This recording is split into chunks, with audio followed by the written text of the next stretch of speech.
Chapter 482. Now this soul seedling was gone. Bai Shi's status was special, and, similarly, she did not participate in the struggle for the throne. Bai Shu was a wily old fox.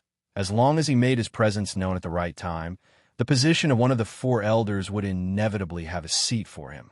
He could be considered as having a son at an old age, although he still had a few years old daughter at home. He was still busy making babies, hoping to give birth to a son. His son was not yet 20 years old, so he did not need to be like his father, retiring early. He only needed to steadily and surely pave his son's path. When the day came when he could no longer move, it would be almost there.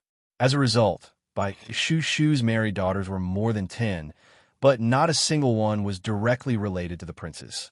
However, if one were to carefully line them up and calculate, they would find that except for Jin Wang, they were basically related to everyone. Under such circumstances, if this precious piece of meat died, it was equivalent to all their efforts being in vain, all their plans coming to naught. Even the best person would go crazy. Therefore, the Bai family did not care how the person died. They only knew that after the person died, they would do everything to get justice. Not counting Bai Shu, Lu Qingdi's cousin, Lu Qingdi's eldest uncle was still alive. Although he was old, he basically did not move at home. His only grandson was gone. It was estimated that even if he had to crawl, he would crawl into the palace to cry to Lu Qingdi. What would Lu Qingdi do? Take it lightly? It would only be a thunderous rage. Jingwan also thought that the person who schemed against them was really clumsy. Looking at it now, it was clearly very brilliant. No matter what the method was, as long as the person was killed and died in Jin Wang's manner, that was a good method. Not to mention that so many people saw Bai Gongzi pounce to court death, as long as there was no solid evidence to prove that someone was secretly plotting behind, the Bai family would bite Jin Wang to death. For example, if there was no horse racing, his grandson would not go to the manor. If Jin Wang's people did not guard well, his grandson would not have died. If Jin Wang did not raise a tiger, his grandson would not have died. In short, there are many reasons. Although Lu Qingdi would not go so far as to take his son's life, and Jin Wang appeared to be very idle on the surface, even if he was fined his salary and grounded, it would not be a big deal. It would certainly not satisfy the Bai family. What was most likely was that they would use all of their friendship with Lu Qingdi to strip Jin Wang of his title and demote him to a common person. For a commoner to become the emperor, unless Lu Qing Emperor's other sons were all dead, otherwise it would be more legitimate than a baby prince. Although Jin Wang couldn't ascend the throne normally, but he couldn't kill all his brothers after usurping the throne, right? From Emperor Lu Qingdi's point of view, the sixth son could not inherit the throne anyway. Therefore, it did not matter whether the sixth son status was higher or lower. With his protection, even if the sixth son was a commoner, he could continue to do whatever he wanted. As for what would happen after 100 years, he would leave an imperial edict early to restore the title of nobility to the son who inherited the throne. In this way, the other sons would not have to worry about passing the throne to the sixth son. This was simply killing two birds with one stone. In an Emperor Lu Qingdi's heart, it could be said that he would be complacent to solve the problem and protect his son well. Therefore, if there was no strong evidence to catch the real culprit, things would probably develop as planned. However, thinking about it, since they had laid out such a trap, naturally it would not be easy to get hold of the evidence. Jingwan rubbed her eyebrows. How should she break this trap? Have all the people at the scene been detained for interrogation? Wang Fei, rest assured, they have been guarded and carefully questioned. They will not let go of any clues. Imperial bodyguard Xian said. Speaking of which, they were also angry. Things were under control, but in the end, such a problem occurred. It was simply a disgrace to them. After all, the other party was just a pampered young master who did not have much strength. They were well trained, and the guards guarding the periphery were also rice buckets. They were concentrating on dealing with the tiger and did not notice. Could it be that the people outside also could not watch one person, so easily let people run in, or did they deliberately let them in? You've been working for His Highness for a long time. I believe in your ability to do things. Jingwan paused. If there is something suspicious and the other party is not willing to let go, directly ask Gongju to do it.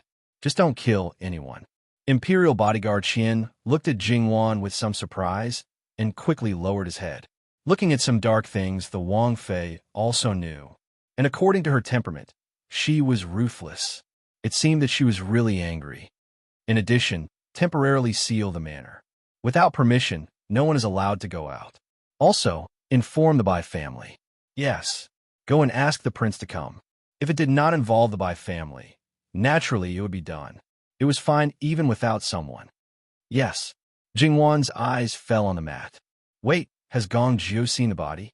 Replying to Wang Fei, he has not. There are too many people. Even if Master Bai's servants were interrogated, they were not willing to go too far away. They insisted that Master Bai's body was under their eyes. They were very emotional and made a lot of noise. If they touch Master Bai's body, I am afraid that the Bai family will not let it go. Jingwan's eyes swept the periphery and quickly found the target. Although she did not know what they were talking about, she could faintly hear crying. Because the tiger had hurt people before, Jingwan thought that the crying was related to those people. But thinking about it, it was impossible for the injured body to stay here. It must be sent to another place to heal. Thinking about it carefully, these servants of the Bai family were also very strange. They should know their master's position in the Bai family. If their master died, they would definitely not have a good ending. If they had better endurance, they would be trembling in fear and almost fainting. But now, they still had the mind to think about other things.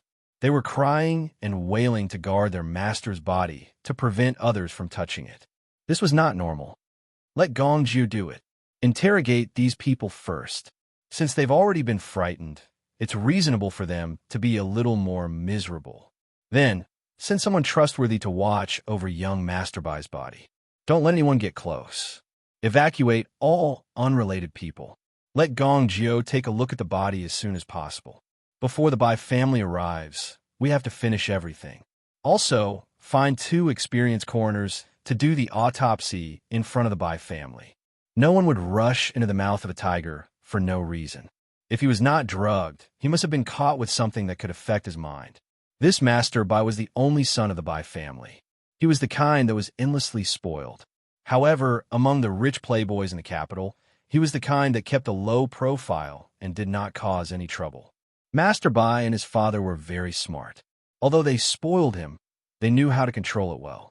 Therefore, Master Bai's reputation was really not well known. So, it was almost impossible for him to be caught with something that could be used against him. Even if there was, he would definitely tell his family. In order to protect this only son of the Bai family, the 2 elders of the Bai family would definitely try to cover up the matter. Therefore, the possibility of him being drugged was more than 90%. Yes, Jingwan glanced at him. You should have thought about it. I am overthinking. If I say so much, it will delay the time. Do it as soon as possible. Princess, you are very thoughtful. We are not as good as you. That's enough. Don't flatter me. I know how much weight I'm worth. Do it as soon as possible. Yes. It seemed that the flattery failed. Well, when it came to pleasing the princess, he was not as good as Muin, the henchman who was used to flattering. Jingwan found a place to sit down. She did not want to disturb them. The maid served Jingwan a cup of tea. Jingwan occasionally took a sip. Most of the time, she held the teacup and pondered. It was not good to be too idle. This matter either did not come or was extremely tricky. When Li Hanyuan came over, he saw Jingwan quietly pondering. He waved to the maid who greeted him. When Jingwan looked up, his fingertips fell on her face. They looked at each other for a moment. Li Hanyuan said, "Don't worry. It's okay. I think you already know who died. I am worried that in the future." Li Hanyuan pressed his fingertips on Jingwan's lips. "Wan, why do you think that this matter will go according to someone's plan? Do you think you can find the real murderer?" The corners of Li Hongyuan's mouth curled up. What's the point of investigating the real culprit? There's no need to investigate. Just put on a show. If we investigate too thoroughly, wouldn't we be exposing our strength to outsiders? Even if it's just a drop in the ocean, wouldn't it make people more afraid? Although a fly is nothing to be afraid of, it will be very annoying if there are too many of them. Instead of spending time dealing with those trivial matters, I'm naturally more willing to spend time with Wanwan. Jingwan slapped his hand away. I'm serious. I'm not joking with Wanwan.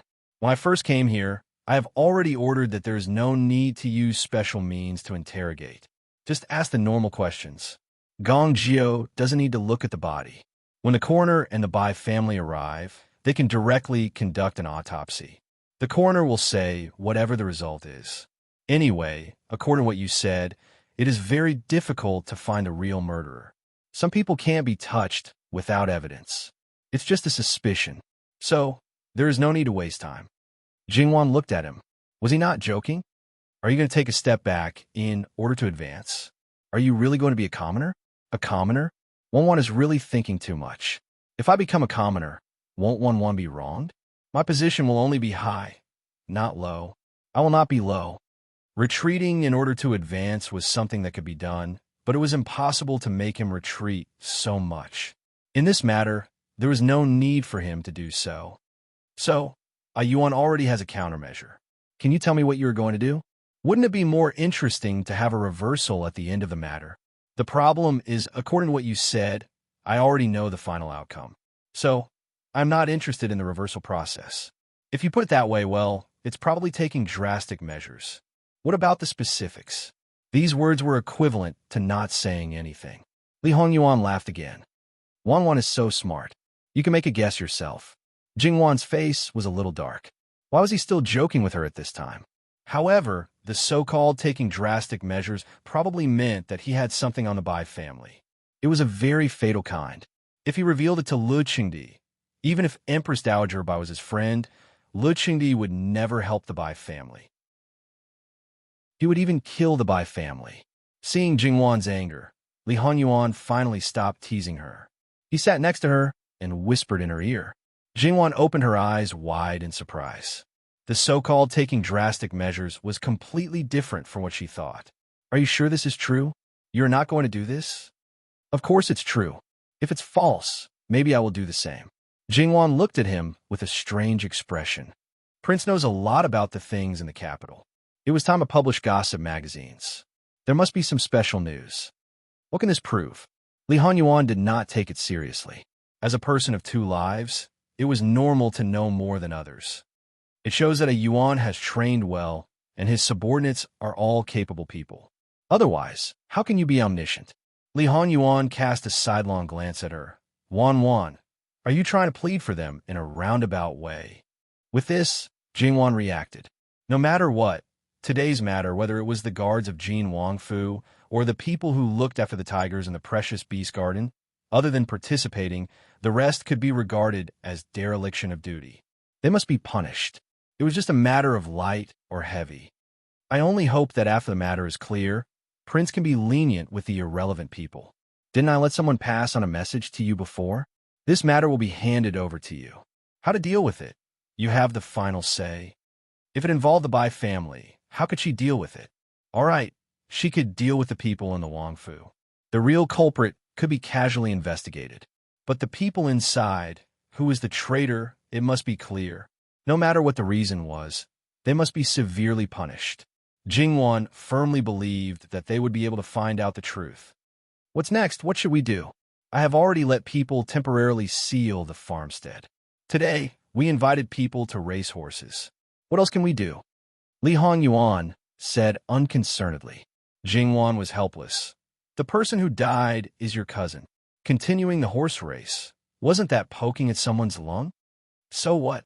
Don't talk about the cousin who is 2 or 3 levels apart. Even if it's a blood brother, Ben Wong will still do the same. It can't be helped if he is not pleasing to the eye.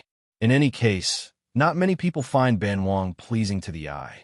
All right, as long as you are happy.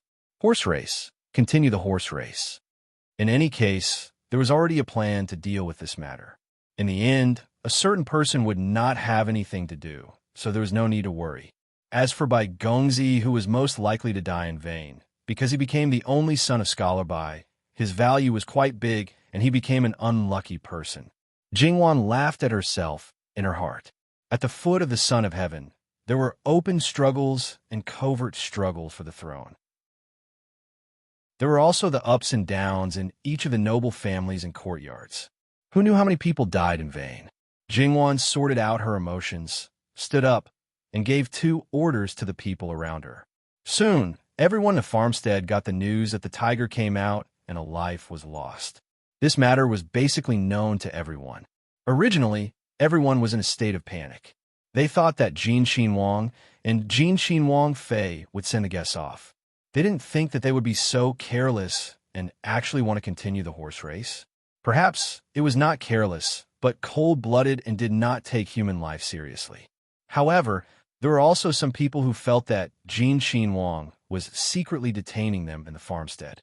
It was just that he was really afraid, or it was for some purpose. Some people made a ruckus and wanted to leave the farmstead and return to the capital. However, the person they wanted to arm wrestle with was the living king of hell. If it was another person, perhaps they could still win. But it was the living king of hell. If they didn't officially arm wrestle, they would have to admit defeat. Therefore, they made a ruckus, and in the end, they would still be obedient. Li Hongming and the others had another thought. The current scholar Bai was not only Fu Huang's cousin, but also had been Fu Huang's study companion. They had a close relationship and deep feelings. Above him, there was also a tactful uncle who helped him ascend the throne. There was also that biological mother who had already passed away. 3 layers of friendship superimposed on top of each other. How many people could compare? They believed that even Li Honyuan would certainly understand the power of this. Thus, how could Li Honyuan not be arrogant and impatient? Was he certain that Fu Huang would not do anything to him? Or was there something that they didn't know? Jin Xinhuang wanted to continue the horse race, so everyone could only go to the arena. It was clearly the same, but the base price of the bet was even higher, so it should be more exciting. However, most people couldn't raise their spirits. Perhaps it was because of the fear of the beast this tiger was dead, but who knew if other beasts would appear? Or perhaps it was because they were thinking about the matter itself and didn't have the heart to think about anything else. It was just that these things had a smaller impact on the children, and their attention was also easier to divert. Therefore, it was only the second round, but they were already dancing and cheering. Perhaps because of their influence, the atmosphere gradually became more enthusiastic. When the Bai family received the news, Bai Gongzi's biological mother directly fainted. When she finally woke up, she hurriedly informed Scholar Bai, and then rushed to Li Hongyuan's manor. Scholar Bai also arrived at about the same time, wearing his official robe. Hearing the deafening cheers and extremely enthusiastic cheers, Scholar Bai and his wife's eyes instantly turned red. Their hearts were filled with hatred, and their eyes were about to split open. Their only son was gone, but these people still acted as if nothing had happened, and played so happily. "Master, master!" Bai Gongzi's biological mother cried until her liver and intestines were cut to pieces, and she almost didn't want to live. "Madam, rest assured, no matter who it is, I will definitely seek justice for my son." Scholar Bai gnashed his teeth, and it seemed that he would absolutely not let this matter go. When Li Honyuan got the news, he still gave face and personally went to see him. Bai Xian was usually very tactful. He was very respectful to these princes. He did not treat them differently. However, when he saw Li Honyuan, he did not have the slightest trace of his usual tactfulness. Li Honyuan was a true life and death enemy. What kind of person was Li Honyuan? Basically, he was not the kind of person to greet people with a smiling face. Naturally, he would not speak nicely to people who were angry at him. If it were not for the fact that his uncle's only son died in his manor, and he was more or less responsible for it, it would be strange that he would talk to him. If it were someone else, even if it was his responsibility, he would not expect him to do anything.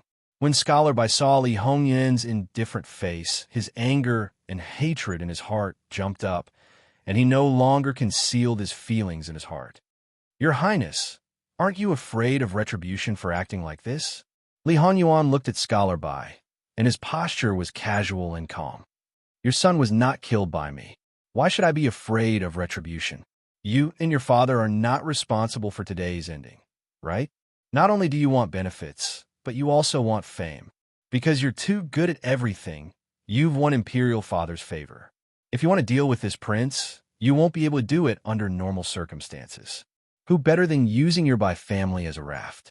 As long as something happens to your Bai family, it will erode Imperial Father's good impression of you. Even if you use the Bai family to frame this prince, it will not shake this prince's foundation. Who would touch your Bai family for no reason? Don't you people pay attention to the middle ground? Since you have done things to the extreme, you should have some awareness. Scholar Bai's teeth chattered. He really wanted to eat Li Hongyuan alive. Li Hongyuan sneered. Come, take Scholar Bai to see his son. Scholar Bai, please do as you please. This prince will not accompany you. After saying that, he directly flicked his sleeves and left. Scholar Bai had lost half of his mind because of the pain of losing his son. Now he was stimulated by Li Hongyuan, and he was going crazy. His eyes were bloodshot, as if he was a malicious spirit that had sworn to take revenge. Li Hongyuan, he would not let the real culprit go, and Li Hongyuan would definitely not let him go either. To trample and abuse others so casually, what right did he have? Seeing her son's bloody body, Scholar Bai's wife directly fainted. Scholar Bai also felt dizzy. He fiercely bit his tongue and forced it to bleed. Only then did he manage to stay awake. The coroner did not find the result of the autopsy. Master Bai's body was directly taken away, which was expected. https://11/11807/1208177. HTML. Chapter 483. When Li Hongyuan returned, the other brothers saw that his complexion didn't seem to have changed. They didn't know what was going on, but their hearts and lungs were scratching uncomfortably. Each and every one of them couldn't sit still and wanted to return to the capital to see if things would develop as they expected. However, if the living king of hell didn't say to disperse, who could so easily pat their buttocks and leave? Even if Jin Xin Wang was currently in trouble, who could guarantee that he wouldn't be able to escape again? If by any chance he was still as lucky as before at this time, throwing stones at someone who's down the well, wouldn't that be waiting for him to settle the accounts after autumn?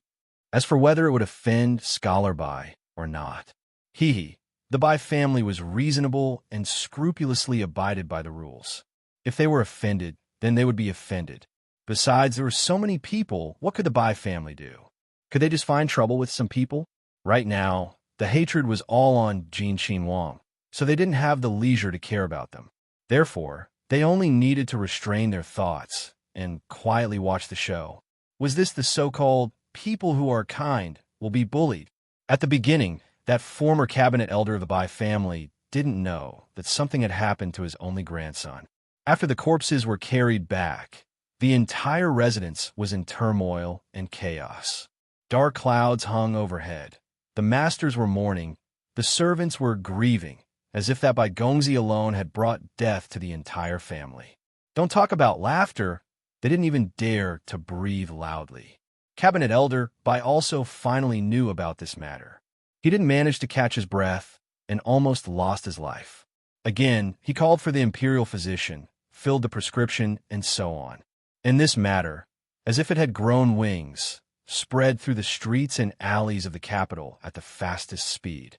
When Lu Qingdi found out about this matter, he was in the middle of reviewing memorials. On the spot, he threw his red brush and smashed the memorials. His temples were throbbing with pain. Where is that evil creature? Tell him to get his ass into the palace immediately. He couldn't stop roaring. The people inside the palace practically rolled and crawled out of the palace. Then, when they learned that Jin Xin Wang was still at the manor, how could they dare to be negligent? They quickly rode out of the palace on horseback, entered the manor, and entered the range of the horse farm. At that moment, they experienced the grief and indignation of the Baishur couple. However, this imperial eunuch did not dare to say a single word. Those thoughts were quickly thrown out of his mind. He did not dare to let the living king of hell come to see him and could only find him himself. In the luxurious private room, he saw the leisurely Jin Xin Wang. That was even more leisurely than the other Wang Ye. His heart inexplicably shuddered. This servant greets the Wang Ye. Li Hanyuan didn't respond at all. The situation was a bit awkward. The others looked at each other, but they didn't say anything. Instead, they looked at Prince Kong. Their meaning couldn't be more obvious. He was the boss, so it was natural for him to speak up at this time. Prince Kong secretly cursed in his heart. A group of disgraceful things. How come he didn't see them being this modest? Who would have thought that he was the boss? Although he wasn't very smart, but at this moment, he also knew that whoever opened their mouth right now would likely be remembered by this bastard Li Hanyuan. However, he couldn't ignore it. They didn't have the same willful right as Li Hanyuan. Prince Kong suppressed his anger as much as possible and didn't vent his emotions. Dai Gong has come. I wonder what is the matter. This Dai Gong also wanted to scold people, asking when he already knew the answer. There really wasn't a good thing among the emperor's sons, but he didn't dare to show it on his face, replying to Wang Ye. The emperor summons Jin Qin Wang Yi. Okay, the name was called, so the others also didn't mix in. However, the person who should cooperate still didn't cooperate and looked at the field seriously. Interrupting and building bridges, Prince Kong also watched from the sidelines. Fu Huang's inner chamberlain wanted to report to Fu Huang, so he did what he needed to do. Naturally, the rest had nothing to do with him. The current day was a pleasant time, but that inner chamberlain Dai's forehead was faintly sweaty. If it was anyone else, these inner chamberlains would be very willing to run errands. Basically, they would be able to get a lot of rewards, except for Jin Qin Wang. Although sometimes Jin Qin Wang's rewards could be more than 10 or 100 other people's rewards added together. Jin Qin Wang's temperament was treacherous and unpredictable. No one dared to gamble on his good mood for the sake of those rewards. Therefore, this task was to be avoided if possible. And if they couldn't avoid it, they could only pray for their own good fortune. Dai Gong braced himself. Jin Qin Wang Yi, the emperor wants you to return to the capital as soon as possible and enter the palace. The living king of hell was completely entranced and didn't know anything else. Wang Ye, Jin Qin Wang Yi, what are you screaming for? Do you think Ben Wang is deaf? Li Hanyuan finally opened his mouth, and it sounded a little chilly. Dai Gong fell to his knees with a plop. Wang Ye, please forgive me, this servant. Okay, when the competition is over, Ben Wang will go see Fu Huang. You either shut up for Ben Wang or immediately scram for Ben Wang. If he went back to report now, without Jin Qin Wang, there was an 80 to 90% chance that he would be attacked by the emperor. Because of his incompetence, he would be suppressed by the other colleagues and stay behind to wait for Jin Qin Wang to return together. The emperor had gone to take care of Jin Qin Wang and probably didn't have the leisure to come and ask him. But if he stayed behind, there was no small risk.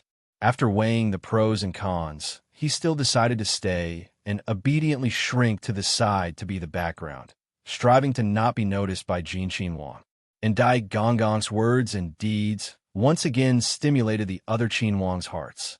Because the people close to Lu Qingdi were obviously the lowest existence, but the other people basically had to be courteous to some extent, including them, these powerful Qin Wang princes. They were respectful, but other than that, there was nothing else. On the contrary, if you offended them, perhaps they would put medicine in their eyes in front of Fu Huang. However, Li Hanyuan once again became an exception. They feared him. In front of him, they were like his grandchildren, lowering themselves into the mud. Perhaps they themselves didn't know, but to some extent, their fear of Li Hanyuan had already surpassed that of Fu Huang. It was as if Li Hanyuan was superior to them at all times and in all aspects. They were both the emperor's sons, but with such a huge difference in treatment. No matter how hard they tried to persuade themselves, they still wouldn't be able to calm down. Because they were powerless to change anything now, they could only think about the future. However, some of them also understood that their fantasies about the future were just fantasies. In reality, they couldn't do anything and were nothing. After the second round, everyone originally thought that it would end, but unexpectedly, Li Hanyuan let them rest for half a second before starting the third round. After that, they would rest again before starting the final round. For those who did not know, the impact was not big. In their view, Jin Qin Wang was not anxious, so why should they be anxious? Whatever happened, it would not fall on their heads. Thus, what should be done was done. Knowing that Lu Qingdi's men had come in batches, they hoped that Li Honyuan would go even further and infuriate the emperor. On the other hand, they felt like they were sitting on pins and needles. When it was finally over, Li Honyuan was willing to let them go. Everyone hurriedly rushed back to the capital, and it was almost time to close the city gates. Li Honyuan was still leisurely. Beside him, Lu Qingdi had already sent a third wave of people. Yu Zhongqing personally came with an imperial edict. Lu Qingdi repeatedly asked Li Honyuan to enter the palace, and even issued an imperial edict. This was an unprecedented matter. It was enough to see that the situation had already reached an extraordinary point. At this time, Jingwan had already sat beside Li Honyuan. Why don't Wanya go back first? This concubine will tidy up and wait until the city gates open in the morning before going back. What's the hurry? When you're done tidying up, that's when we leave. The city gates will be closed and opened. It's not a big deal. Otherwise, we can wait together and go back tomorrow. Li Honyuan said rather lazily. Jingwan pinched Li Honyuan without a trace. Everything should stop before going too far. After all, that person was in power now. If he was completely angered, it would not be good for anyone. Wanya, don't talk nonsense. Let's go now. There's nothing to tidy up. This concubine will leave 2 people behind. Li Honyuan did not say anything. So be it. Compared with the previous people who were in a hurry, Li Hongyuan's group still moved at a normal speed. No matter how anxious the people from the palace were, they did not dare to urge them. Of course, Yu Zhongqing, who had submitted to Li Honyuan, was calm. He believed that Li Honyuan could still get away this time. On the contrary, the Bai family, who was ready to fight against him to the end, would not have a good ending. Li Honyuan wanted to go back to his mansion first to rest and drink tea. However, under the threat of Jingwan, he went to the palace first with Yu Zhongqing and the others.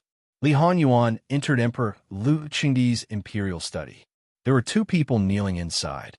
There was no doubt that they were the former cabinet elder of the Bai family and his son, Secretary Bai. Speaking of which, according to the predetermined future, Secretary Bai would also be one of the cabinet elders in the future. Not to mention other things, the father and son were quite impressive. As far as Li Honyuan knew, the former cabinet elder had just woken up and was trembling to enter the palace.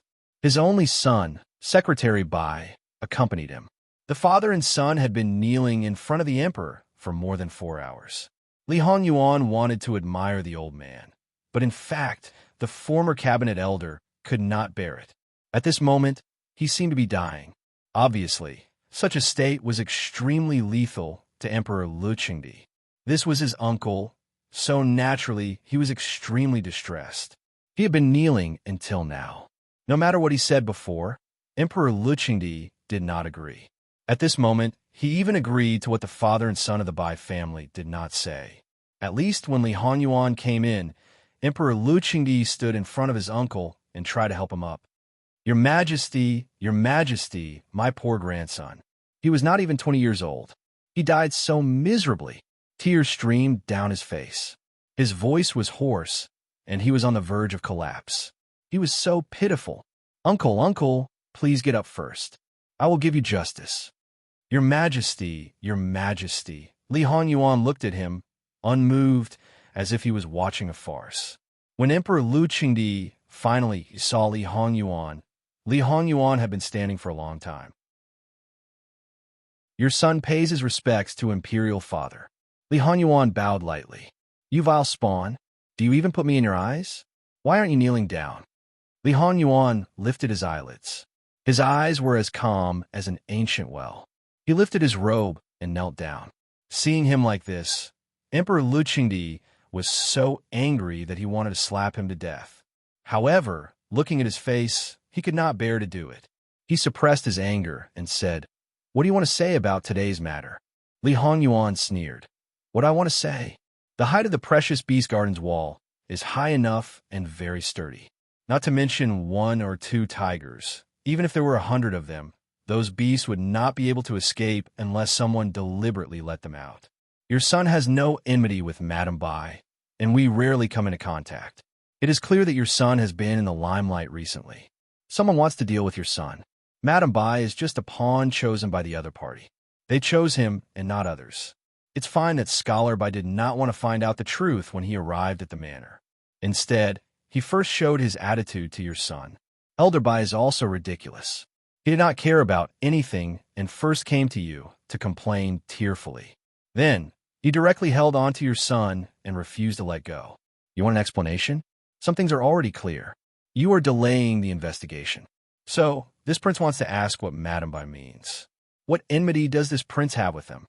Being attacked by Li Honyuan like this, the two people from the Bai family were so angry that they trembled. They pointed at Li Honyuan. Li Honyuan directly stood up and flicked his sleeves. If you want to put a label on this prince, it's troublesome. Take out the evidence. Even if you want to fabricate evidence, it's troublesome to put on an act and investigate the matter. Without a reason, this prince will not admit it. Bastard! Lu Qingdi shouted angrily. Li Honyuan looked straight at Lu Qingdi. Compared with his previous expressionless face, he was now cold. What I said just now is also for father. If father also thinks that it's all my fault, take out the evidence. Or, father, for the sake of your relationship, you will listen to whatever they say and give them whatever they want. I, your son, can also be sacrificed without hesitation. Then, father, you can just issue an edict to punish me. After all, you are the emperor, and I am not even a subject. Wealth and life are just a few words from you. Anyway, some things have already happened for more than 20 years, and I don't care about it. After saying this, he directly flicked his sleeves and left. Lu Qingdi was stunned. He did not understand what his son meant. Thinking of a certain possibility, he could not help but take 2 steps back. He knew. Did he really know? But, how could it be? How could it be? Li Honyuan walked to the door and stopped. He turned back and looked at the 2 people of the Bai family. The whole capital city knows that if people respect me, I will return the favor. If you insist on not letting me go and don't want to find out the real culprit, I will definitely make your Bai family restless before I'm stepped on. After that, he left quite decisively. The father and son of the Bai family were shocked. Lu Qingdi frowned. In fact, Lu Qingdi was very clear that no matter how much he gave his son, he still owed him. He owed him the right of succession from the beginning. And it was he who caused all this. His son had never wanted to fight for the throne. He was a little confused before, but if he knew about his special birth, wouldn't everything make sense? The more Lu Qingdi thought about it, the more he felt that it was so. However, except for himself, only consort Su knew about it. The others were all dead. If Yuan knew, there was no doubt that it was consort Su who told him. Lu Qingdi was burning with anger. That woman really had a lot of guts. The father and son of the Bai family saw that Lu Qingdi's expression was not right. They panicked. Your Majesty, Lu Qingdi looked at them. There was no more grief in his eyes, nor was there an attitude of absolute support for them. Uncle, go back and recuperate. I will work with the governor's office, the Ministry of Justice, and the Supreme Court to investigate and find out the real murderer. As the saying goes, the dead can't be brought back to life. Uncle, please restrain your grief. If you don't take care of your body like today, I will be heartbroken. These words seemed to be concerned, but the father and son of the Bai family understood that this clearly carried the meaning of warning. They used their affection to cry in front of him. It was also a kind of threat. Yes, in Lu Qingdi's eyes, it was a threat. Because he was the emperor. If he gave, you can take it. If he didn't give, you can't take the initiative to ask. The hearts of the father and son of the Bai family turned cold. Originally, the situation was good and was advantageous to their Bai family. But when Jin Xinhuang came, he only said a few words and completely overturned the situation. They were shocked by Jin Xinhuang's power and also shocked by Jin Xinhuang's position in Lu Qingdi's heart. Your Majesty is like this, but this subject doesn't deserve it. This subject only wants justice. https://11/11/11807/12207674. Chapter 484. Your Majesty, this is too much for this subject. This subject only wants justice, that's all. Well, I know. You can go back first." This time, the father and son did not dare to act shamelessly. No matter how they tried to persuade him, it was useless. Secretary Bai supported his father. In fact, after kneeling for such a long time, he was not much better than his father. He was trembling and could not stand up at all. After suffering so much, but not achieving the expected result, how would he feel? Lu Qingdi looked at him and asked the eunuchs to help him up and send him back to the Bai family. After they left, Lu Qingdi said, "Summon the governor of the capital city, the minister of the Supreme Court, and the minister of the Ministry of Justice to the palace immediately." Lu Qingdi said. He sat back behind the plan and continued to read the memorials. However, in his current state, he could not read them. He threw the memorials aside. He was so irritable, depressed, and angry that the eunuchs wanted to find a hole to hide in. However, an eunuch came out and asked, "Your Majesty, it's very late. Do you want to call for dinner?" Because of the father and son of the Bai family, Lu Qingdi missed the dinner time. Obviously, he was not in the mood to eat before. Lu Qingdi rubbed between his eyebrows and said, "Call for dinner." He directly moved to the side hall and said, "When the 3 ministers come, bring them here directly." The eunuchs all breathed a sigh of relief. Fortunately, Lu Qingdi did not vent his anger on them. Li Hongyuan walked out of the palace with a cold face. Along the way, one could feel the cold air whooshing from afar. No one dared to approach him because it was already dark. Sometimes it was hard to notice. Therefore, even if they were walking towards him, they would all stop in their tracks and turn. If they really couldn't avoid him, they would quickly retreat a little, either standing or kneeling. They didn't dare to breathe too loudly and were unusually respectful. Li Honyuan walked straight past them, completely ignoring them. It was better to be ignored. It was definitely 1,000 times better than being noticed.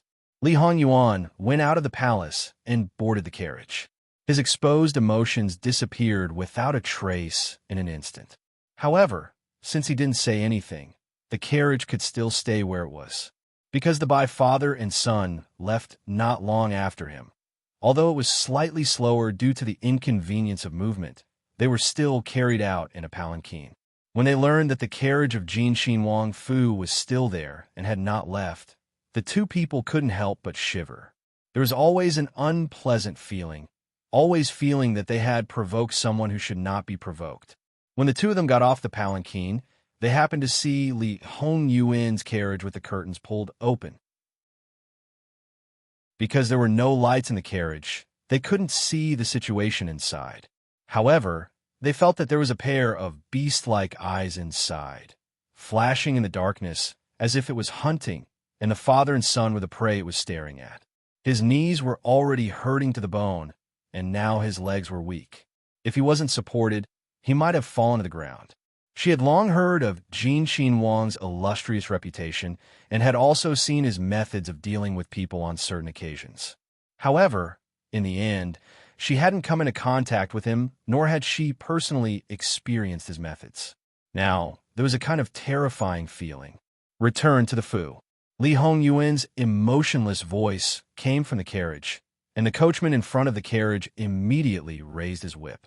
Looking at the carriage that was going further and further away, the father and son's hearts were filled with varying degrees of regret. However, after losing his only grandson, how could this person still have any rationality to speak of? When Li Honyuan returned to Jin Xinwang Fu, Jingwan had already ordered people to prepare the meal. She didn't feel surprised that Li Honyuan returned so quickly.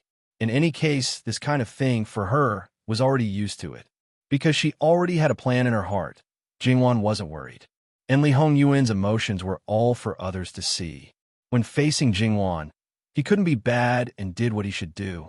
At the same time, the governor of the capital magistrate, the minister of the Supreme Court, and the minister of the Ministry of Justice had already arrived at the palace 3 days ago. Although they had already gone to the yamen, when the emperor summoned them, even if they were in a daze in the middle of the night, they still had to get up and enter the palace. What's more, after today's matter, they already had a plan in their hearts. Lu Qingdi let them eat together. Regardless of whether they ate or not, they all had to sit down and thank the emperor for his grace. Lu Qingdi was in a bad mood and hastily ate a bit. When he stopped, The other three also followed suit. Lu Qingdi wiped his mouth and threw away the handkerchief. Today's matter, you should already know. I'll give you 3 days' time. Zhen wants a satisfactory result. According to reason, the moment a person died, the capital magistrate should have taken over. However, Li Hongyuan didn't let anyone report the case. The Bai family took the body back and didn't want to report the case. Li Hongyuan investigated their own internal problems. The Bai family only wanted Lu Qingdi to uphold justice. They were too grieved and too angry. Perhaps they had forgotten. Lu Qingdi only needed to say a few words, and the following 3 people had a headache. Because they didn't take over at the first moment, there would be a lot of gaps in the middle. For example, the people related to Jin Qinhuang's manor and the people serving by Gongzi were all very important. And now, it was unknown whether these people were still alive or not. After all, if the master wanted to kill these people, it was just a matter of a few words.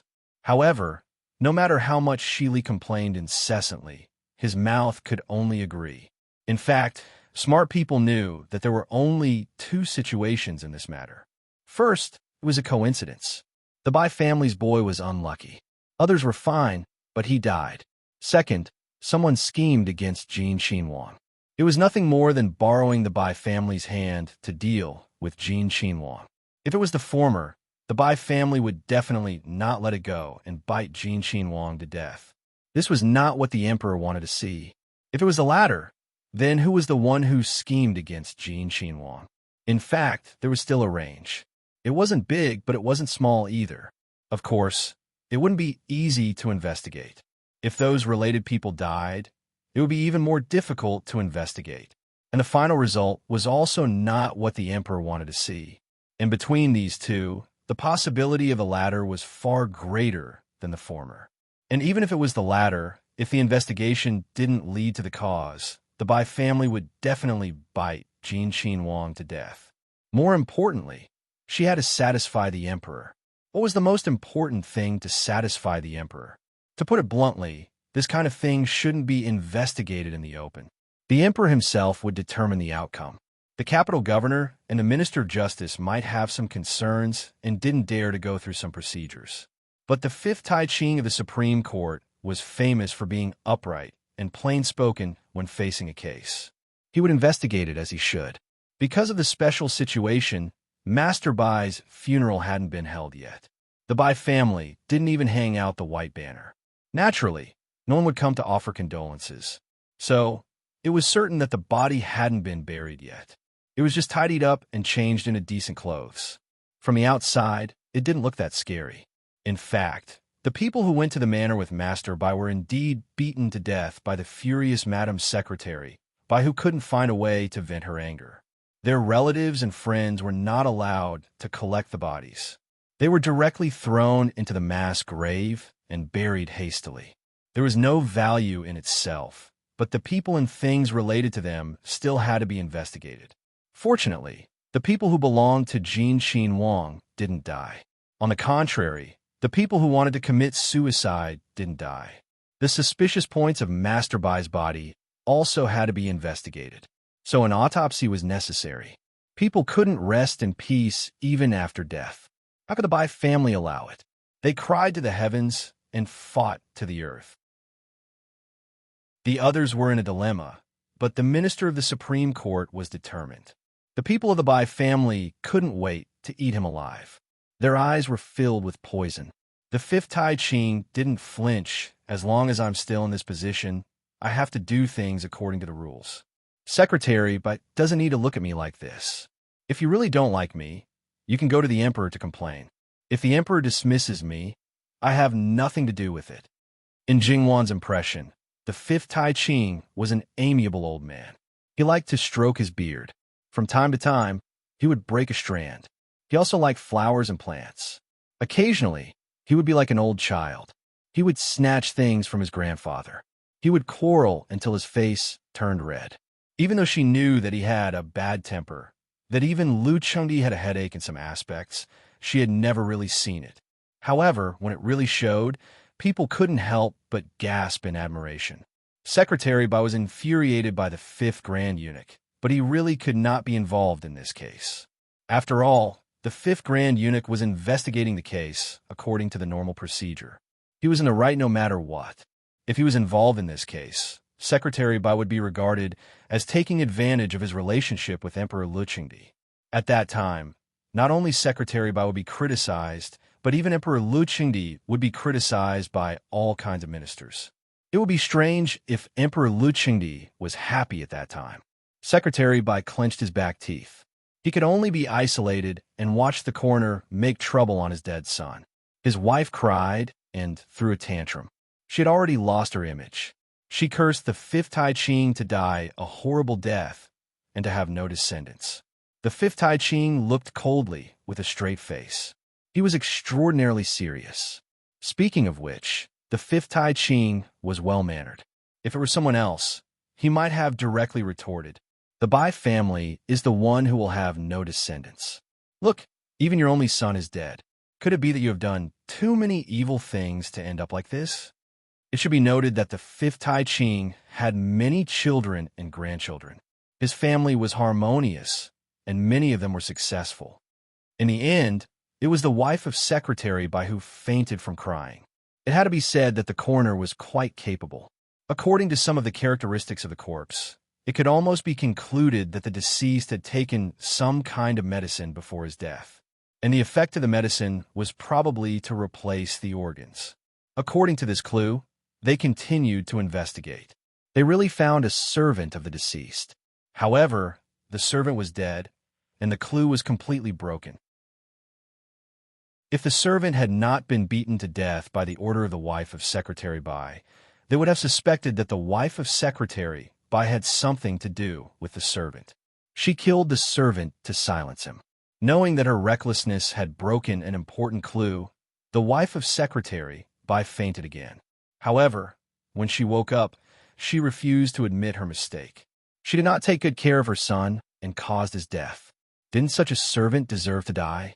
In fact, as expected at the beginning, there was no result at all.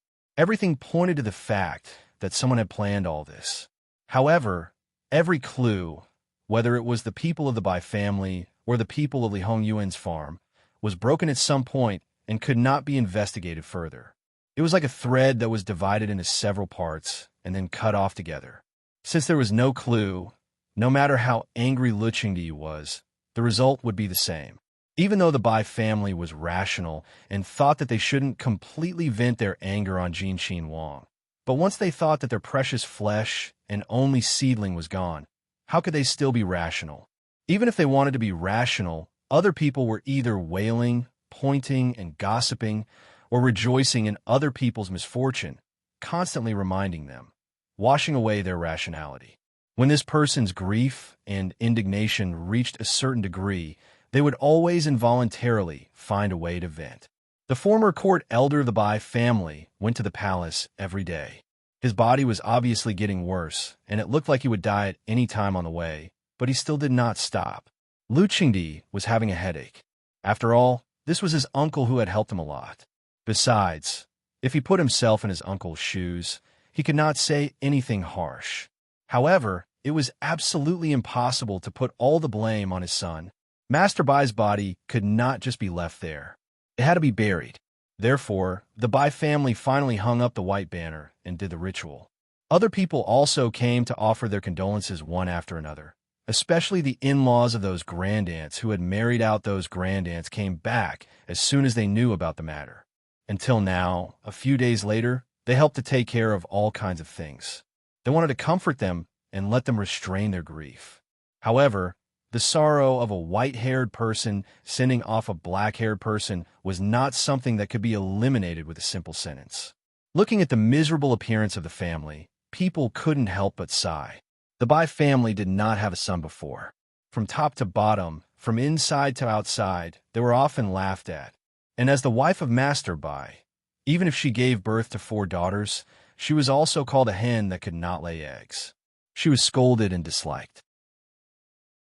That kind of grievance, that kind of bitterness, it lasted until the 5th pregnancy when she gave birth to a son. In fact, she was not young anymore. In order to give birth to a son, her husband had long stopped sleeping with her. That child was also calculated by her. When it was born, it was a son. Her position was stable, and all the mistakes in the past were as if nothing had happened. That son was old Madame Bai's life. Without a son, it could be said that there was no hope left. Recently, she was going crazy. In this matter, she didn't know how, but it was related to Jingwan again. It seemed that in just one night, all the mistakes were her. Building a horse ranch was her idea. Building a luxurious animal garden was her idea. It was all because of her that Jin Qinhuang became more and more extravagant. If it wasn't for her messy ideas, how could someone die and so on? Jingwan felt her knees hurt. It was simply lying down and getting shot. However, it was not enough to just talk about it. The old madam of the Bai family actually wanted Jingwan to wear mourning clothes for her son and kneel until her son was buried. If Jingwan didn't care about it before, her face would have turned completely cold now. Originally, the Luo family didn't intervene in this matter. However, the Bai family's actions completely angered the Luo family. Luo Peishan directly tore into Scholar Bai in the court. Of course, he didn't do anything to Scholar Bai directly. He was the Minister of Personnel Affairs and was in charge of the officials. As long as the officials were related to the Bai family, especially those sons-in-law of his, he would pull them all out and mercilessly scrutinize them from head to toe. People in the officialdom simply couldn't withstand being scrutinized to death. There was always a bit of a problem with their morality. At this moment, all of them were pulled out by Luo Peishan. There was a problem here. If they didn't pass the assessment, they were not allowed to be promoted. Luo Peishan also didn't use any underhanded tricks.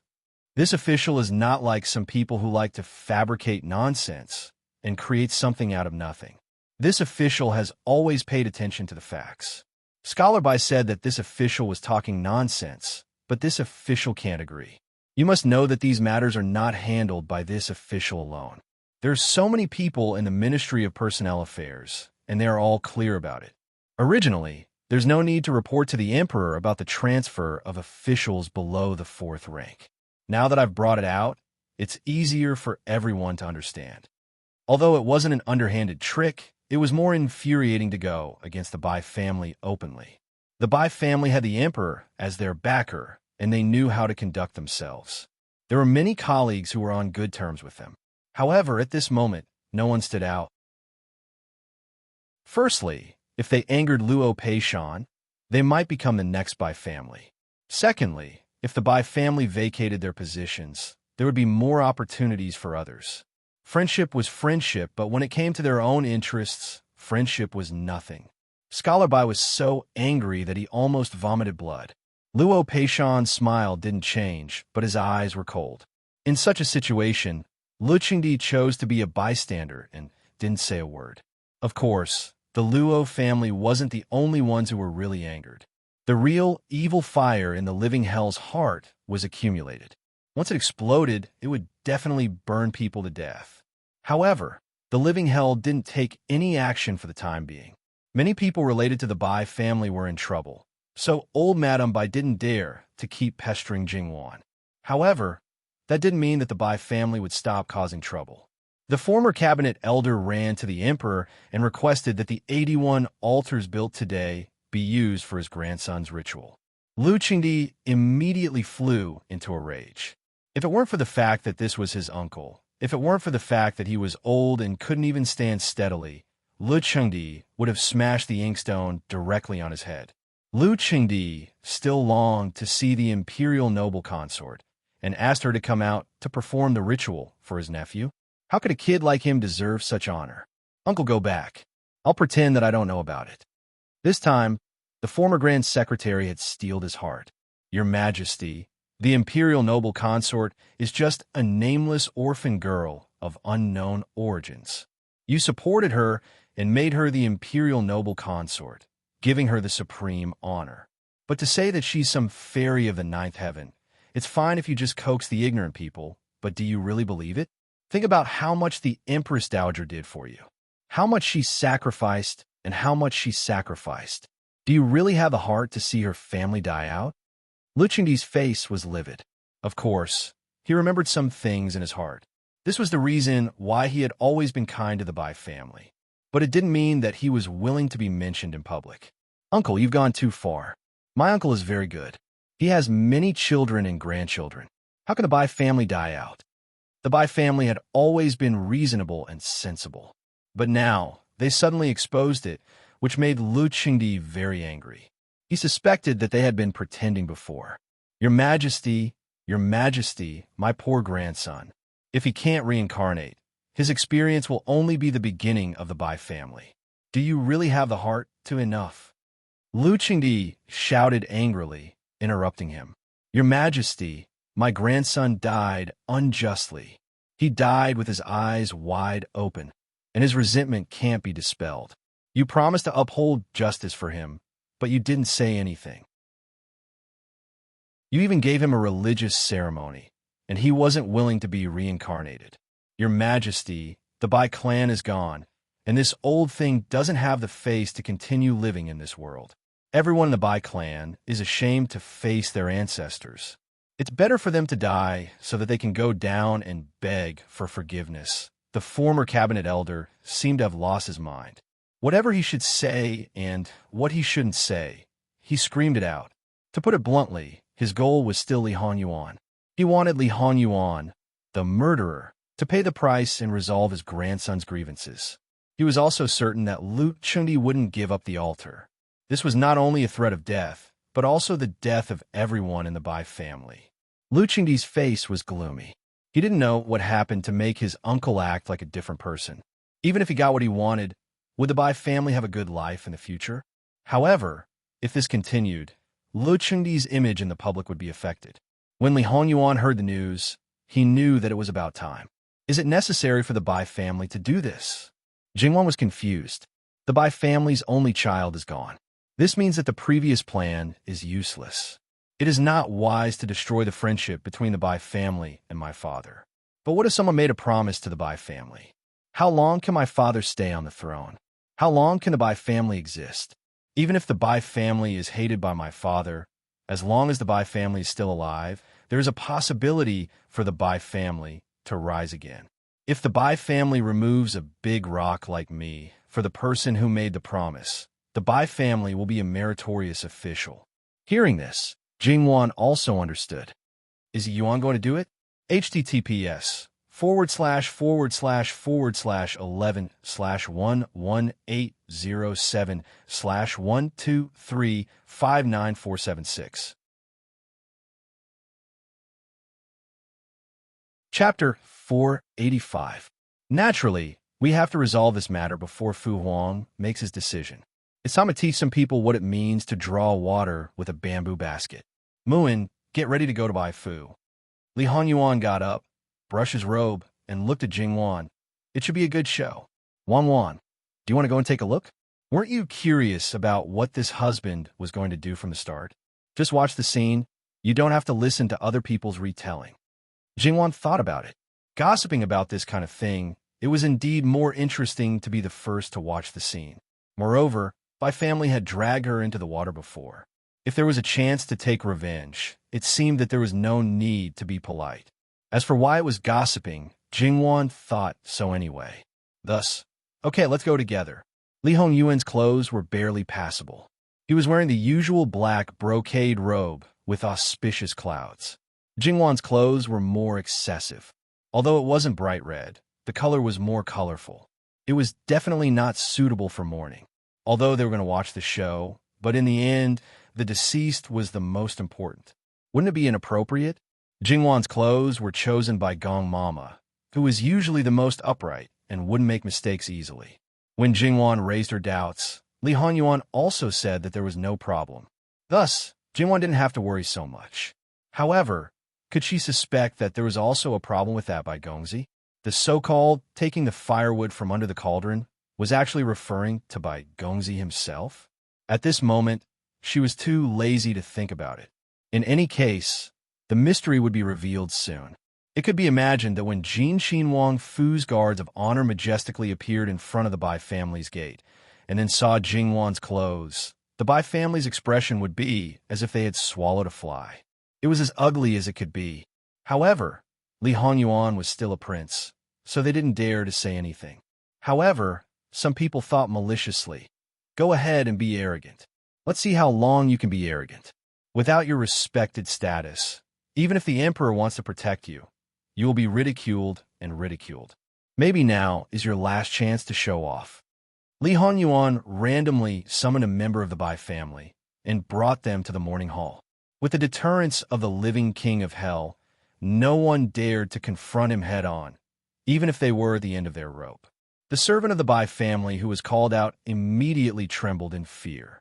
In the morning hall, the only proper master of the Bai family was old Madame Bai. The rest were her daughter and son-in-law, as well as a few of the more respectable concubines of the Bai family. Seeing Li Honyuan and Jingwan, old Madame Bai, who was like a walking corpse, instantly turned into a ferocious ghost. Her face was abnormally ferocious. If it weren't for her daughter stopping her, she might have pounced on them to kill them. The Bai family's land is lowly and can't bear the trampling of Jin Xinwang and Wang Fei. Indeed, Li Honyuan bluntly replied. As the saying goes, even a clay figurine has 3 points of anger. The living king of hell was so hateful. The eldest daughter of the Bai family stood up, her face solemn, but she didn't lose her etiquette. She squatted down. Wang Yi and Wang Fei's status is honorable and naturally is not something lowly people like us can reach. However, since Wang Yi and Wang Fei are here today, please give this younger brother a bit of respect and a bit of peace. Wang Yi is from the imperial family and should be the role model of the world. Wang Fei is from a scholarly family. Who wouldn't praise the Luo family for their good upbringing? Everyone understood the meaning behind her words. Perhaps they should praise her for her courage? Jingwan's gaze paused on this woman. Regardless of other aspects, the Bai family's upbringing of their children was impeccable. No matter if it was the person in front of her or the one lying in the coffin, the pampered and pampered only child didn't become a dandy. It was enough to show that they had put in a lot of effort. Unfortunately, a good hand of cards was ruined. Or rather, they met the living king of hell. They didn't stand on the same side as the living king of hell, so this good hand of cards was scattered by the living king of hell. Li Hongyuan's gaze lightly swept over. If people respect Ben Wang will return them with a foot. The Bai family has repeatedly bullied Ben Wang. What, do you expect Ben Wang to repay evil with kindness? What position do you have to dare to speak to Ben Wang like this? As a married woman, you should also consider your husband's family. The woman's face instantly paled. Her husband clearly had hope of being promoted this year. Because of the Minister of Personnel Affairs, he didn't have any hope. It looked like he was going to be sent out. If the place where he was sent out became that barren and barren land, wouldn't she be blamed to death by her husband's family? She was inwardly annoyed at herself for not being able to control herself. Her husband pulled her from behind, asking Wang Yi for forgiveness.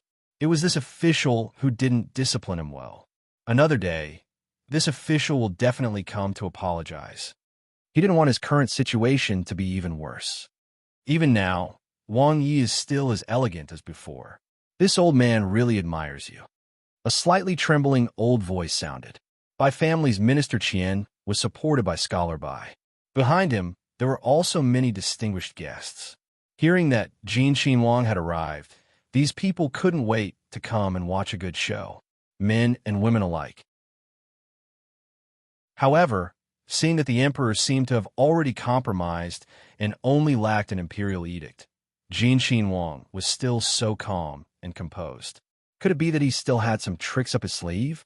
However, regardless of whether there were any, it was best not to provoke Jin Xinwang. Go, light a stick of incense for Wang Yi and Wang Fei. Minister Qian walked closer and said to his son. Scholar Bai naturally obeyed. He personally lit 2 sticks of incense and personally offered it. His eyes were dark and heavy. Wang Yi, please, let my grandson rest in peace for a stick of incense. As for the emperor, perhaps this old man can also say a few words of comfort. Li Honyuan glanced at the incense in front of him and suddenly smiled. If it really is the seed of the Bai family, Ben Wang's incense is also fine. But it's just a lowly seed, is it worthy? When Li Hongyuan's words came out, it shocked everyone. Li Honyuan, you dare to fabricate this kind of thing. This old man will not rest until you die. Even though he was old, At this time, he was also like a lion on the verge of death who wanted to fight for his life. Li Hanyuan didn't care. His eyes fell on old Madame Bai, and he smiled carelessly. Fabricate? Whether it's fabricate or not, you might as well ask this Bai family's mistress. In the coffin, is it Scholar Bai's seed, or is it a lowly seed that she seduced and stole in order to consolidate her status? Everyone's eyes uniformly fell on old Madame Bai. Her face was deathly pale, her eyes were filled with fear, and her whole body was trembling. It was obvious that the fear was more than the anger. Looking at this reaction, could it be that Jin Qin Wang was right? The bad premonition in Minister Qian and Scholar Bai's heart expanded to infinity. The secret that had been kept for more than 10 years had always been well hidden. The people who knew about this matter couldn't guarantee that they would keep their mouths shut and have been dealt with cleanly. As time went by, old Madame Bai herself had forgotten this matter. Her son was the Bai family's seed, and she gradually lost her vigilance. Now that it was suddenly exposed, she was caught off guard, and she wasn't someone who had undergone strict training. Her first reaction was to reveal her true emotions, and she couldn't react for a long time. Scholar Bai, who was still holding the incense, only felt that his eyes were going black. If he had forced Jin Qin Wang to lower his head, just now, his heart would still be a little complacent. But now he felt that he was a big joke. The incense in his hand was crushed, and his whole body was trembling. He took a big stride towards his originally dignified and virtuous wife and slapped her. "Slut, slut, slut," he roared hysterically. Old Madame Bai was directly knocked to the ground by this slap. She seemed to have finally regained her senses. Lao Yi, it's not. Jin Qin Wang is spouting venomous slander. You have to believe me. She climbed up and wanted to pull Scholar Bai's clothes. Scholar Bai was already mad with anger. He kicked the woman on the ground with all his might. Speaking of which, old Madame Bai was already a person who was almost 60 years old. How could she withstand this kind of punches and kicks? However, no one dared to step forward to stop him. The servants who served her were trembling uncontrollably. Her daughter was also completely scared silly. Elder Bai Qian tightly grasped the walking stick in his hand and clenched his teeth to support himself. Compared to his son, he was not much better. In any case, he still had a little bit of rationality left. But it was already too late to stop it. It was impossible to gloss over it by deceiving himself. His whole life's clean reputation was ruined, just like this, completely ruined. Enough. Elder Bai Qian opened his mouth in a trembling voice. But it was clear that his son did not hear him at all. He trembled as he stepped forward, unable to lift his feet. He was practically rubbing the ground as he walked. He barely managed to raise his walking stick and hit over, "Disgraceful thing." Scholar Bai finally stopped and looked at Elder Bai Qian. "Father." His anger reached the extreme, and also his grief reached the extreme. Then tears flowed down his old face. His eyes were filled with disbelief, and he seemed to be asking why. "Father." Old Madame Bai could be said to be unusually miserable now. She crawled up and wanted to grab the hem of her father-in-law's clothes. "Listen to your daughter-in-law. It's really not. Elder Bai Qian directly swung his walking stick and hit her head. Fortunately, he did not use enough strength. Otherwise, just this hit alone might have taken her life. Then he pointed at the coffin. "Open it, strip him, and throw him into the mass grave. Send someone to guard it. If the wild dogs haven't eaten him clean, he's not allowed to come back." Just a moment ago, he was enjoying all the glory and was about to be buried in the Bai family's ancestral grave and enjoy the Bai family's incense. In the blink of an eye, he was left with nothing. Even his bones were about to be devoured by the wild dogs. Old Madame Bai did not try to stop her. She simply tried to explain herself time and time again. However, this also confirmed that her son was not a part of the Bai family. If he was, and if she was innocent, why wouldn't she want to protect him? Speaking of which, when old Madame Bai's mother-in-law was still alive, she did not have a son. Her status in the Bai family was precarious. She was suppressed by one concubine after another until she could not even raise her head. She did not expect that in her 40s, she would give birth to a son and immediately turn the tables. She could hold her head high and even forget about the past. She raised the concubine's daughter and the other concubines well. Everyone said that she had a good life and was virtuous and virtuous. She was known as a model woman. However, the reality was that she had an affair and gave birth to a bastard. Thinking about it now, how was she virtuous and magnanimous? She was clearly guilty. Those who envied her and praised her in the past, especially those who were close to her, only felt equally embarrassed now. They were too ashamed to show their faces. They hated her to death and were also disgusted to death. When that bastard was born, he looked strong and chubby. No matter how I looked at him, he didn't look like he was born prematurely at 7 months. Now that I think about it, what prematurely? He was probably full term. When that bastard was still in the womb, and after he was born, the Bai family used all kinds of reasons to deal with many people. They even treated him as their precious son and could not tolerate the slightest bit of carelessness. I'm afraid they used the excuse of dealing with those who knew about it and sold them. I'm afraid they have already become a pile of dirt. I still thought that she was a good person. I didn't expect her to be such a person. She's dirty and rotten on the inside. Her methods of deceiving people outside are also first class. Secretary Ba was cuckolded by the person beside him, and he did not even realize it. He treated that bastard like a precious pearl in the palm of his hand for more than 10 years. He looked like such a smart person, but it turns out that he is also a stupid person. Maybe he sensed something, but he got carried away by the fact that he finally got a son. Even if there were some suspicious points, he ignored them. He must have gone crazy thinking about his son. Such words were whispered by the onlookers. The Bai family wished they could find a hole to hide in. It was too shameful. Old Madame Bai wanted to explain, but at the same time, she said that they were talking nonsense. In the end, she could not take it anymore. Her eyes rolled up and she fainted. At this moment, it was indeed better for her to be unconscious than to be awake. Jingwan looked at it coldly. She did not expect that the problem really came from Master Bai. It was really a drastic measure. Since Master Bai was not the son of the Bai family, the Bai family had no reason to force the emperor to punish her husband. Even if Master Bai's father had some status, he was still an illegitimate son. His death was not a big deal. Besides, according to what someone said just now, old Madame Bai must have seduced a servant to give birth to Master Bai. That meant that Master Bai was a slave. After all, even if the king of hell threw a slave to feed a tiger, he would only be criticized for being cruel. Emperor Luchengdi would only scold him and punish him. There would be no real punishment. This was the cruel reality brought about by the difference in status. However, in this way, there was no meaning in investigating the real culprit behind the scenes. Even if the culprit was dealing with Jin Qinhuang, however, wasn't Jin Qinhuang fine? In fact, everyone knew in their hearts who was the culprit. It was none other than those few people. Luchengdi himself also pretended to be deaf and mute, not wanting to face reality. Didn't you see that the joint efforts of the capital government, the Supreme Court, and the Ministry of Justice did not find anything? Luchengdi also did not say anything. No result was the result that he wanted. Jingwan had no sympathy for old Madame Bai.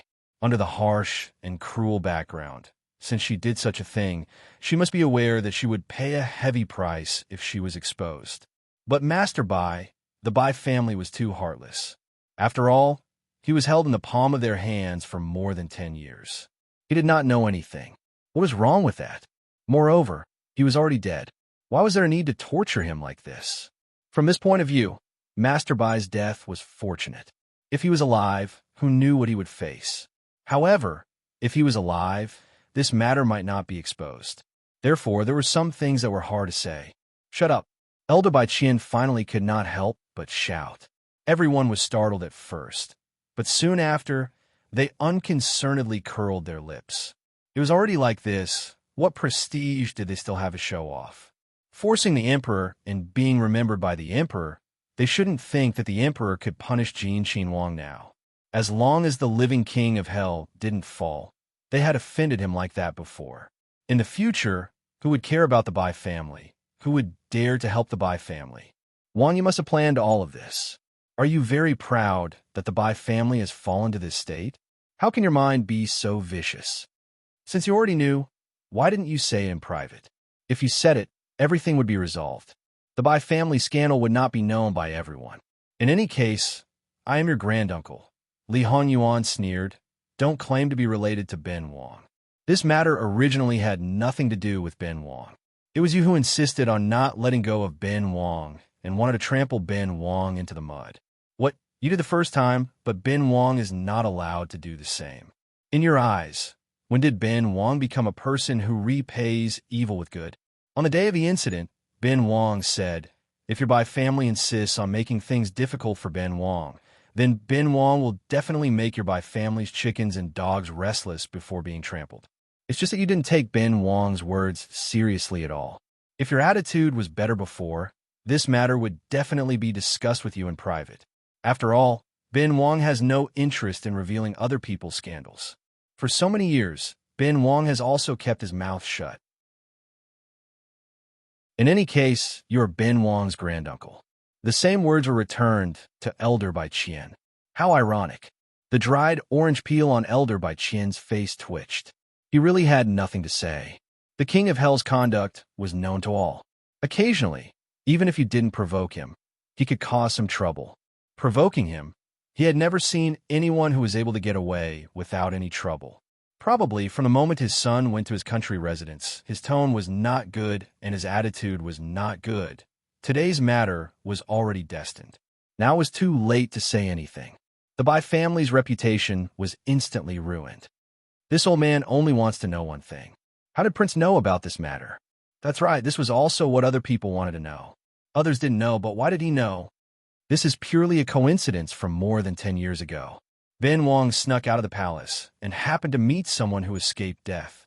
I didn't want to kill him, so I spared his life. Speaking of which, that person was also stupid. At first, he escaped death, but he didn't run far away. After going around in circles, he wanted to come back to see his son.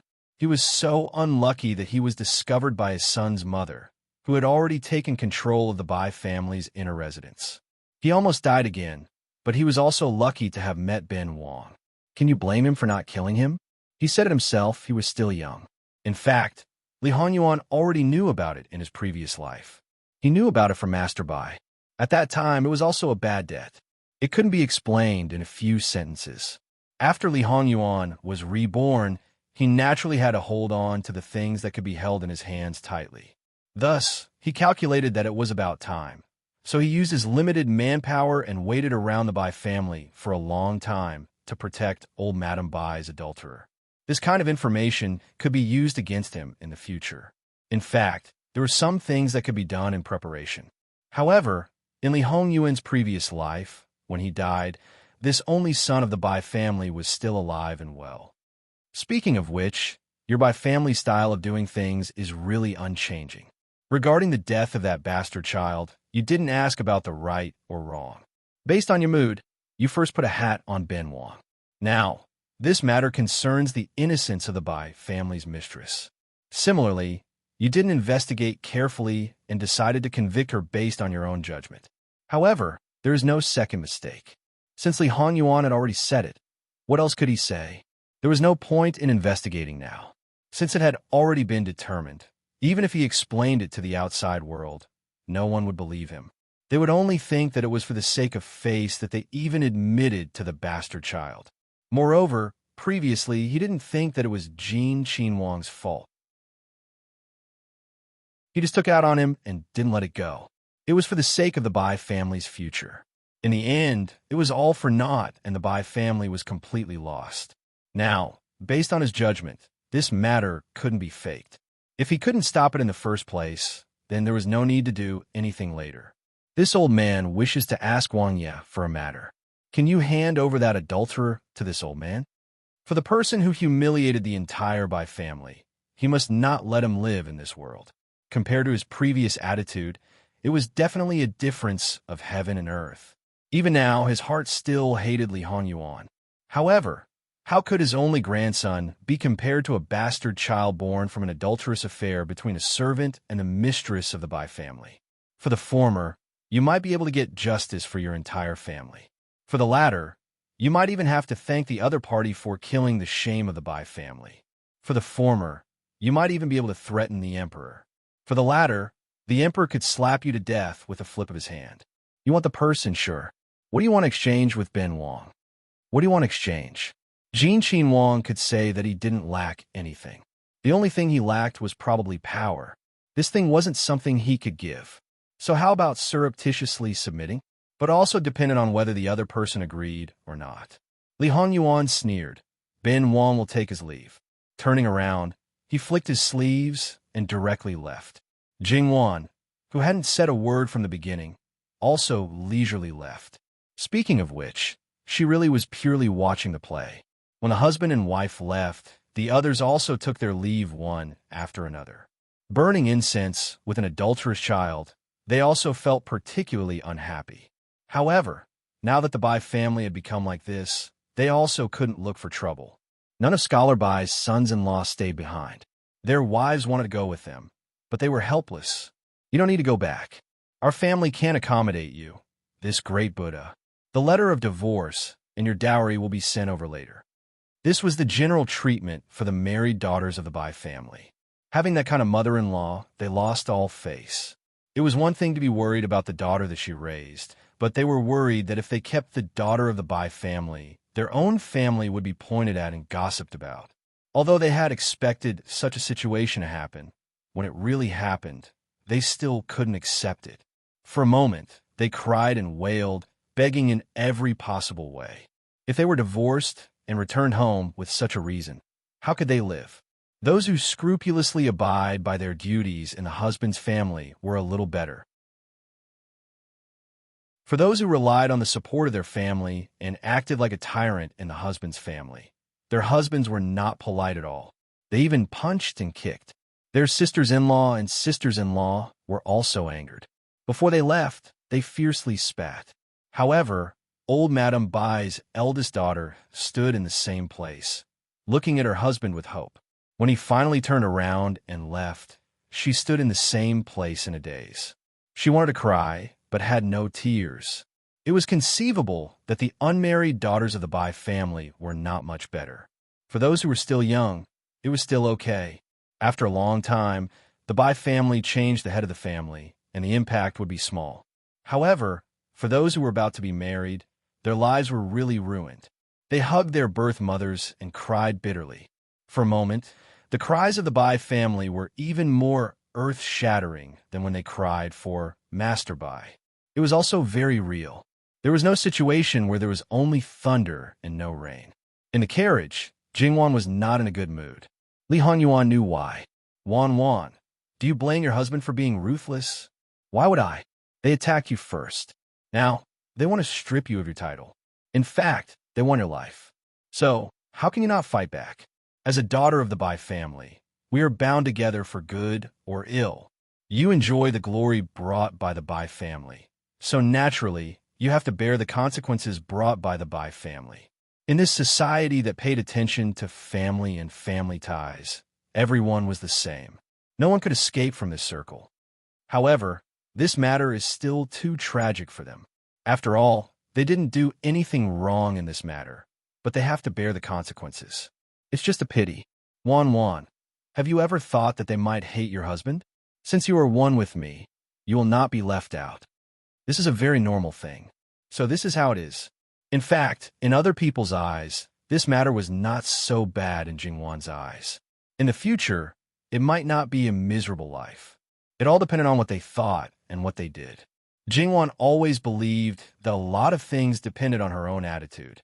Li Hanyuan held her in his arms. Don't worry. You can change it yourself in the future if you have the chance. Jingwan laughed. How easy it was to say. However, no matter how difficult it was, someone had to do it.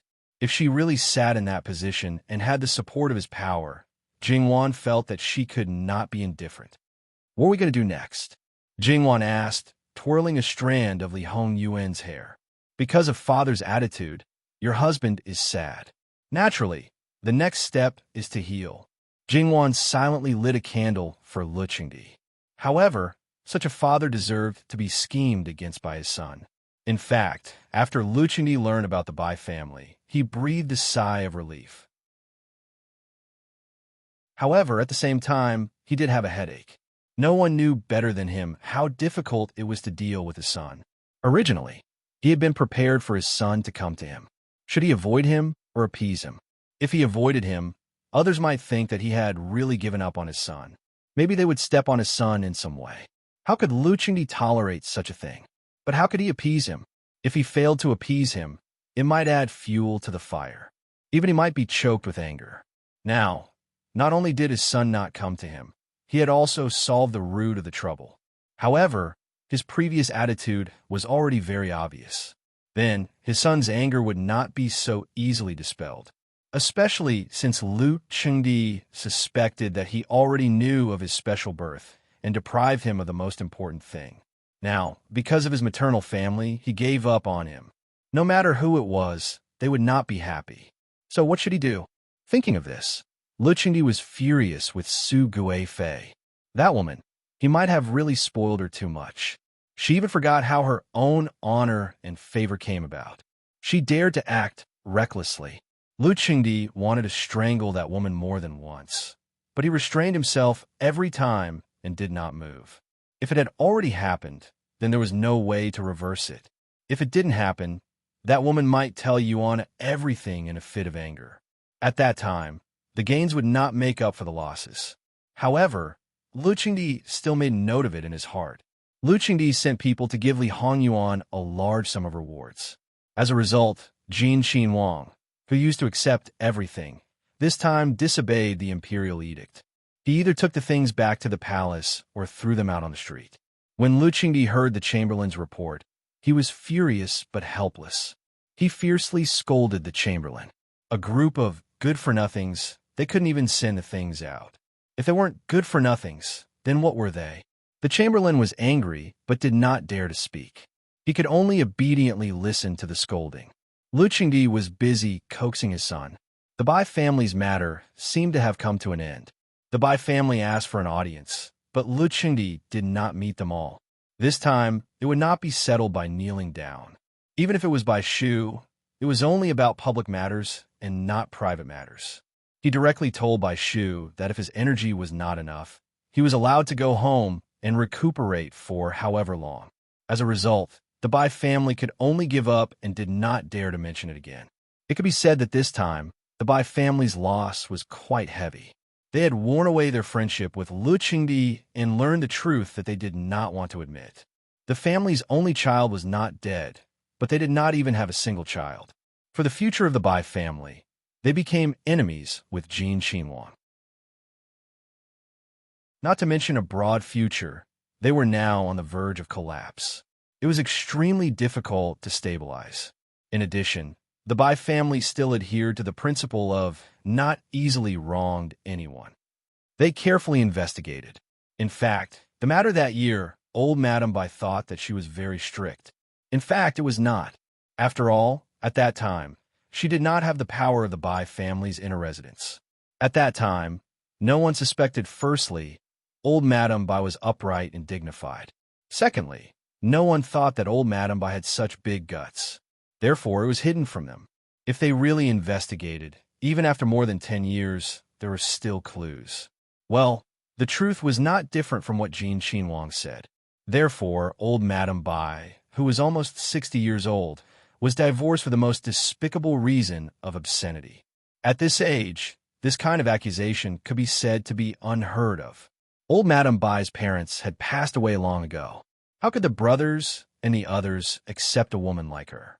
If they took her back, it would simply be a disaster to the whole family. The whole family would not be able to raise their heads. Therefore, it could be said that old Madame Bai's divorce was not better than being dealt with in the Bai family. For the Bai family to do this, it was probably because the jar was broken. In any case, so many people knew about it. It would not be strange if the whole capital knew about it. There was no face left. How could they let the woman of the Bai family, who had fallen to this point, live well? As for the person who plotted this behind the scenes, he probably didn't expect such an ending. It was really like drawing water with a bamboo basket. He took the risk of being discovered and spent a lot of effort. But in the end, he didn't make a splash at all. At most, after a few ripples, he pushed the emperor closer to that side. How these people were, it did not affect Li Hanyuan at all. He did what he should do as usual. Lu Qingdi's side also did not pay attention to it. Originally, he planned to hand over the horse farm. However, after this incident, he did not care about it anymore. No matter how much money it cost, he was ready to pocket it all. According to Lu Qingdi's character, even if he had some scruples about the horse farm and the precious beast garden, he would definitely suppress all the impeachment memorials at this time. After coaxing his son, he could also find a lot of reasons to smooth things over. The winning and losing of the race had been calculated. For those who won the bet, Jingwan sent people to go door to send silver notes or cash. Jingwan said that she was operating legally. How could she be greedy for people's money? The people who originally thought that they had wasted money were a bit confused when they received the silver. What was that? It seemed to be exactly the same as what they had won. It also said that the next horse race would be in 7 days and there would be no more invitations. If they had the idea of participating, they should send people to the farm to register in advance. They originally thought that Jin Qinhuang was going to suffer this time. Some people's illegitimate sons had already suffered a few days of supercilious looks. Unexpectedly, there was this kind of reversal. The originally anxious hearts calmed down in an instant. The others choked half to death, and those who were still regretting that they had found something fun with great difficulty, and after one time, the real dandy who might die prematurely, when they heard the news, they were very happy. Then, one by one, they said, "That's right. Who is Jin Qinhuang? How could anything happen to him?" Even if the urgent report from the 800 Li border was about to reach the capital, based on the previous matter, Li Hanyuan would still take his wife to play, as usual. In any case, even if someone said that he was indulging in a life of luxury, his old man would suppress his anger and not flare up. https://11/11/12807/123594777.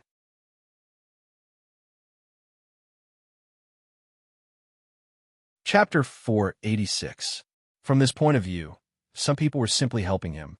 However, as some matters approached, Li Hanyuan was more or less a bit abnormal.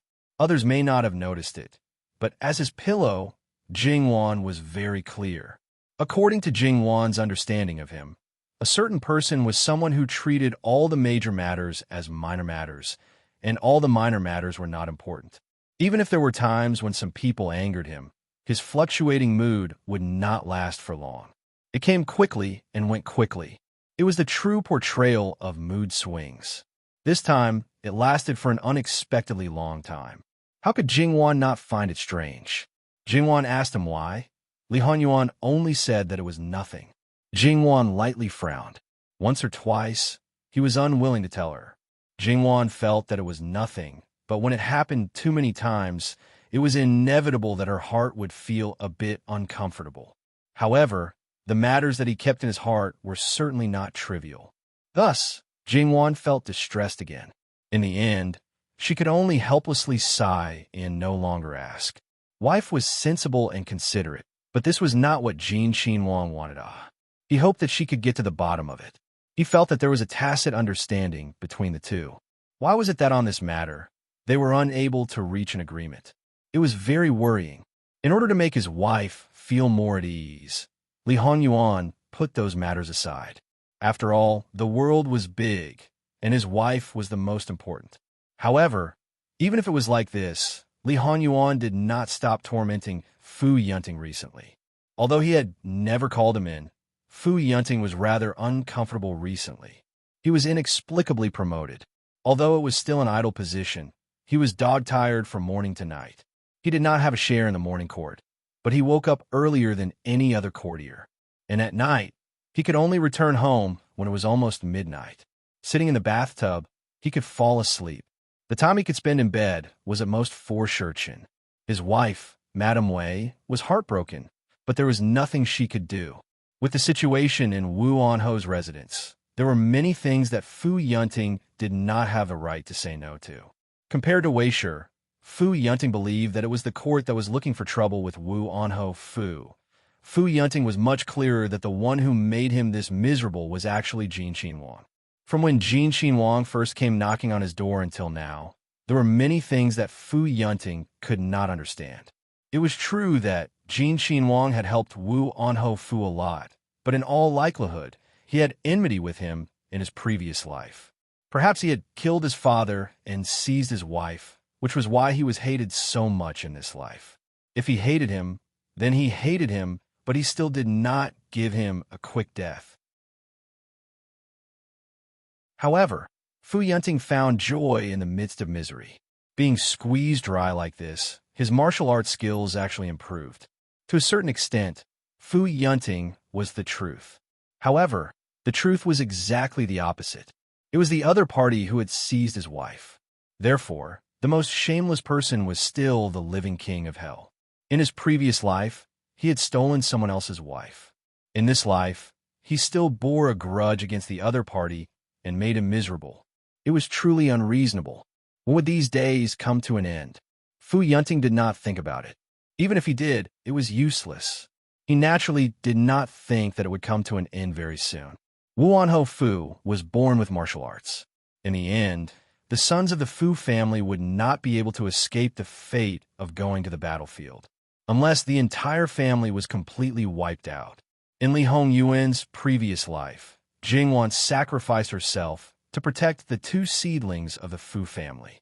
In this life, Li Hongyuan would protect the entire Wu Anho Fu. Not only that, Fu Yunting would not want his life. Instead, he would want Fu Yunting to work for him for the rest of his life. Just like Yi Zhihai, when some battles arose, they would not end so easily like in the previous life.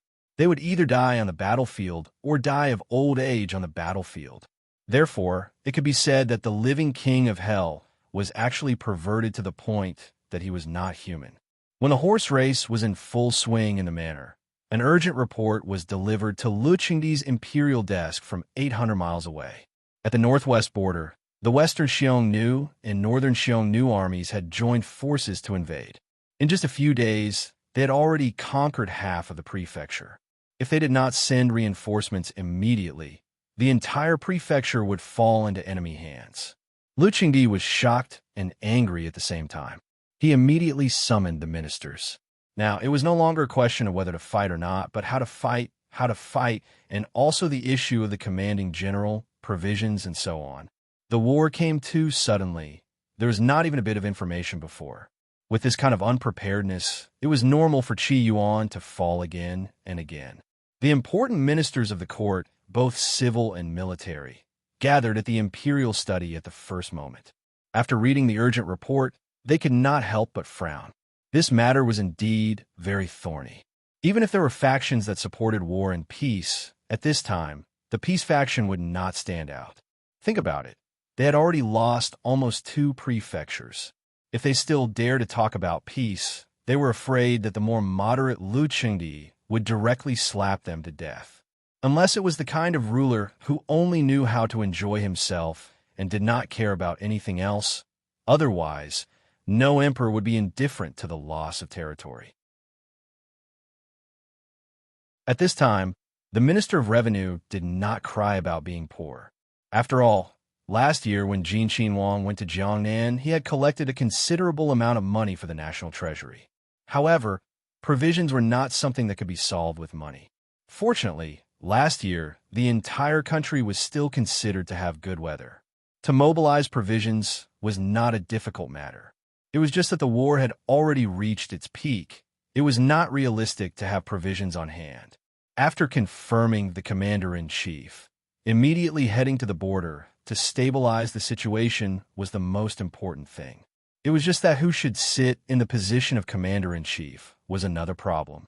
Qin Tianming and Shan Shuhan had both taken the initiative to volunteer, and the Minister of War was also once an illustrious military general. Now, although he was older than the other two by more than 10 years, he was duty-bound to protect the country. Lu Qingdi was very clear that these people all had their own standpoints. If something went wrong before the war outside was finished, there would be chaos inside. Therefore, no matter how urgent the war was, he could not casually decide on candidate. Pass on Zhen's order, Start the court. There was no morning court today, and now it was already past the time for the morning court. To start the court at this time, it must be a major event. Those who were still unaware were somewhat anxious. When they saw those officials who usually did not change their expressions, they could not help but feel even more uneasy. The princes who were originally conferred the title of Wang and Li Hongyuan were also notified at the first moment and rushed back on horseback, panting. Soon, the civil and military officials knew what had happened and instantly began to discuss. Regarding the commander-in-chief candidate, Zhen is hesitant. Does anyone think that there's a suitable candidate? The people below immediately began to recommend, but in the process of this recommendation, Lu Qingdi's heart basically had an idea. But it was like this that his brows furrowed tighter and tighter. A suitable candidate that was not suitable. Lu Qingdi was secretly annoyed. Sure enough, he was usually too relaxed, causing the hearts of those sons to become bigger and bigger. He was not dead yet, but his team was about to be divided up cleanly. Lu Qingdi did not express his opinion for a long time, and the people below knew that the emperor was dissatisfied, so the voices gradually died down. From the beginning to the end, the important officials who met Lu Qingdi in the imperial study basically did not say anything, especially the Grand Secretary of the Cabinet, Ruan Ruizhong, and others. When most of them shut up, Lu Qingdi finally nodded at them. Your Majesty, the heir apparent of Wu Anho was born in a family of generals. Although he has never led an army, he has a profound family background, and I think that he is not bad. Recently, I accidentally saw him and found that he is quite methodical and has the style of his father. Your Majesty, why don't you consider the possibility of letting him lead the army? If Your Majesty is not assured, you can call him to the front and test him. In addition, you can send 2 deputy generals to accompany him to assist the heir apparent of Wu Anho. What do you think, Your Majesty? Ruan Ruizhong said, so neither quickly nor slowly. A strange expression flashed across Lu Qingdi's face. He pondered for a moment and said, Beloved official Ruan's words are reasonable. Come, summon the heir apparent of Wu Anho. The others looked at each other and understood Lu Qingdi's meaning. However, why was it that the Grand Secretary of the Cabinet was highly valued by the emperor? He was good at dealing with people and had outstanding ability. He was also good at understanding the emperor's thoughts. It was understandable that people like him could not be easily compared to others. Now, Wu Anho was paralyzed in bed. During the holidays, he was always rewarded. However, Lu Qingdi basically did not summon him. To put it nicely, he sympathized with Wu Anho. However, the entire Marquis mansion was not summoned. Let alone Fu Yunting, the heir apparent of the Marquis mansion, was not summoned by the Empress. Was this the treatment of a meritorious official? When Fu Yunting was summoned by the people from the palace, he did not understand why. Afterwards, the eunuch congratulated him with a smile and simply explained the situation. Fu Yunting was surprised. In the depths of his heart, he thought that it was indeed here. His heart inexplicably relaxed. However, although it was said that the Grand Secretary recommended him, Fu Yunting thought of Jin Xinhuang. As for the relationship between the Grand Secretary, who was only loyal to the Emperor, and Jin Xinhuang, he did not want to think about it. Even if he knew, there would be no benefit. Moreover, it had nothing to do with him. When Fu Yunting entered the palace, if it was in the past, he would still hide his incompetence and appropriately show a hedonistic appearance. Now, Fu Yunting was completely himself.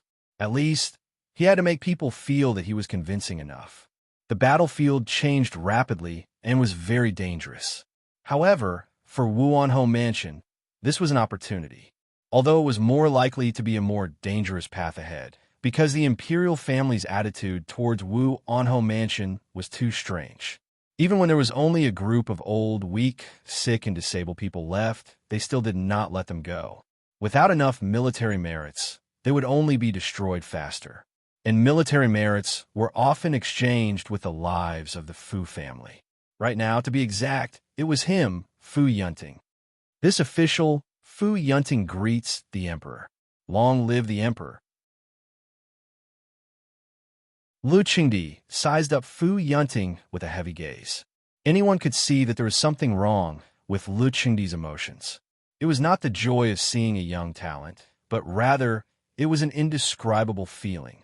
The entire imperial court fell into silence. Fu Yunting quietly knelt on one knee with his eyebrows lowered. After a long silence, Lu Qingdi said, "Good, as expected of a son of the Fu family. You are indeed extraordinary. Crown Wu Anho's heir apparent as a first-rank Defender General of the state.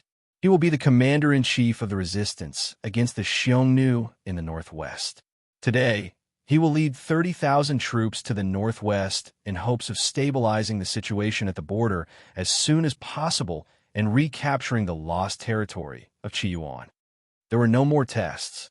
The decision was made so hastily. As a result, even Ruan Rue Zhong, who was the one who recommended, couldn't help but frown. It seemed that Jin Xinhuang was right. The emperor had more opinions about Wu Anho's residence than expected. This was not as simple as superior merits overshadowing the master. After all, the achievements of the Fu family had been in the past for a long time. Wu Anho's residence really had nothing to fear now. However, the emperor's performance was not like that. Although, in the eyes of many, the emperor was particularly responsible for Wu Anho's residence. "Thank you for your kindness. This official will not disappoint the emperor." What others could see, Fu Yunting was not blinded by the situation and accepted it very calmly. Without relatives or friends, how could there be limitless favor? If it exceeded the limit, it would be overpraising.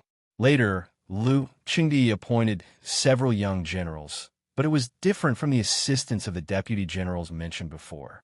Being young meant being hot-blooded and energetic, but it also meant being reckless and impulsive and disobedient. The situation at the border was extremely urgent. The emperor's current actions were simply child's play. However, Lu Qingdi was full of reasons.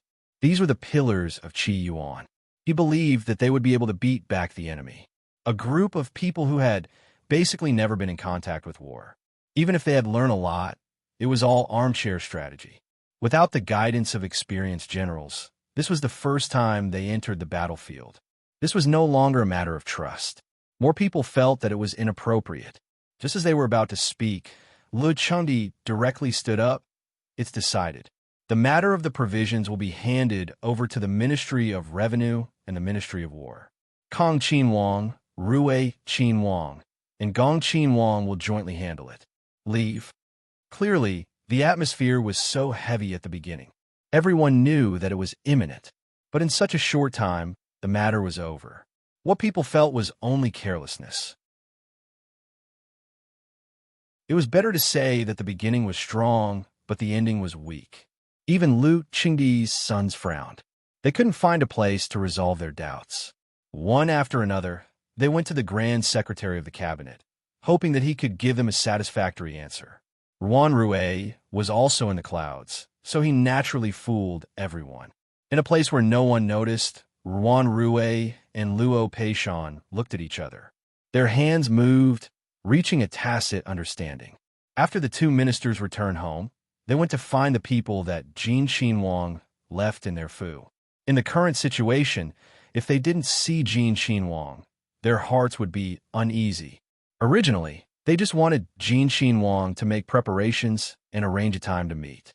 But they didn't expect that just by turning around, it seemed that Jin Xinhuang had already expected that they would want to see him. Dressed in casual clothes, they didn't even disguise themselves. Just like that, they went out. On their respective carriages, they coincidentally met Yu Zhongqing, who was about to leave the city. Yu Zhongqing, under the emperor's order, conveyed the verbal order to Jin Xinhuang. The two people couldn't help but feel nervous, their palms sweating. Then, they found that the commander of the Imperial Guards was intentionally or unintentionally covering for them. Then, so easily, without attracting any attention, they went out of the city and went straight to Jin Xinhuang's manor. When they arrived at the manor, just as the two of them were hesitating whether or not they should get off the carriage, Yu Zhongqing spoke first from outside. "This lowly official is about to meet Wang Yi. Does Lord Ruan and Lord Luo wish to travel with this lowly official?" This had already pointed out their identities. Naturally, there was nothing to be worried about. After getting off the carriage, the three parties greeted each other with tacit understanding. As for the thoughts of, as expected, of Jin Qinhuang in their hearts, there was no need to say it out loud. Muan personally led the way. When they walked through the secret passage, they could even clearly hear the clamor from the horse farm. It was still Li Hongyuan's private room with the other brothers, but this time, there was only Li Hongyuan and Jingwan inside. That's right, Jingwan was also there. Seeing Jingwan, not to mention Ruan Rue Zhong, even Luo Peishan was surprised. It was Yu Zhongqing who accepted it the most. Jingwan also didn't know what her husband was thinking, to challenge the tolerance of a court official. She could only keep a smile, sit quietly, and assume an unfathomable posture. Sit. First, tell Ben Wang. What was Fu Huang's reaction after appointing Fu Yunting as the commander-in-chief? Jin Qinhuang's actions had always been difficult to figure out. He had already asked, so naturally, he couldn't be hemming and hawing. The three people respectively gave Jin Qinhuang an answer from their own point of view. And because Yu Zhongqing was the closest to Lu Chengdi, and at the same time he also saw some things after the tide receded, so he spoke more clearly. Everything, when put together, could be summed up in 3 words. Something was wrong. Li Hongyuan was silent for a moment. So, perhaps only the successive emperors of Qi Yuan knew the reason for the imperial family's strange attitude towards Wu Anho's residence. Then, to be more precise, it should be the Qi Yuan emperor's strange attitude towards Wu Anho's residence. If there was no reason for this, even ghosts wouldn't believe it. Who was appointed as the deputy general? The emperor didn't appoint a deputy general, but a few young generals. https:///11/11807/1235943.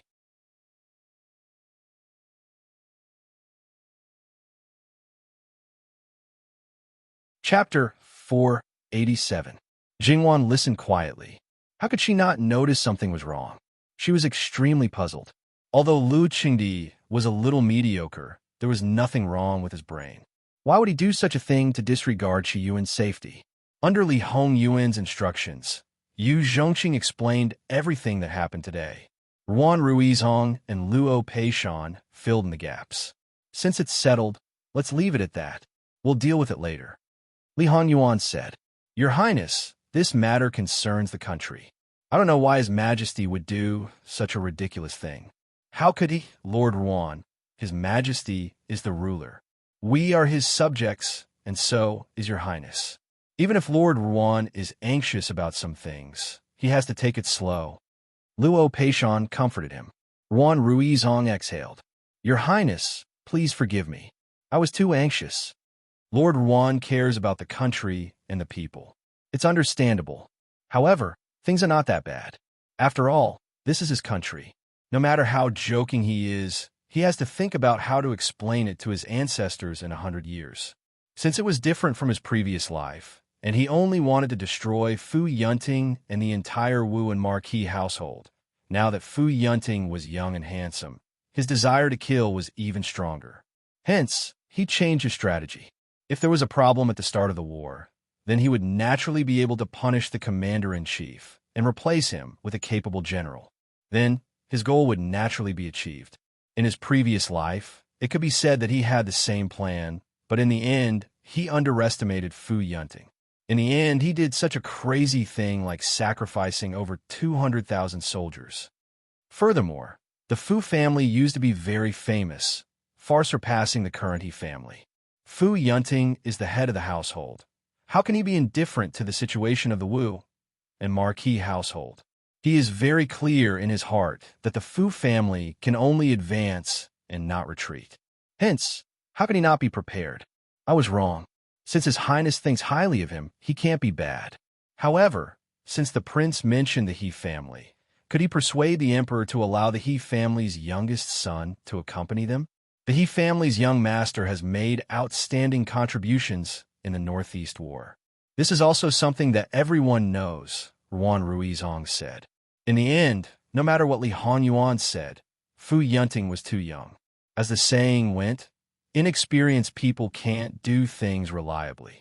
He did not have Hijihai's solid achievements that made people believe in him. In the end, he was not at ease. It was not that he did not believe in Li Honyuan, but that he did not believe in Fu Yunting. If he wants Fu Yunting dead and Wu Anho destroyed, how could he possibly get involved with Hijihai, who has a promising future? Lord Ruan should just focus on governing the country. You don't have to worry about things like pacifying the country. Li Honyuan picked up the teacup beside him and took a sip. When these words came out, it was not only Ruan Ruizhong who was surprised. Although Lu Qingdi's attitude was strange, they did not think that he would have such thoughts. Could it be that Jin Qinhuang was wrong? It was impossible. They had seen Jin Qinhuang's monstrous wisdom more than once, his sky-reaching methods. The things that he was certain of certainly would not be wrong. Why did the emperor say that he wanted to destroy the Fu family? For the sake of Qiyuan, the Fu family had suffered countless casualties. In the end, only Fu Yunting was left to barely hold the family together. No matter how one looked at it, the emperor should treat the Fu family well. But the things that the emperor did were just to fool the people. To the court officials, to the noble families, he didn't even bother to cover it up. Sometimes he simply hoped that anyone could step on the Wu and Marquis Fu. How preposterous, how chilling. But all of this, what is the reason? Why? Li Honyuan also wanted to know the reason. In the Li imperial clan, is there a rumor similar to the emperor passes on several generations? Fu replaces Li Xing? Jingwan, who was quietly being a wallflower, couldn't help but open her mouth. Li Honyuan was startled. Together with the others, they all looked at her. Jingwan felt the pressure and shifted a bit uncomfortably. Her smile was a bit awkward. I was just casually saying it. Of course, you can't take it seriously. Jingwan pursed her lips and inwardly scolded herself for having a bad mouth. Such words, how could she casually say it? If she didn't pay attention, then it could really bring disaster to Wu Anho. However, Li Honyuan suddenly clapped his hands and laughed. Wan is indeed smart. Although it is absurd, this explanation is the most reasonable. After Li Honyuan finished laughing, he supported his head with one hand. As one of the 4 dukes and 9 marquises of the past, the Fu clan was established through martial prowess from the very beginning. They had countless talented generals, and since the establishment of the Qiyuan dynasty, the Fu clan had never had a lapse in their military prowess before the current Marquis of Wu'an's health. It would not be an exaggeration to say that they were the stabilizing force of the Qiyuan dynasty. Logically speaking, such a clan should have always been the head of the nobility. However, the reality was that the Fu clan had always been suppressed by the people on the throne. Every time they won a major battle, they would appear to be blooming on the surface, but internally, they would be weakened by 30%. However, once the Fu clan showed any signs of impropriety, they would immediately be severely punished. If it wasn't for the persistence of the Fu clan, who used the lives of generations after generations of the Fu clan, I'm afraid that the Fu clan would have been destroyed a long time ago. However, this kind of bravery and fearlessness made the people on the throne even more wary. Holding power means death, but without power, death is even faster. Therefore, it was not that the Fu family wanted to control the military power of the Qiyuan. They were forced to do so because they had no other choice. Now that they were at the end of the road, Lu Qingdi did not want to scheme against them again. He wanted to crush this cockroach openly and not damage his own reputation at all. Everyone fell silent for a moment. Obviously, everyone accepted this explanation. Although they did not know the exact reason, they were certain that the Fu family had threatened the royal family. Speaking of which, this kind of thing was actually nonsense. However, it might not be groundless. The Fu family must have had some intentions at the very beginning, or they must have offended some ruthless person. That was why they were plotted against like this. In fact, the people on the throne might not really believe it. However, when it came to the throne, it was a taboo among taboos. Not to mention a shadow, even a word from the Fu family would be eradicated. It was just that the Fu family's bones were too strong, and their vitality was too strong. How did Wan come up with this idea? Li Honyuan asked curiously. How did he come up with this idea? He did not know if there was such a story in the history of his previous life, but there was such a story in the TV series. When he heard Lu Qingdi's strange attitude, he somehow connected the dots. I just suddenly thought of it. Jingwan felt a little guilty. She could not use words to cover up this kind of thing. After all, no one would have the guts to write a story.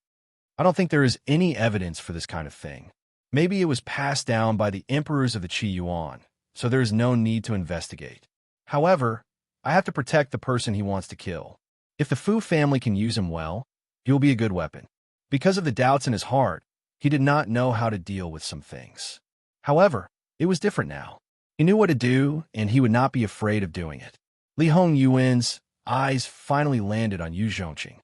What message did he ask you to pass on to me? The emperor said that he has been very busy recently, so he asked you to behave yourself. I'm really restless. The Qi Yuan has been in chaos for a long time, and he can no longer keep his throne. Li Hongyuan said calmly. The others lowered their eyes and pretended not to hear anything. However, he was not boasting shamelessly. It was the truth. All right, all of you can go back. Since he wants to use this opportunity to kill Fu Yunting, you can use this opportunity to replace the people in the Ministry of Revenue.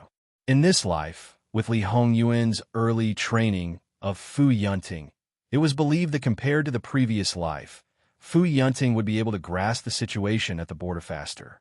Moreover, without the obstruction of the Deputy General, that group of young generals would only be Fu Yunting's food.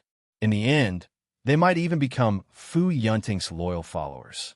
If the situation at the border did not develop as Lu Qingdi expected, it would be the same as the previous life, and they would tamper with the provisions. This would give them an opportunity. Even if the people in the Ministry of Revenue received Lu Qingdi's instructions, Lu Qingdi himself would not dare to protect them, because he could not explain it clearly. Therefore, he could only pinch his nose and let the Ministry of Revenue take the blame. This was very good. He had ruthlessly dug a hole for his other sons. Therefore, no matter who you were, when you went against Jin Qinhuang, you would have already fallen before you knew the real culprit behind the scenes. Ruan Ruizhong, Luo Peishan, and Yu Zhongqing left soon after. Jingwan, who had been sitting upright, relaxed a bit. She was not used to this kind of atmosphere. Li Honyuan smiled. Wan should get used to this kind of thing earlier. Get used to it earlier? How can I, a woman of the inner residence, participate in the matters outside? Wan, you don't have to say one thing and mean another in front of your husband. Now that so many things are handled by you, is it not considered participating in the matters outside? Dealing with it in private and participating in it in front of the court officials are two completely different things. Jingwan directly ignored a certain person's previous sentence. What's the difference in essence? All right, since a certain person did not care, why should she care? In any case, the court officials would not nag in front of her.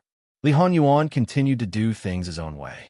The words that Lu Qingdi had Yu Zhongqing bring over to him could not even be considered as wind that passed one's ears.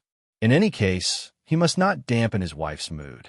In the matter of the Bai family, don't think that Li Honyuan was completely targeting the Bai family.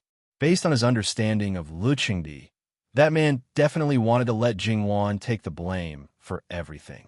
According to Li Hongyuan's temperament, this kind of thing was even more serious than stripping him of his nobility.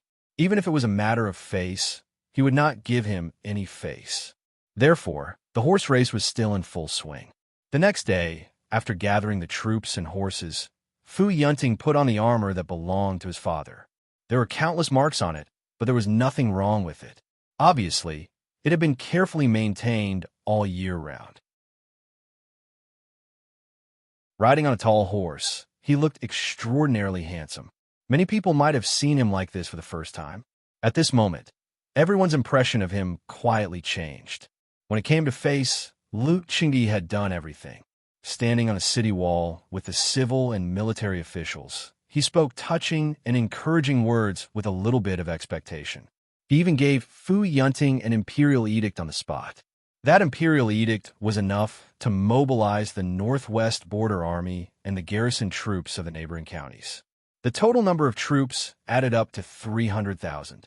At this point, if Fu Yunting still lost, he would definitely be condemned by everyone, and even be called the shame of the Fu family. Regarding this point, Fu Yunting was very clear in his heart.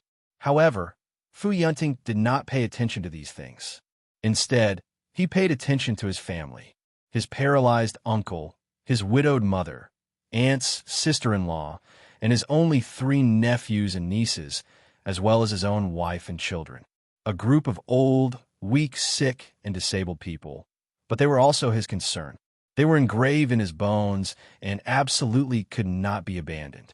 From beginning to end, he persevered and gritted his teeth to face all the reasons for the humiliation and hardship.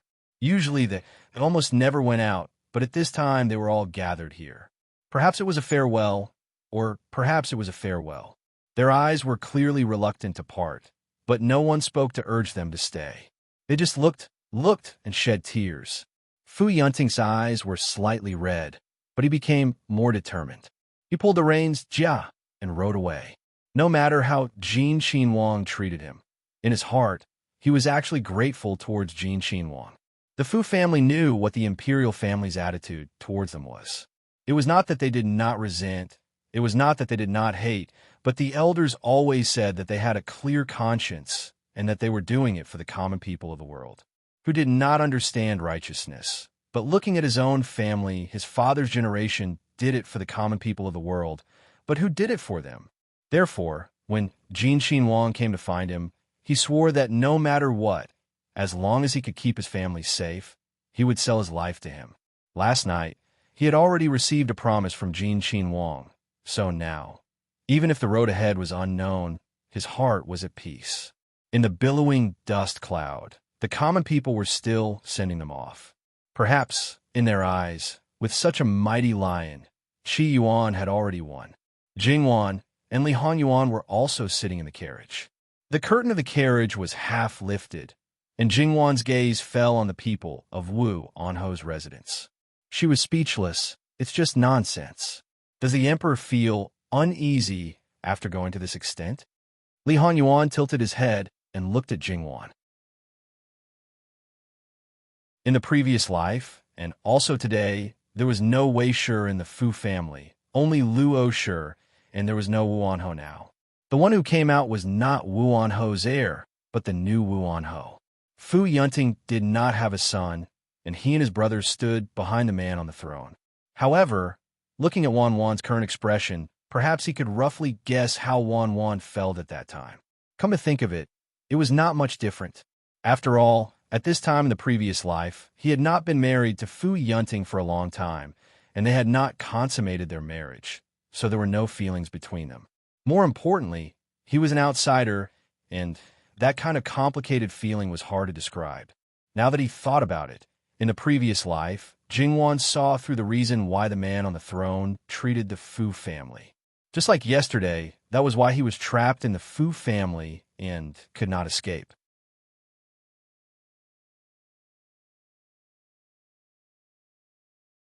Chapter 488. Jingwan looked at it for a moment and retracted her gaze. Wu Anho Fu had already fallen to this point. It was useless to think more. As a certain person said, they could only slowly plan. They had to stake the safety of Qi Yuan, the lives of countless people, and perhaps even the 300,000 soldiers to form a game. The one who started the game was Lu Qingdi. Although he had set up a trap to kill Fu Yunting, Jin Qinhuang had interfered. Lu Qingdi was unaware that the situation had quietly changed. However, no matter what, people would die in a war. Yuan. Jingwan's gaze had just landed on Li Hanyuan when she clearly felt that something was wrong with him. She couldn't help but think of his strange situation last time at the village. Jingwan immediately leaned over and reached out to hold his face, forcing him to face her. Yuan. Li Hanyuan returned to his senses, and the negative emotions in his eyes quickly dissipated. He held Jingwan's hand and very naturally kissed her on the lips. It's nothing. In fact, Li Hanyuan was always quite dangerous at this time. No one dared to approach him. Only Jingwan could be so unscrupulous. However, regarding the matter of danger, Jingwan might not know for the rest of her life. Jingwan pursed her lips and was slightly hesitant. Does a Yuan have anything to say to me? Although she finally asked, it was still vague. Li Honyuan chuckled. Then Wan, what do you want to know? Ask. No matter what you ask, this husband will tell you everything he knows. Ask. Ask what? How to ask. Instead of telling the truth, she had to play this kind of question and answer game. It was really annoying. Let's talk about it later. This is not the place to talk. Jingwan once again chose to be an ostrich. Perhaps, in her heart, secrets needed to be exchanged with secrets. It was not that she could not let the other party know about her personal matters, but when it came to it, she could not help but show her timidity. After all, traveling through time and space was not a trivial matter. She was not sure what kind of attitude her husband would have. In the end, life was too comfortable. She was addicted and greedy. Li Honyuan gently stroked the side of Jingwan's face. It's indeed not the place to talk, but if Wan wants to, we can talk anytime. Jingwan smiled and leaned on Li Hongyuan's body. Smelling the unique scent on his body, her eyes unconsciously filled with a sense of attachment. The curtains of the carriage had already been considerately put down by the people outside to prevent their master from doing something inappropriate in broad daylight. These people were also worried to death. Just as he was about to return to the mansion, Lu Qingdi's personal servant came over, trembling with fear. Bodyguard Qian gently knocked on the edge of the carriage. Your Highness, His Majesty wants to see you. Li Honyuan was holding Jingwan in his arms and whispering in her ear. When he heard this, his face turned cold. Let's go back. The meaning could not be more obvious. He did not want to see them. The servant watched the carriage leave, but did not dare to reach out to stop it. He braced himself and went back to report. This evil creature. Lu Qingdi was so angry that he almost fainted. If it wasn't for the fact that he still had reason, Lu Qingdi might have already gone straight to the door, brought out his father's prestige, and fiercely reprimanded him. In fact, don't even mention putting it into action. If he really went to the door, he reckoned that he would only be angered even more. The other princes who were conferred the title of Wang, as well as the other court officials, each and every one of them looked down and pretended that they did not know anything. In any case, the matter between this father and son, no one else could meddle. If they meddled, they would not be able to gain any benefits, but it was more likely that Lu Qingdi would shift the flames of war. To them, Lu Qingdi would not just reprimand them. Although Lu Qingdi might not scold them so fiercely, but other things would not be as indifferent as to Jin Qinhuan. They might not be able to eat the consequences. Lu Qingdi scolded for a full quarter of an hour without taking a break. It could be said that he was full of energy. TSK, the emperor scolding Jin Qinhuan more had its benefits. Not to mention other things, his spirit was completely different. Usually, they would not see him so well. After scolding until his mouth and tongue were dry, Lu Qingdi flung his sleeve, arranged the carriage to return to the palace. Returning to the Wangfu, this was a secret and safe place for Li Honyuan. Jingwan looked for something to do. Obviously, the previous topic in the carriage seemed to have been forgotten. On the surface, Li Honyuan seemed to follow her wishes, but in reality, it was probably not the case. In any case, there is nothing that must be done. It is better to go to the study. Li Honyuan did not allow for an explanation. He half unyieldingly brought Jingwan into the study. Then he directly spread out the paper, dipped it in ink, and began to draw on the paper. Li Hongyuan's movements were very fast, and with one look, one could tell that it was not a freehand painting, but a meticulous brush. With just a few strokes, the outline of a woman appeared. Gradually, Jingwan was entranced. Although it was just a silhouette, but this figure was grasped very accurately. If it was not her, who else could it be? Although Li Honyuan had been learning meticulous brushwork for some time, it was obvious that Jingwan had not seen him draw a portrait. All the outlines of the woman appeared vividly on the paper. Then, he began to color. Almost without thinking, Li Honyuan found the color that he needed from the various paints. The speed at which he mixed the colors was also very fast. It could be said that he was faster than Jingwan, the original creator. The color that he mixed was also very beautiful. The dyeing effect was indescribably satisfying. However, as time passed, Jingwan became more and more silent. Li Hongyuan's painting took more than 2 hours, and the whole painting was basically completed. It was lively and full of charm. It was not exaggerated, but anyone who saw the painting would probably be moved by the woman in the painting. It was her, but it also seemed like it was not her. Jingwan thought that even if she was given another 10 years, she would not be able to reach such a level. After all, these things were also dependent on talent. However, this was not the main point. The main point was that a certain someone's talent was a little too good. Moreover, rather than calling it talent, it was better to call it familiarity. The kind of familiarity that was ingrained into the bones. There was no need to think, and it was completely at the will of the heart. What existed in the heart was simply engraved. For it to be so deep to such an extent, it was unknown how many strokes were drawn. Some things, even if one wanted to deceive oneself and others, seemed to be impossible at this moment. Li Hongyuan hung the brush on the pen holder and looked at Jingwan. His eyes were still gentle and affectionate. Wan, do you have anything you want to ask? Jingwan clutched the handkerchief in her hand and looked straight at Li Hongyuan. The expression in her eyes was indescribable. Some things were not difficult to guess because one had experienced it. After all, if one had not experienced it, one would think that it was a fantasy when one heard it from others, let alone think about it. Yuan, you haven't met me before, right? The kind that has a deep connection with me? Li Hongyuan nodded gently. Yes. When?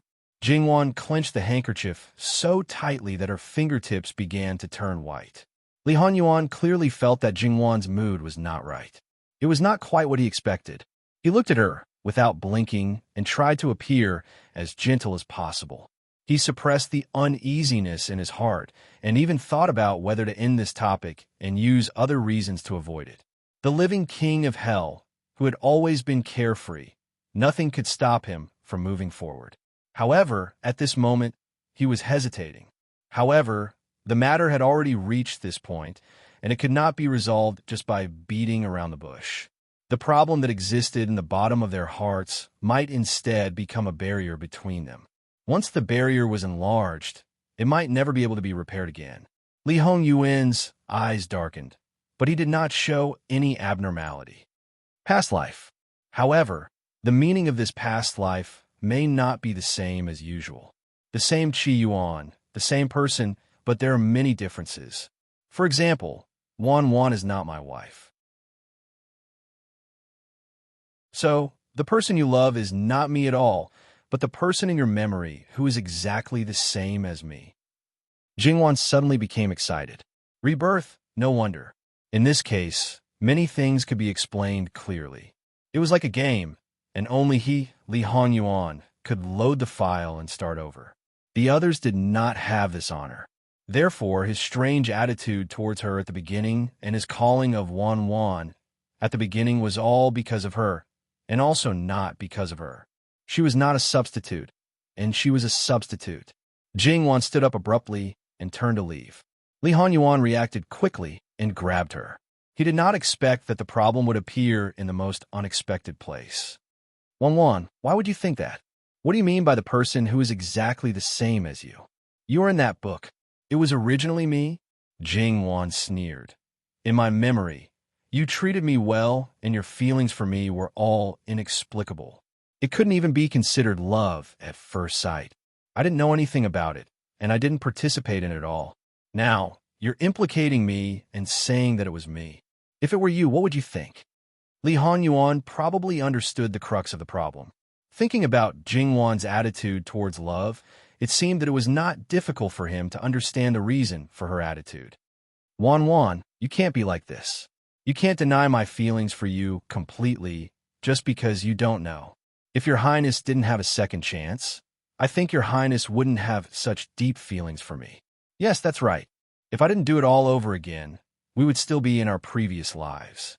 At this time, you were married and we didn't have any interactions at all. Everything developed according to plan. Then, you were deeply involved in the Wu and Marquis household. In order not to implicate the Luo family, you defiled yourself and asked to be removed from the clan. Your grandfather was sad because of you. Your grandmother cried until she was blind. You worked hard for the Wu and Marquis household, and the Luo family secretly helped you. They were almost discovered, and their entire family was wiped out. As for me, I was completely deceived. I was poisoned when I was only 10 years old and was judged to not live past 30. Then, a few months later, when I found out about everything, I was assassinated in all sorts of ways and had to escape from the capital in a sorry state. When I was on the brink of death, I was pulled back by you when I was in despair. I fought for the throne in a situation where I had nothing and couldn't save the Fu family in time. I couldn't protect you and could only watch as you died in my arms.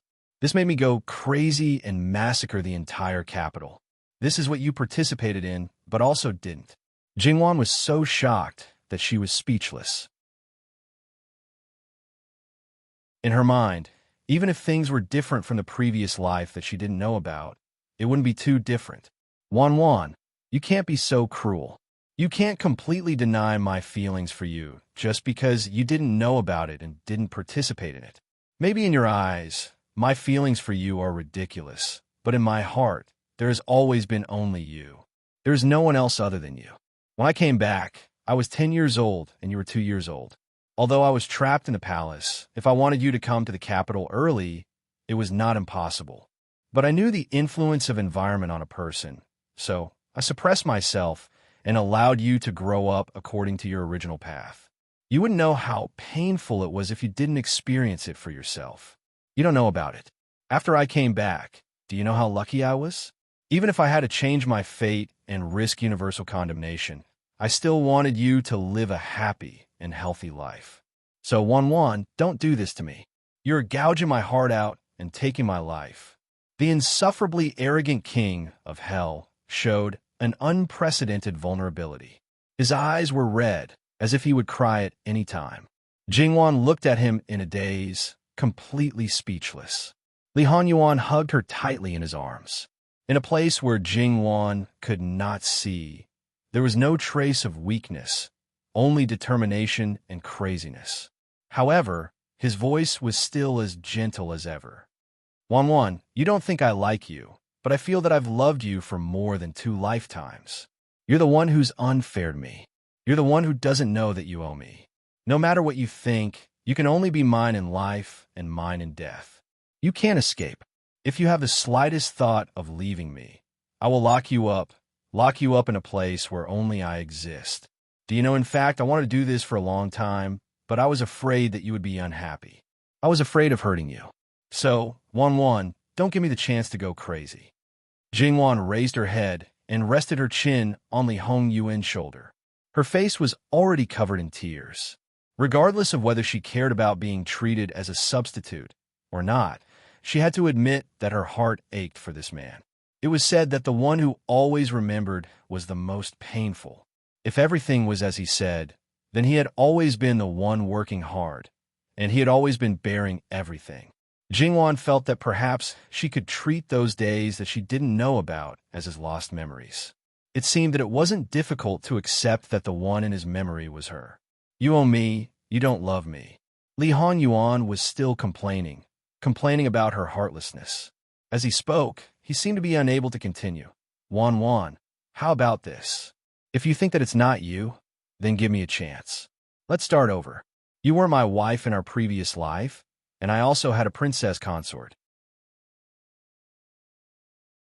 I had more than one woman, but in this life, I only want you, and you will always be the only one.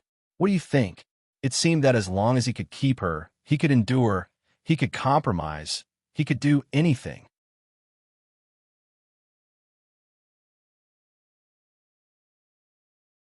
Chapter 489.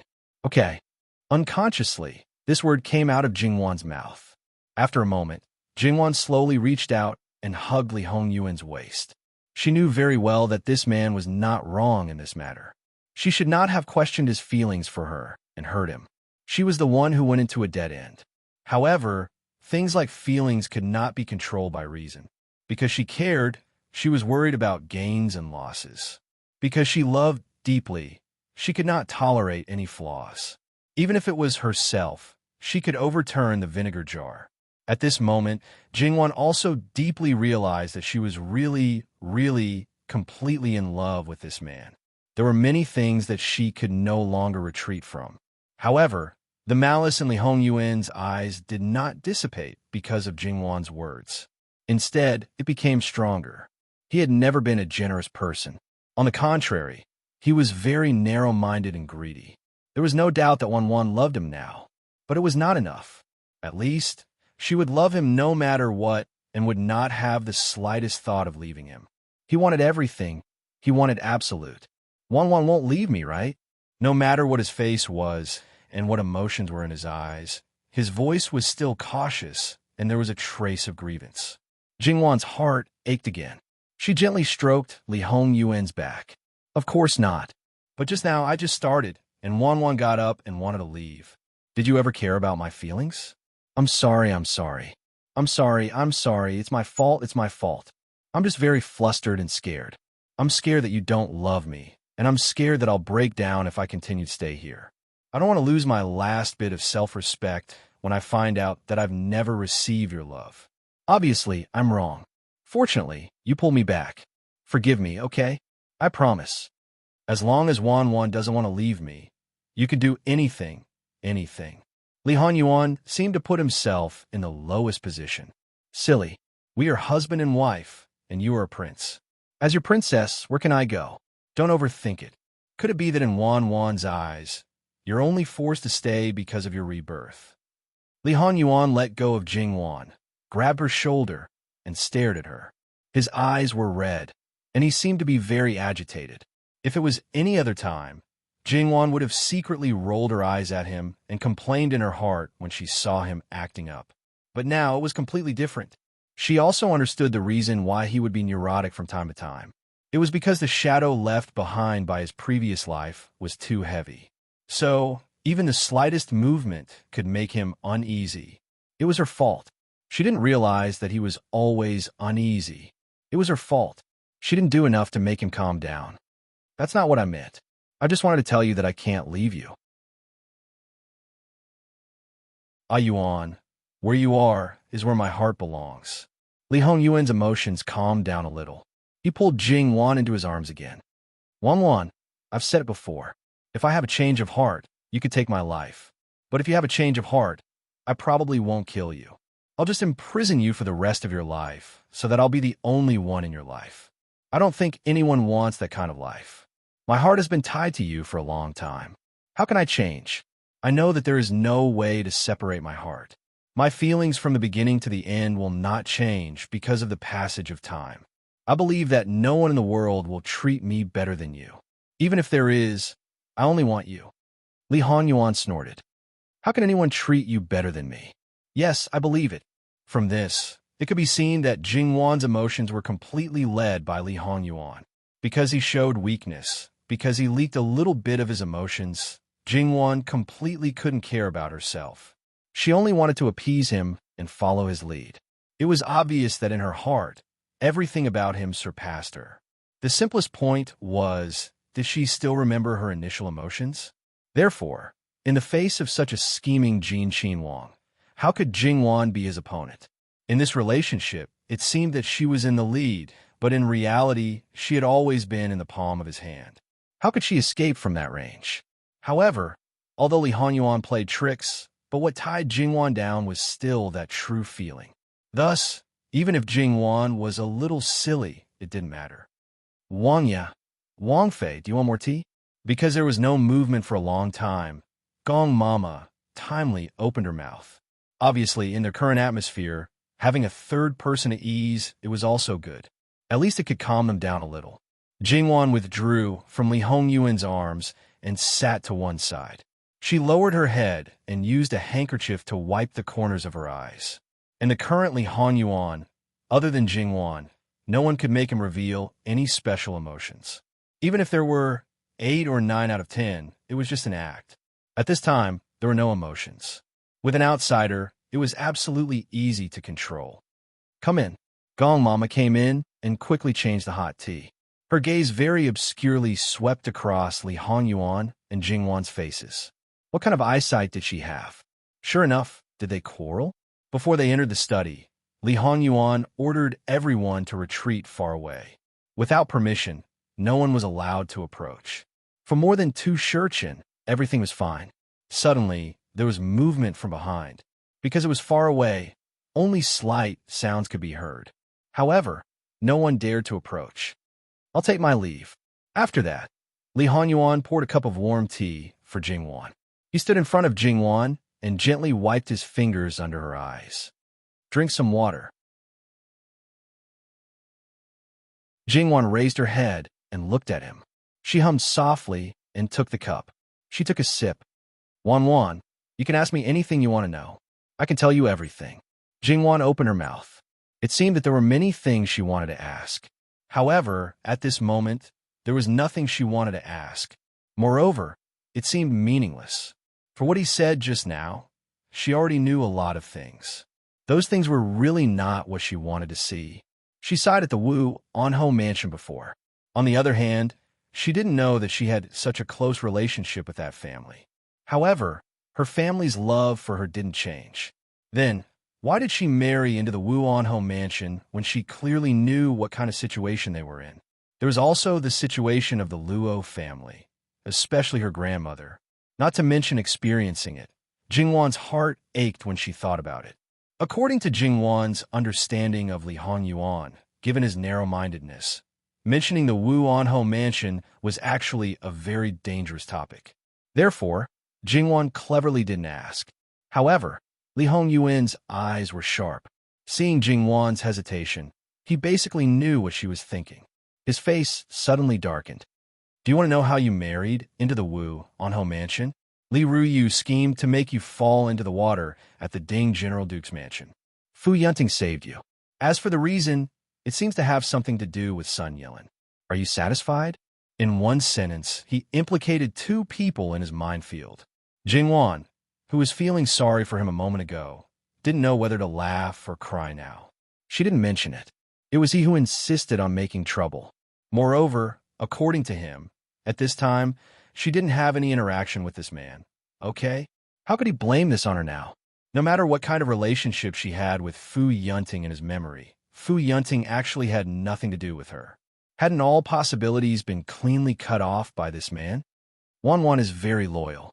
Even if she became my woman and gave birth to my son, she still refused to enter the imperial mausoleum because she felt sorry for Fu Yunting. She didn't even enter the Fu family's ancestral grave. Li Hongyuan's face darkened as he spoke, and he started to become irritable again.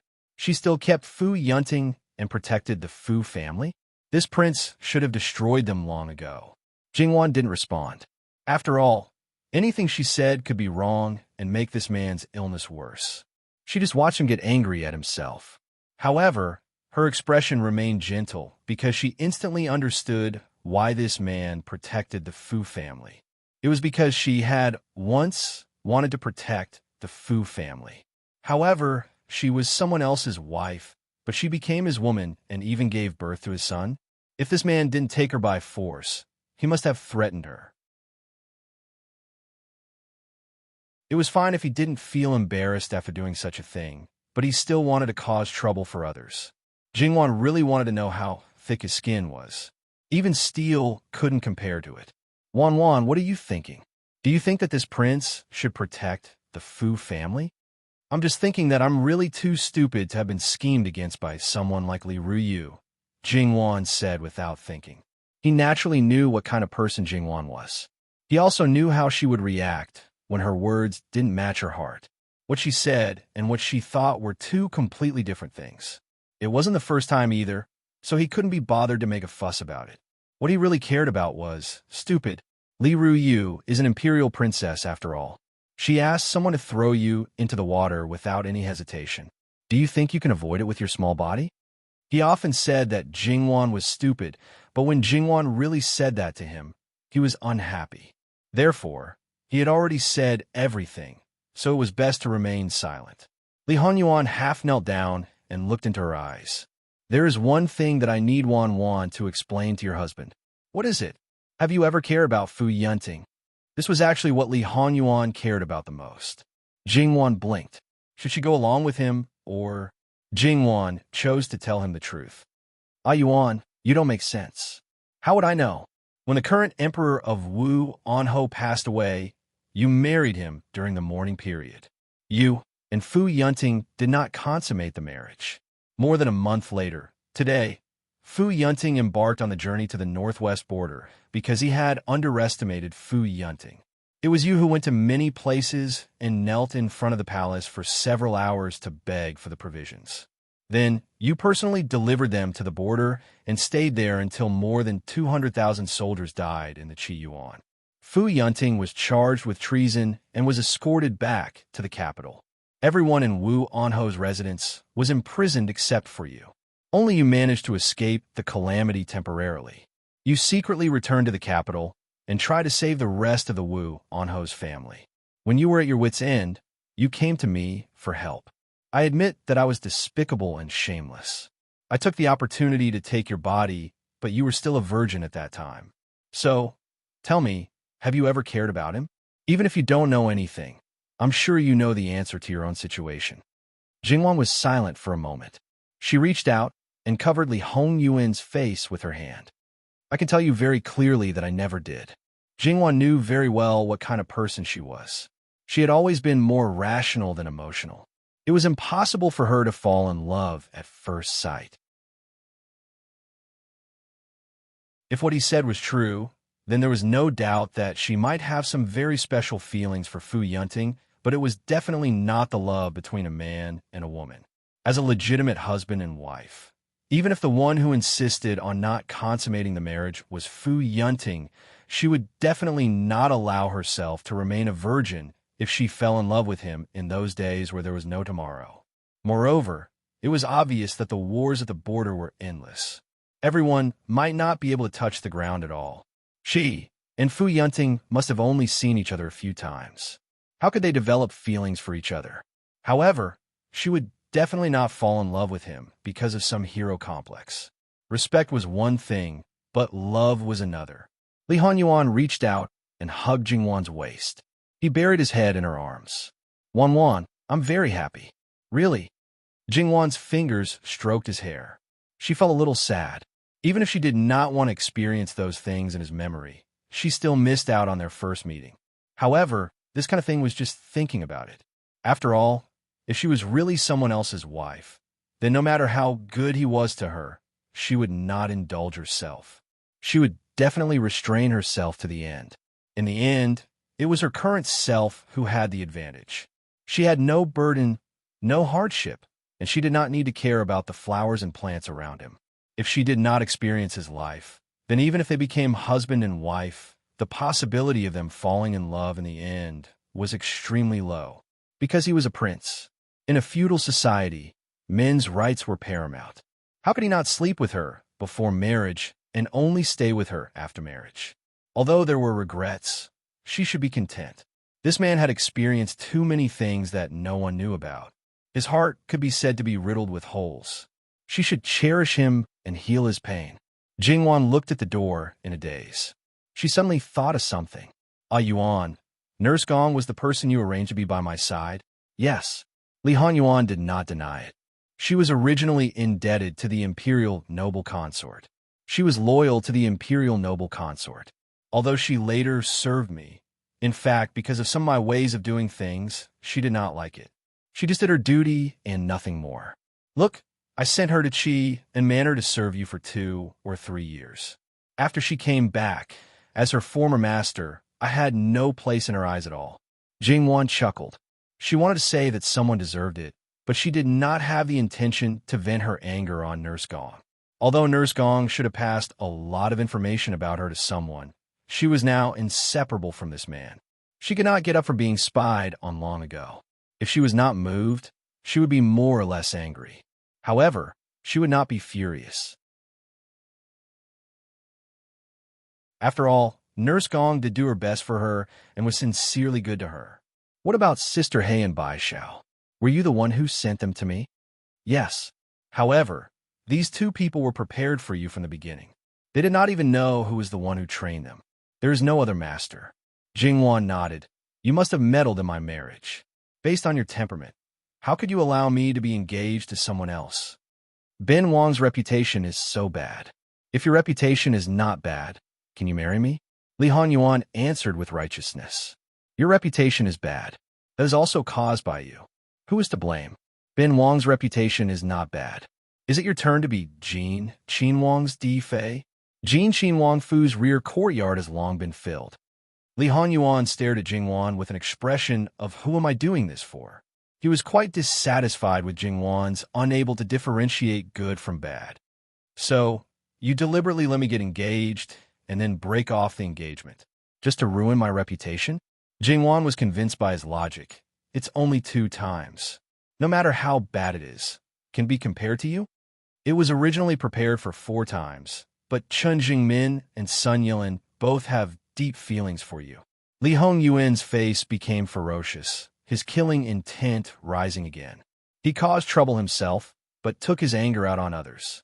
If she did not have an engagement with those 2 people, even if they had feelings for each other, it would not be deep. After all, if she did not give them hope, then perhaps they would have given up on the idea earlier. Because of this, your plans for the next 2 times were put on hold. He was about to die from jealousy. How could it continue?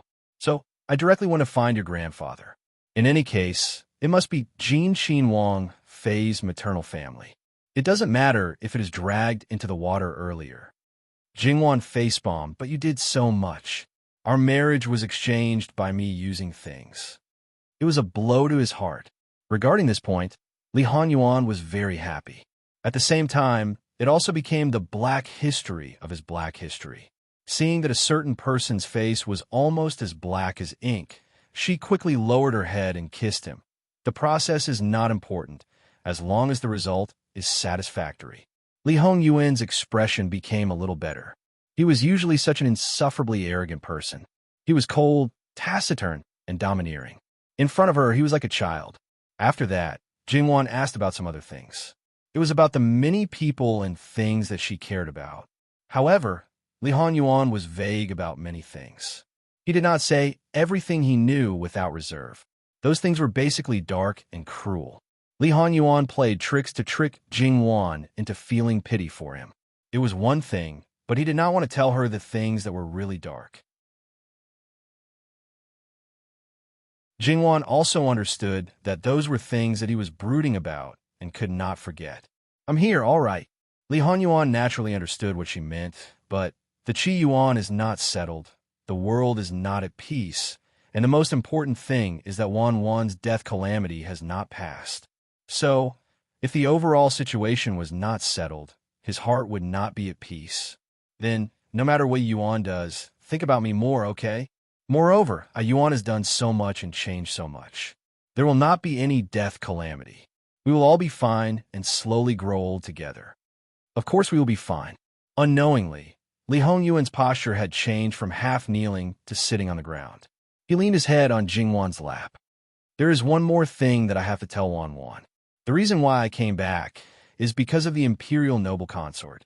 What Master Liaochen said is basically true. The Imperial Noble Consort is indeed special, but her origin is unknown. Her spirit is indeed still alive, but it is not wandering. Before I came back, she was trapped in the jade pendant that was found in the Jade Essence Palace. After I came back, her spirit entered the body of Qin Shufei, who had the closest fate to her. Last time, when Qin Shufei was poisoned, she temporarily took control of Qin Shufei's body. In order to send me back, she wanted to disperse her spirit. 81 altars were praying for the world's blessings, just to prolong her existence. At least, she could fulfill some of her wishes. Although she had suffered enough today, Jingwan was still shocked. It's a pity that the Imperial Noble Consort fell into your father's hands. If she didn't fall into that man's hands, I wouldn't be here. Li Hanyuan said angrily. Jingwan choked and was speechless. So, the only thing she could do now was to do her best and at least let her die without regrets. There was no room for any mishaps regarding the altars. I've said what I need to say. Now, Isn't it your turn to speak, Wanwan? Jingwan was not surprised by this. After all, when he had nothing, he was able to surpass all his brothers to ascend the throne. In addition, he had similar experiences. How could he not notice?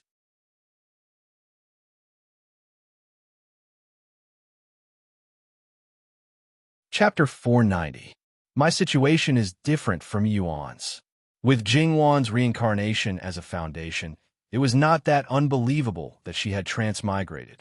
She was not worried that he would not be able to accept it. Jingwan organized her thoughts. I came from another place, a place that can never be found here. When Yuan came back, he transmigrated through time. It's as if time went back. I probably transmigrated through space. Space, how do I explain it? It's like there are two aromatherapy balls. Qi Yuan and everything that can be extended from Qi Yuan are in one ball. Even if I were to redo my life, it would still be in the same ball. However, Wanwan came from the other ball. Under normal circumstances, the two aromatherapy balls are not connected and cannot touch each other. Li Hongyuan continued. Jingwan looked at Li Hongyuan strangely. His ability to understand was amazing. After all, Jingwan did not know what was going on. If she had to explain it, she might not be able to explain it better than this. Jingwan felt that if this man was in her previous life, he probably would not have made a fool of himself just because he was an antique. That's pretty much what I mean. In a sense, you can also think of me as a reincarnation with the memories of my previous life. That place is very different from this place. However, its history is similar to the history of this place and Qi Yuan. The geographical location is also very similar. The era I lived in was very different from the current Qi Yuan. Jingwan said slowly with a hint of nostalgia. Li Hongyuan listened attentively. Although he had expected that the place Jingwan lived in might be very different, the difference was far beyond his imagination. Although he could not accept all of it, there were many things that were worth looking forward to. Wanwan is talking about the environment she lived in. What about you? You could be together freely. If we are together, we will be together. If we disagree, we will separate. How many men has Wanwan slept with? Li Hongyuan raised his head and looked at Jingwan. His eyes were dark, and it was obvious that he was going to turn hostile if something went wrong. That's just a way to get to know each other and improve their relationship before marriage. Compared with a Yuan having multiple wives and concubines, it doesn't seem to be anything at all, right? Only the magistrate is allowed to set a fire, but the common people are not allowed to light a lamp. Jin Wang, yeah, there is no such thing as you. Jingwan found it funny. Li Hongyuan's expression was terrible, but he knew very well that if he pursued this matter, he would be destroying their relationship. Moreover, Wanwan's environment at that time had always been like this. Just like in Qi Yuan now, it was normal for men to have multiple wives and concubines. There was nothing to criticize. Therefore, even if he was unhappy, he could only pinch his nose and accept it. However, I only had one. The most we could do was hold hands. Because I didn't want to have any further contact with him, he separated from me. Jingwan continued to say with a smile. The expression on Li Hongyuan's face immediately turned bright. It's good that they separated. That kind of brat who only thinks about molesting women. What's the point of staying? Wanwan should have separated from him earlier. Jingwan gently rubbed Li Hongyuan's face with her fingers.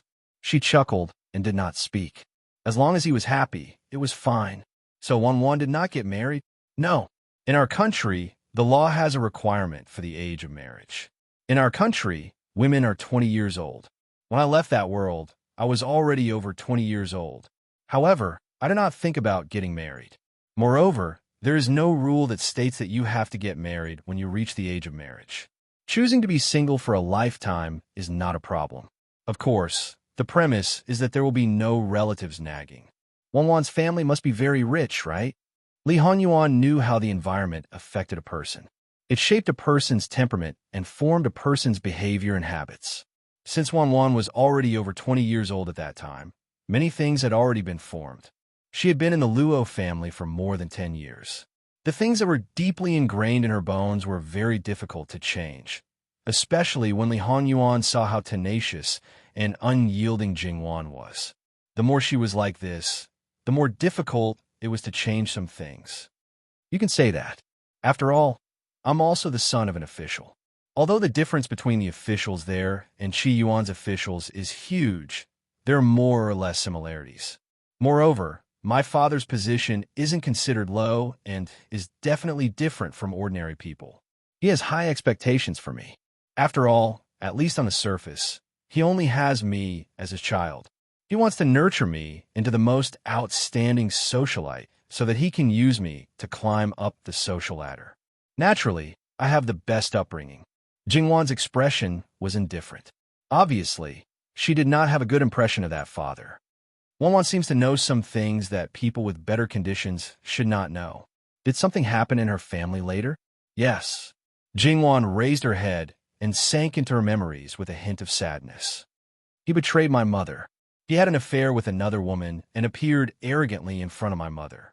However, my mother originally wanted to divorce him. In that place, it was normal for couples to divorce if they did not get along. After the divorce, both parties could remarry. However, that man was an official, so it was impossible for him to do that. After all, monogamy was the law. It was not easy for my mother to divorce him. After a long tug of war, when the results were about to be out, both of them met with an accident at the same time and died. Only my grandmother and I were left. Not long after that, it was revealed that he had colluded with the bandits. However, he was dead, so everything was over. After all, he would not be implicated, but his family property was seized. Those bandits seemed to have suffered losses because of him. After he died, those bandits naturally found me and my grandmother. I lived a wandering life with my grandmother for a period of time. My grandmother was a woman from a scholarly family and had an excellent upbringing. Because of her earnest teachings, I did not go astray. However, my grandmother's originally healthy body had already collapsed, and she passed away a few years after that. During that time, I lived a very bad life and was muddle-headed. Then one day, I seemed to have suddenly fainted. When I regained consciousness, I knew that the original me was most likely dead and reincarnated, but I seemed to have forgotten to drink Mang Po's soup. I still remember everything from my previous life. Jingwan lowered her head and looked at Li Hongyuan. Her eyes were slightly red. Wanwan, you have me now. Moreover, the Luo family is also your relatives. Most of them are good people, Li Hongyuan said softly. It was no wonder that she did not like concubines since she was young. She was also particularly disgusted by men who were fickle in relationships. She was particularly close to Madame Luo. And I know. In fact, my grandmother in my previous life has already passed away. I have nothing to worry about. My grandmother in my previous life and my grandmother now are quite similar in some ways. It is undeniable that in the beginning, I was close to my grandmother because of the transference of affection. After a long time, my feelings for her are also real. If you miss Madame Luo, you can always take the time to go back and visit her. Oh, you're suddenly so generous? Who was the one who pulled a long face and was unhappy because I stayed in the Luo family for a long time? Jingwan teased. The sadness in her heart dissipated a little. Li Hongyuan snorted coldly. How long can Madame Luo live? In any case, the one who will be by your side for the rest of your life will be me. Jingwan paused. Yuan, thank you. She lowered her head and kissed Li Hongyuan's lips. Just a word of thanks is enough. But other than this, I don't have anything else. After all, I'm yours. I've given you my whole life. These words could be said to have greatly pleased the living king of hell. What do you mean you don't have anything else? I'm not yours. The big Jin Qin Wang Fu isn't yours. Jin Qin Wang, whose sweet talk skill was maxed out, really pleased Jin Qin Wang Fei. Some feelings began to linger again. Jingwan decisively changed the topic. Since a Yuan's fine brushwork is so good, why don't we cooperate on a painting? I'll paint you, and you paint me. How about it? Painting a portrait of Li Hongyuan could be said to be the peak of Jingwan's fine brushwork, especially the first portrait, the surreal style. In the future, it would be difficult to surpass that level. Why not? Li Hongyuan got up and pulled Jingwan's wrist. walking behind the table again. You first or me first? Why don't we do it together, one for each person? After each person finishes, the other person will fill in the other half.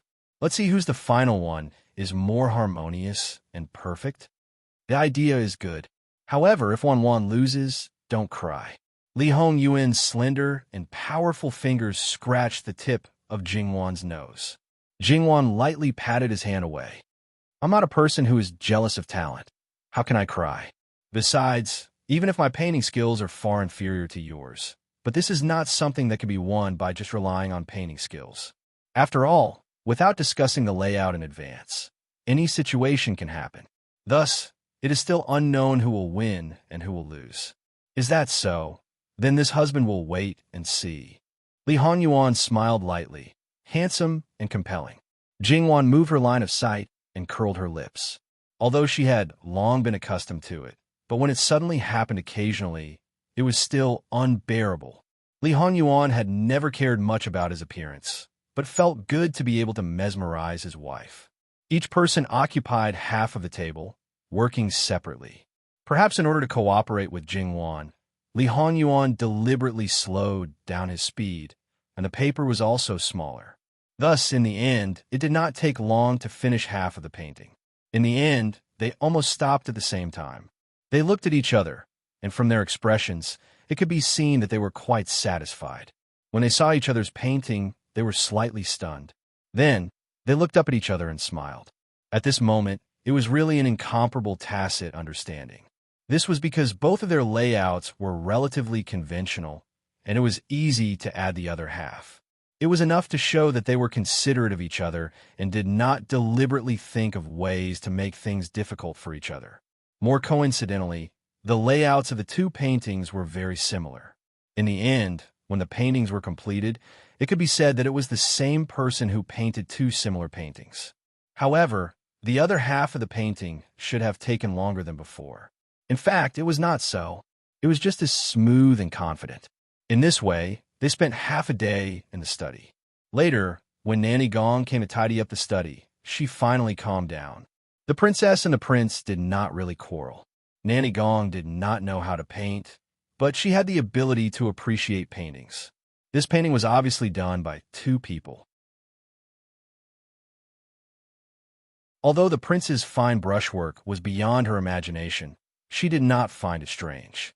After all, she did not like the prince's style of doing things, but she did not deny that he was extraordinary in all aspects. After that, Mama Gong realized that her Wang Fei's gaze towards her was a little strange. However, she did not try to find out the reason. She did what she was supposed to do. Her gaze did not change. She strictly adhered to her professional ethics. Jingwan thought to herself, Nanny Gong has been specially trained and is a secret guard. Her composure is not comparable to ordinary people. I used to think that Nanny Gong's temperament was like this, but it turned out that it was not the case. There was a special training in it. Nanny Gong, let the people get ready. We'll go to the Luo family in the afternoon. After hearing what her husband said, even if it wouldn't happen right now, Jingwan still couldn't remain indifferent. It was as if she would not be at ease if she did not take a look. Yes, Your Highness, Nanny Gong replied and prepared to leave. Nanny Gong, does Your Highness have any other orders? In Nanny Gong's impression, Jingwan was slightly hesitant when speaking. That is, you can slowly remove the makeup on your face. Nanny Gong was actually much younger than her face showed, and the shape of her face was also different. It was fine if she did not know before, but now that she knew, there was no reason for her to continue acting like this. Gong Mama paused and immediately reacted. She knew that the princess consort already knew some things. This might be the reason why the prince and the princess consort had argued before. It was obvious that no one liked having a spy around them years ago. However, the prince had still managed to appease the princess consort in the end. Yes, Nanny Gong actually looked similar to the previous female nurse. Under the subtle influence of the female nurse, her current face was actually closer to her original appearance. However, the age difference was there. If she suddenly completely removed the makeup, in the eyes of outsiders, it would definitely be a different person. Therefore, the removal of the makeup would not be done overnight. It would take at least a year and a half. It was not the New Year's Day, and it was not something that happened in the Luo family, but Jin Xinhuang brought Jin Xinhuang Fei to the Luo family. The Luo family naturally did not understand and worried that something might have happened. With such emotions, old Madame Luo hurriedly led the Luo family out to greet them. Seeing the husband and wife coming down from the carriage without any haze on their faces, old Madame Luo breathed a sigh of relief. However, her heart was not completely at ease, because she knew that this granddaughter of hers really hid things in her heart and could not be easily seen. After the necessary formalities were completed, the group entered the Luo Fu. Before stepping into the inner courtyard, the men and women walked separately. Old Madame Luo could not bear it anymore and hurriedly asked the doubts in her heart. Jingwan understood in her heart that she suddenly came back for no reason and scared her grandmother. Jingwan held her arm and hurriedly comforted her. "Grandmother, don't worry. I just missed you, so I came back to take a look. It's really nothing." Old Madame Luo tilted her head to look at her. After looking at her for a long time, it seemed that there was really nothing wrong. Only then was she completely relieved. "You are a Qinhuang Fei, an imperial daughter-in-law. How can you run to your maternal home for no reason?"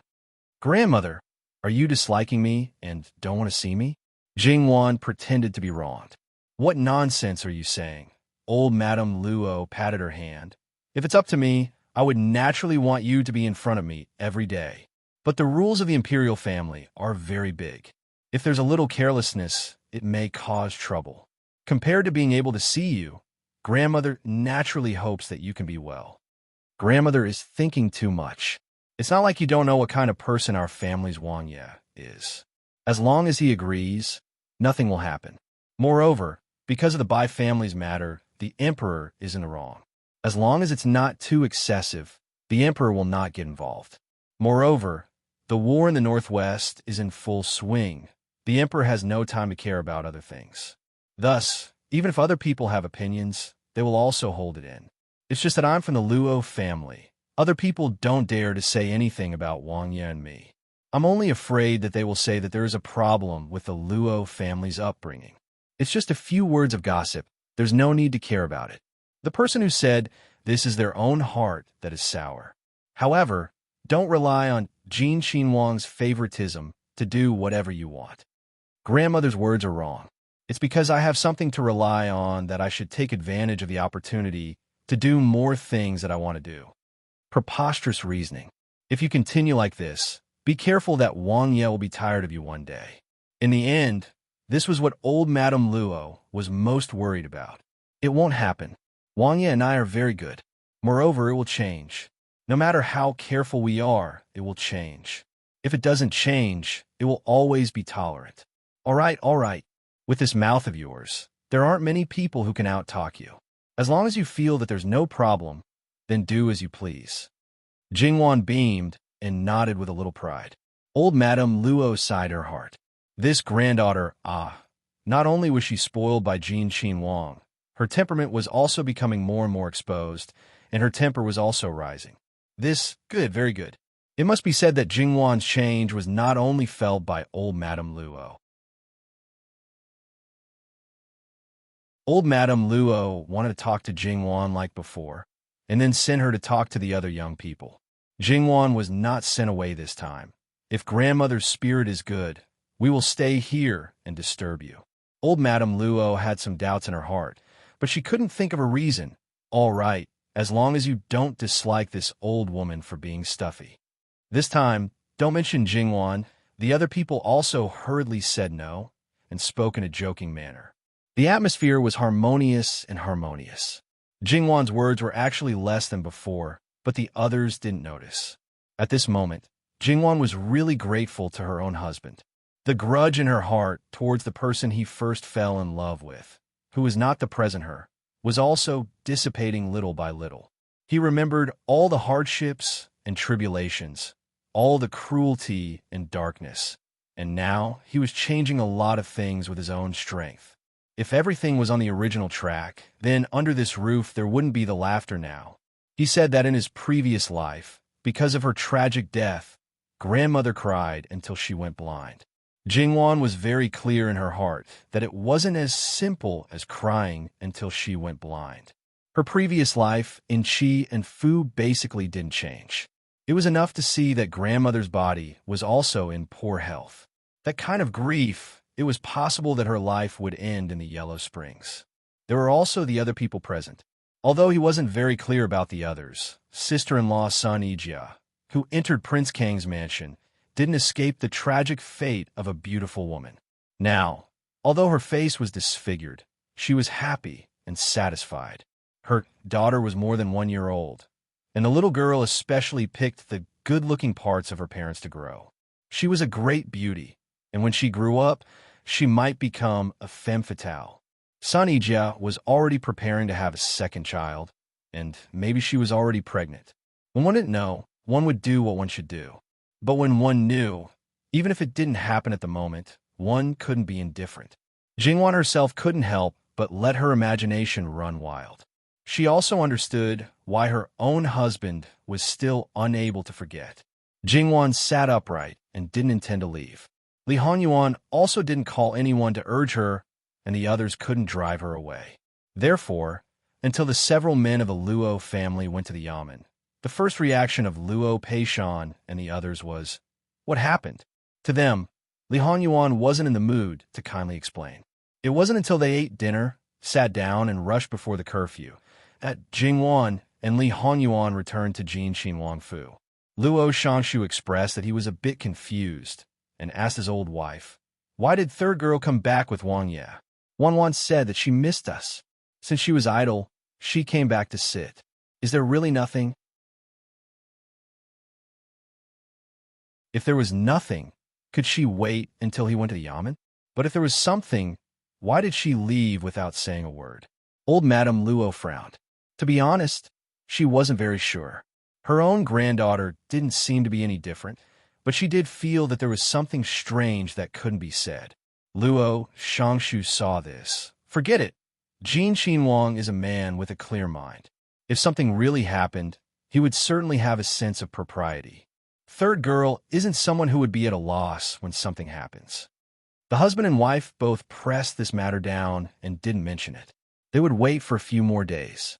If it really was a big matter, there wouldn't be no movement at all. Perhaps it really was nothing. No one stipulated that when a married daughter came back with her husband, they must leave at a certain time. On the carriage back to the Wangfu, Jingwan quietly leaned in Li Hongyuan's arms. "What's wrong? You came back to take a look and your mood is down?" "No, it's just that I can't walk out for a while. It will be fine after a few days.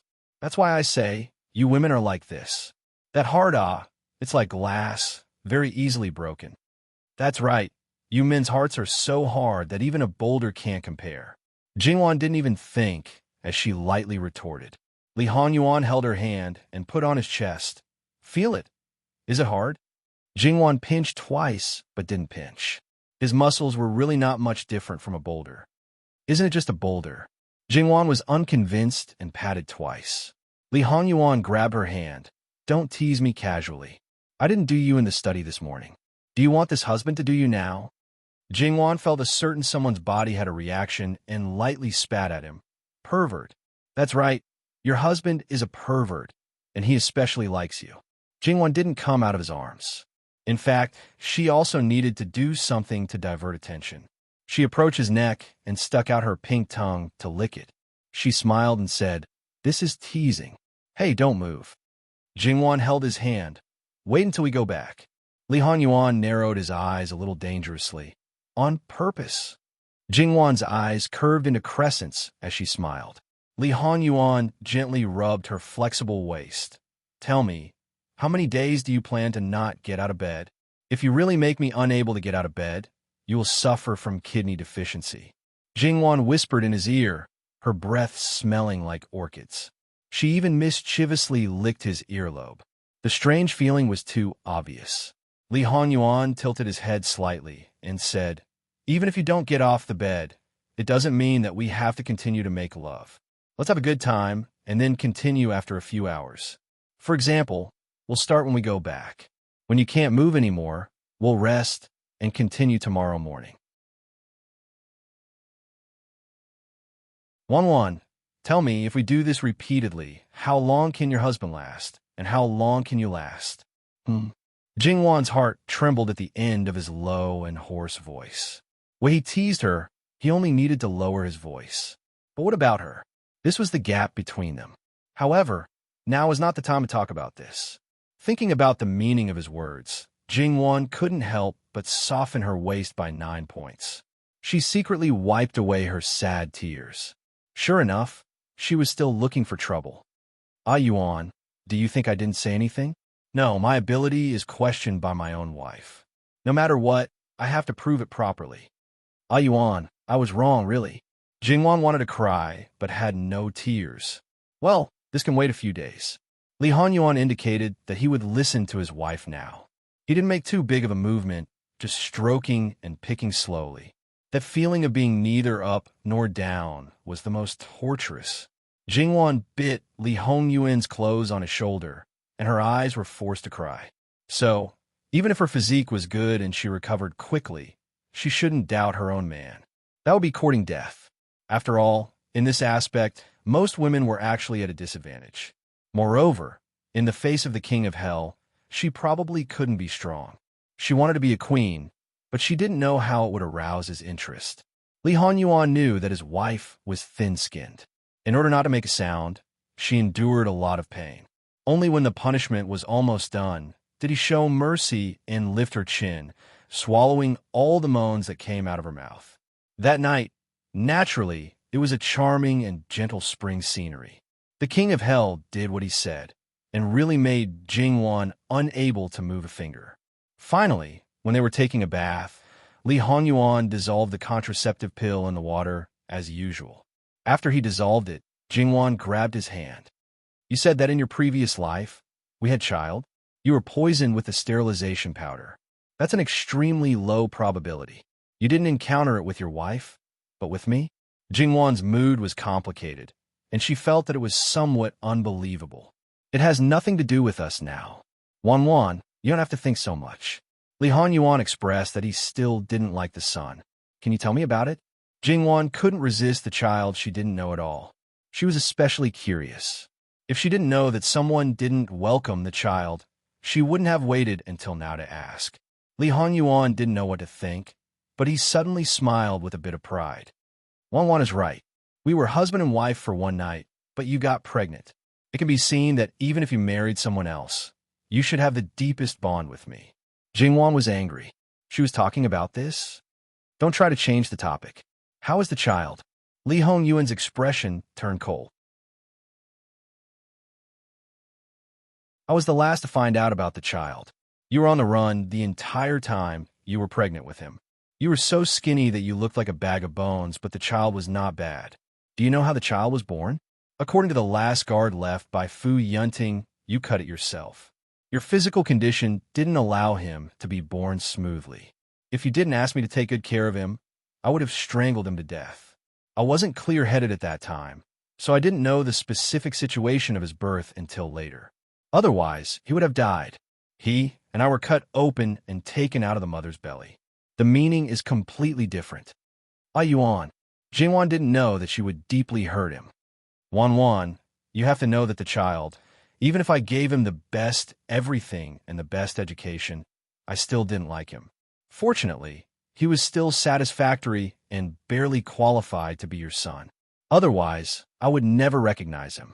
I would barely keep his life and not leave the throne to him, even if he was my only son. The Jiangshang that I conquered didn't need an heir. I could easily destroy it. Therefore, the child could sit on the throne. First, he was the son of Luo Jingwan. Second, he was qualified to be Luo Jingwan's son. It had nothing to do with him being the only heir of Li Hanyuan. This was probably something that no one thought of. If they knew, those ministers didn't know how many hairs they would pull out. Even if they had to stuff a duck, they would probably let the little prince pass. Even if Li Hanyuan gave Jingwan too much stimulation, Jingwan was still shocked speechless. If it's a girl? Jingwan murmured. If she passes, she will be the empress. Li Hanyuan said without hesitation. https:///11/11807/12554053. Mobile edition.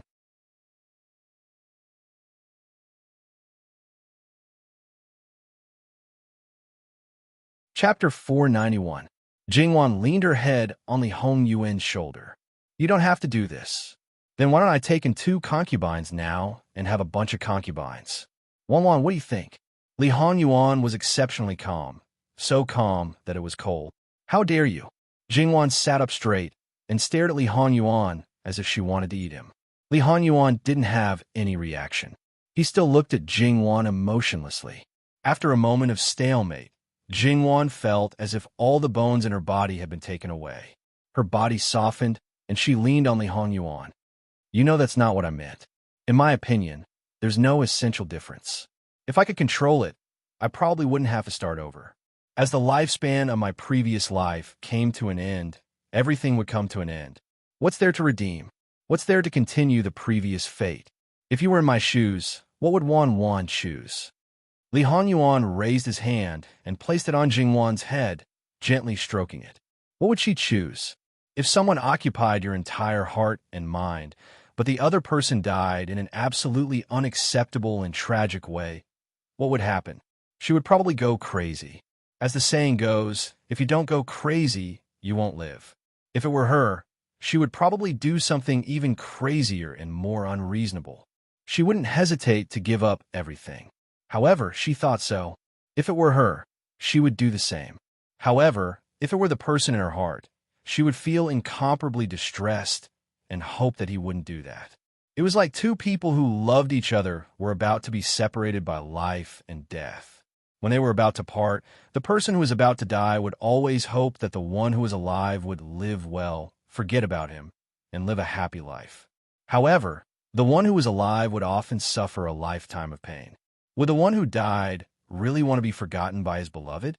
In his heart, he actually wanted the other person to remember him forever. It would be better if he occupied the other person's everything. However, he would be reluctant to do so. He would be reluctant to let the other person live in despair. Jingwan hugged him tightly and gave him the answer. Li Hanyuan smiled. Your husband is a selfish person. I don't want you to do anything, Wanwan.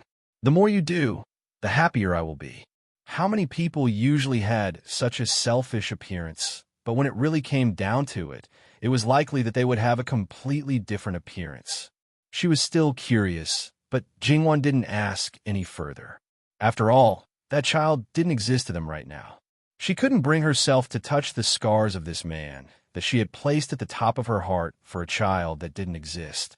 As for their children in the future, they had to have at least one. After all, according to this man, without a qualified heir, he would destroy everything in order to not let others take advantage of him. There was nothing more terrifying than this, all right? What would be considered as destroying? It definitely wouldn't be just shaking the Qi Yuan's imperial court. That situation would definitely be many times more serious than the current battle between the Qi Yuan and the Xiongnu. That would be a real disaster. Even if it would only happen after her death, she didn't want that to happen. They would die, but there would still be relatives in this world. Thinking about them falling into turmoil and suffering, they would probably die with grievances. Whether the successor was qualified or not was one thing. They had to have a successor first. Once they had a successor, as long as it wasn't a real piece of rotten wood, they could do everything they could to make it pass. Jingwan felt that, based on their genes, unless the child was very unlucky and had some defects, it was unlikely that it would be a piece of rotten wood. However, it was useless to think about it now. Not only was the situation unstable and her body still immature, but the most important thing was that she needed someone's consent. Every time, he personally dissolved the contraceptive pills, and the one who made the pills was probably Gongjio. If she asked Gongjio to change the medicine, this man would probably know in seconds. Therefore, it was completely impossible for her to secretly get pregnant, so she could only wait.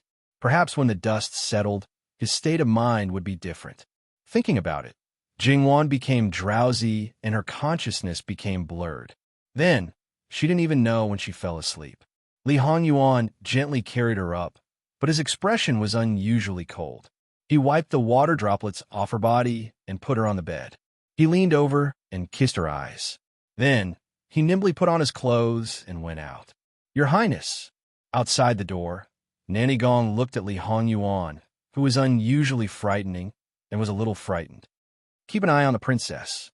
If she shows signs of waking up, light another calming incense. Don't let her know that I've been out." "Yes, Your Highness, please come back soon. You know, the princess can't sleep well without you by her side." Li Hongyuan took a look at Nanny Gong. This kind of care was a little strange, in fact. Without saying anything, he turned around and left. His sleeves drew a cold arc. Nanny Gong watched the dim light turn the corner and disappear completely in front of her. Then she entered the room and checked on Jingwan's situation. She put down the bed curtain and turned off the light. Then she went to the bathroom and cleaned it up, especially the bath water with calming medicine. Li Hongyuan was going out. What was more important was what happened during the day. Li Hongyuan was worried that she couldn't sleep well, so he prepared in advance. Because the medicine was put in very secretly, Jingwan didn't notice it. She was a little surprised that she slept so well. She thought that she would have insomnia. "So, I'm actually heartless. Even if the sky falls down, I won't worry." Jingwan teased Li Hongyuan. "It doesn't matter. I don't mind." Li Hongyuan closed his eyes and hugged Jingwan. "Sleep a little longer. It's getting late. Wan, do you want me to do something?" Thinking of Li Hongyuan's theory of not getting out of bed, Jingwan decisively chose to close her eyes and stay in his arms obediently. Li Hongyuan waited until Jingwan was quiet before he opened his eyes.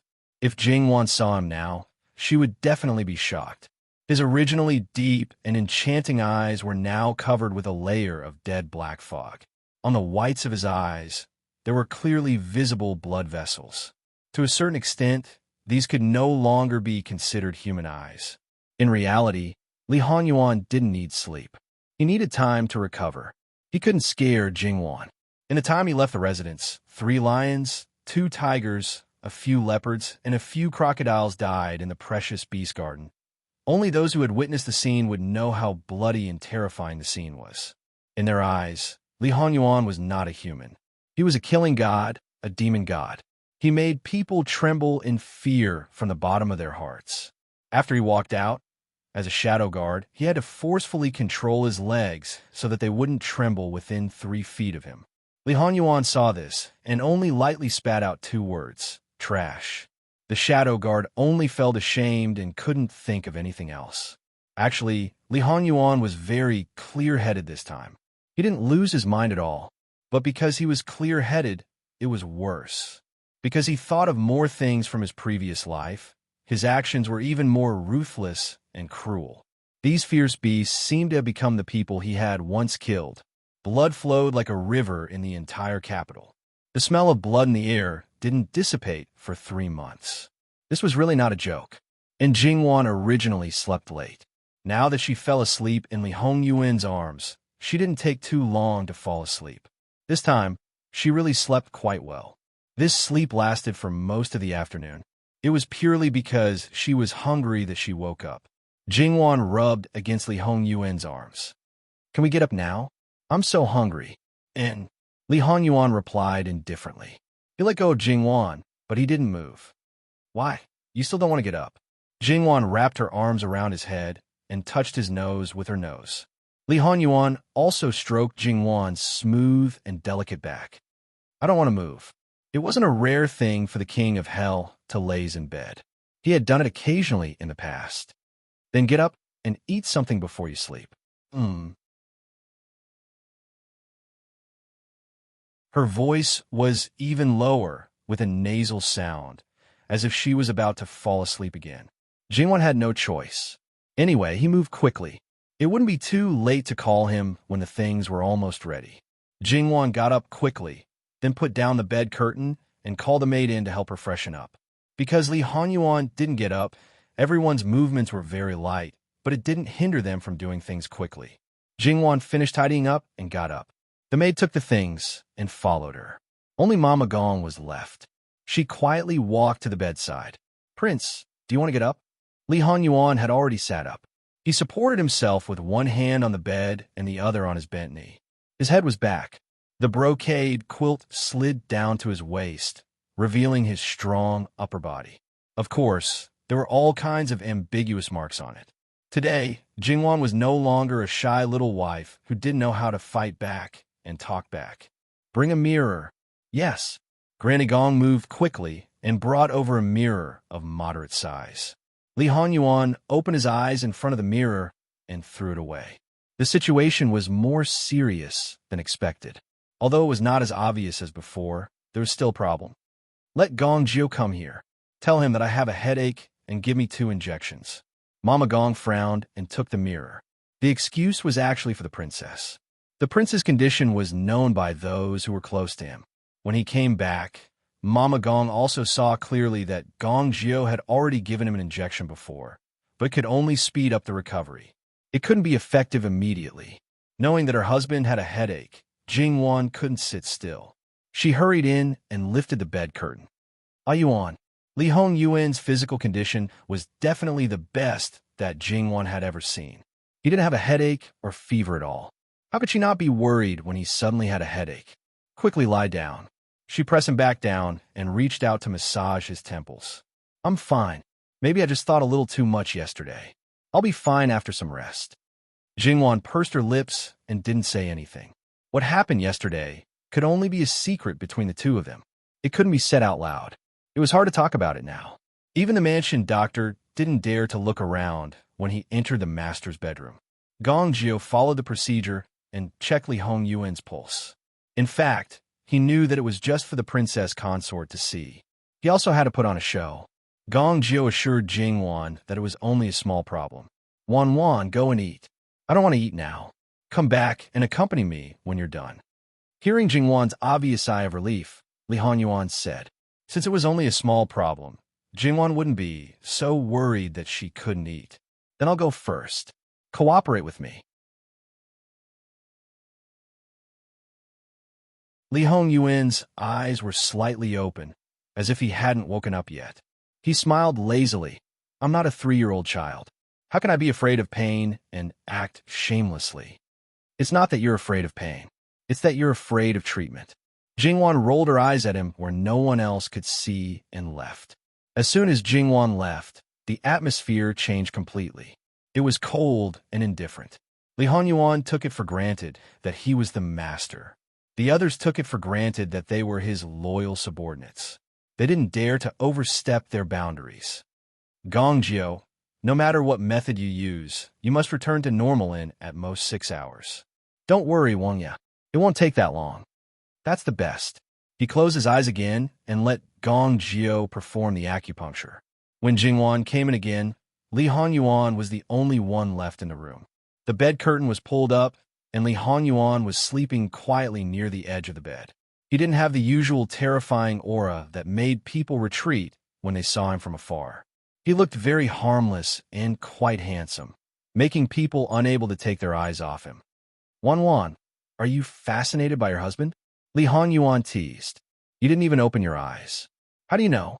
"Of course, I know exactly what Wan is like." Jingwan walked over and sat on the edge of the bed. "You don't want to sleep anymore? Or do you want me to feed you something?" "I can't sleep. I really don't want to eat now. Come up and lie with me." Li Honyuan lazily patted the spot beside him. "That's so boring. How about I find a few travel books or stories to read to you?" "That's fine." There were all kinds of books in the room. Basically, they weren't serious books and were just for entertainment. After taking 2 books, Jingwan got on the bed. Li Honyuan spontaneously lay on her lap and enjoyed it very much. Jingwan read. Although she didn't have a proper cadence, she controlled a very good rhythm. She was neither too fast nor too slow. It was very comfortable to listen to. Li Hongyuan's mind was completely empty. When he was quiet, he naturally recovered quickly. At some point, Li Honyuan knew that his eyes were almost healed, even without a mirror. "Hey, there are some blood vessels in your eyes. Does Gong Jiu know?" Jingwan touched the corner of Li Hongyuan's eyes and carefully looked. I saw it before. It's fine. I didn't notice it before. Jingwan was a little annoyed. It's just acupuncture. Don't you need to take medicine? No, I feel very good now. Li Hongyuan sat up and hugged Jingwan. He rubbed his chin on her head and chuckled. What should I do if I'm hungry now? If you're hungry, of course you have to eat. What else can you do? You're really 3 years old. Even if you're 3 years old, you still know this. Jingwan patted him. Hurry up and let go. But I want to eat Wan. Li Hongyuan hugged Jingwan and rubbed her, unwilling to let go. I won't let you eat it. You have a good appetite, but I don't. What's wrong with you? You're obviously delicate and tender, and you smell so delicious. It really whets my appetite. Jingwan touched Li Hongyuan's itchy flesh, and he deliberately scratched it twice. Jingwan couldn't help laughing. No matter how she begged for mercy, it was useless. She couldn't stand it anymore, so she grabbed him and bit him hard. She struggled hard and broke free, but because she lost her footing, she directly rolled off the bed. Her entire body and mind relaxed. Li Hongyuan's reaction was slower than usual, and he didn't catch her. When he heard Jingwan cry out, his expression changed. He hurriedly wanted to get off the bed, but he saw Jingwan turn over and sit up, glaring at him angrily. She was like an angry kitten, sharpening her claws to scratch someone. It was clear that she didn't fall. Li Hongyuan calmly sat back down, smiling. He propped his chin on his hand and looked at Jingwan with interest. On the other hand, Jingwan's clothes and hair were messy, and a portion of her hair was messy on her face. She looked like a little crazy woman. The more Li Hongyuan looked at her, the more amused he felt. Then, he simply laughed without restraint. Gong Mama heard Jingwan's cry of pain and unconsciously rushed in. When she saw this scene, she didn't know what to say. Young people these days, really, Gong Mama went forward to help Jingwan up. Prince and Princess are just playing around. You should know your limits. Don't get hurt. Jingwan brushed the hair from her face, feeling a little embarrassed. Although he was the closest person to her, he had never been so embarrassed. Her face was a little hot. Mama doesn't need to worry. I'm fine. When Jingwan said this, Li Hongyuan directly exposed her. Mama is right. Ben Wang will pay attention in the future. Jingwan glared at him. This was considered the pleasure of the boudoir. How could he say it to a third person? Moreover, his tone was so serious. Please, the smile in his eyes should at least be more serious. He was laughing at her like this, and he didn't care at all? Mama, help me dress and have the kitchen prepare some food. She decided to ignore him. This man, the more she talked to him, the more excited he became. Yes. Does Prince want to get up? Get up. Li Hongyuan brushed the hair in front of his chest. Even if he wasn't wearing clothes, he was still the incomparably noble Jin Wangya. Gong Mama went out to give the order and came back. While Jingwan was dressing, Li Hongyuan also got up and unhurriedly dressed. Although there wasn't much to do these 2 days, he was indeed a little tired and should rest for a few more days. Although it was a mealtime, it wasn't the first time that such a situation occurred in Jin Wangfu. The people in the kitchen were also unhurried and dealt with it with ease. At the dining table, Li Hongyuan drank a little wine. The war just started. The situation is not too chaotic. Wan, take some time and send away all the servant girls around you. Jingwan nodded. The originally scheduled time was around this time, just in time to make some people happy. Jingwan was quite teasing. Li Hongyuan didn't care. They followed Ben Wang. Ben Wang has been looking for a wife for more than 10 years. Their level is still far from it. Jingwan almost spat out the food in her mouth. This was not shameful but proud. Jingwan was completely desperate about this man's face. However, at Jingwan's side, there were Mei Lan, Zhu and Zhu, Bai Xiao, and Hei Mei, plus Fu Rong. Among the first four, Qing Zhu was the most lively. She was originally a 17-year-old girl, but she refused to marry no matter what. Speaking of which, there was no one by her side who gave her a bad example. So how could she have such an idea? As for Hei Mei, she seemed to have a tendency to grow a little crooked. She became more and more passionate about martial arts and didn't like men. Then there was Fu Rong, a brothel girl who was violently disfigured. She originally didn't want to marry, let alone now. Usually, when Jingwan went out, she basically wouldn't follow. As for the remaining 4 husbands, other than Imperial bodyguard Qian, there was one who was part of Jingwan's dowry, one who was also a bodyguard of the Wang Fu, whose parents were servants, and one who was the son of the steward of the Wang Fu's outer courtyard. They were all personally supervised by Jingwan. She called the 4 people in front of her. Because she was bullied by Li Hanyuan, she couldn't do anything to men, so she didn't treat these people with respect. Facing Jingwan's coldness, the 4 people were a little scared. Other than Imperial bodyguard Qian, who knew the reason, the other 3 people were a little at a loss. What did they do wrong to make Wang Fei unhappy? Even if Imperial bodyguard Qian knew, he couldn't do anything. Wasn't it right to take the blame for Wang Fei? Besides, they were going to marry the people around Wang Fei, so they had to accept it. Jingwan was cold, but at most, she would say a few words verbally. Compared with the fighting power of the King of Hell, they were really too weak. Among the 4 maids who were going to be married, only Qingwan had parents and brothers. So, Nanny Gong and Jingwan's wet nurse were probably needed to act as the maternal family to send them off. As for the men, it was best to have elders. If there were no elders, she would find a way to deal with them. According to Jingwan's idea, the 4 maids should be married slowly one by one, at least in 2 rounds. However, Li Hanyuan rejected the idea without hesitation. My 4 maids, Wan, are going to be married at one time. Wan has her own people. It's better not to favor one and discriminate against the other. Jingwan wanted to say, "It's obviously your decision, okay?"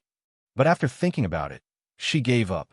It was impossible to reason with this kind of person. If they were going to get married together, then they were going to get married together.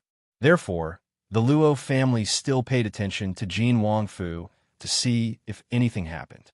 As a result, in nearly 10 days, Jingwan's maids were going to get married. This was the biggest thing. Well, it was really a waste of effort. Nothing happened at all. After all, it was a matter of the Wangfu, and it was only the maids getting married. Naturally, it wouldn't cause any waves. Lu Qingdi also sent people to pay attention to the situation of Jin Wangfu. Although that evil creature's son was still angry with him, he didn't cause any trouble, so he didn't care anymore. There were a lot of government affairs, plus the war in the Northwest. He was so busy that he didn't have time to enter the harem. Coaxing his son and whatnot could be delayed. In reality, as Li Hanyuan expected, Lu Qingdi wouldn't really disregard the people and soldiers of the Northwest just to harm Fu Yunting. Battle reports came in one after another. In reality, Fu Yunting was worthy of being called a tiger from a family of generals. When he arrived at the front lines, he used thunderous methods to stabilize the situation. At the same time, he also carried out a moderate counterattack and won. Although it wasn't a big victory, it still had an encouraging effect when Qi Yuan was retreating. At least, it didn't make the Qi Yuan army think that the Xiongnu army was invincible and flee. In reality, whether it was the imperial court or Fu Yunting, they all knew that the situation wasn't so optimistic. Because the Xiongnu army was fighting too smoothly, to a certain extent, they were slacking and underestimating the Qi Yuan army. Fu Yunting only won because he caught them off guard. When the Xiongnu army started to pay attention, it would only be harder to fight later.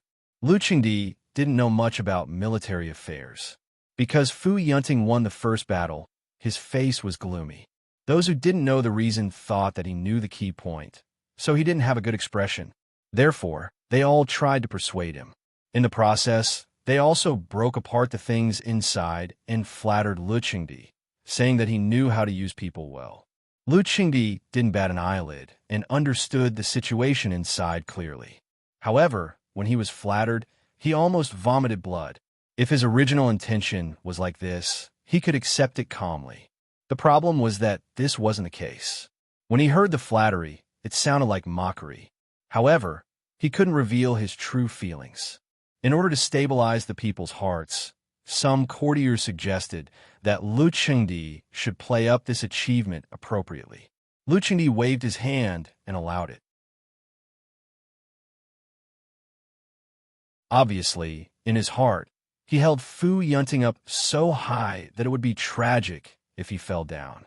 Especially when he knew some of the actual situation. Once he failed, the exaggerated merits this time could be pinned on his head, thinking that he was lying about the battle achievements. At that time, it would be more than just one crime. However, Lu Qingdi's imagination was beautiful. The problem was that he had a son who was good at making things difficult for him. Therefore, things wouldn't go as he wished. Regarding Fu Yunting, this was only the beginning of his grievances. As time passed, Fu Yunting would only get more and more successful. Lu Qingdi could only continue to hold on to him and find an excuse to punish him, but the courtiers and the people wouldn't allow it. In the end, he would probably be like the previous emperors of Qi Yuan. His scheme failed, and he would make the Fu family into a position that couldn't be touched easily. To a certain extent, it was quite strange that the Fu family was able to survive until now. Of course, no matter how fierce the war in the Northwest was, to the people in the capital, they would still do what they were supposed to do. Eating, drinking, playing, indulging in a life of luxury. On the surface, perhaps they would restrain themselves a little, but in private, without seeing the cruelty of war, it was useless to just listen to it. However, there was another person who couldn't sit still at all, and that was He Zhihai. While the Northwest was fiercely fighting, he was holed up in the capital, Moldy. That's right, Moldy. There were too many aristocrats in the capital, and if he wasn't careful, he would provoke someone he shouldn't provoke. He Zhihai also knew this, so he tried his best not to go out. After all, he was actually someone who would get into trouble for no reason. That's right, some troubles would come knocking on his door for no reason.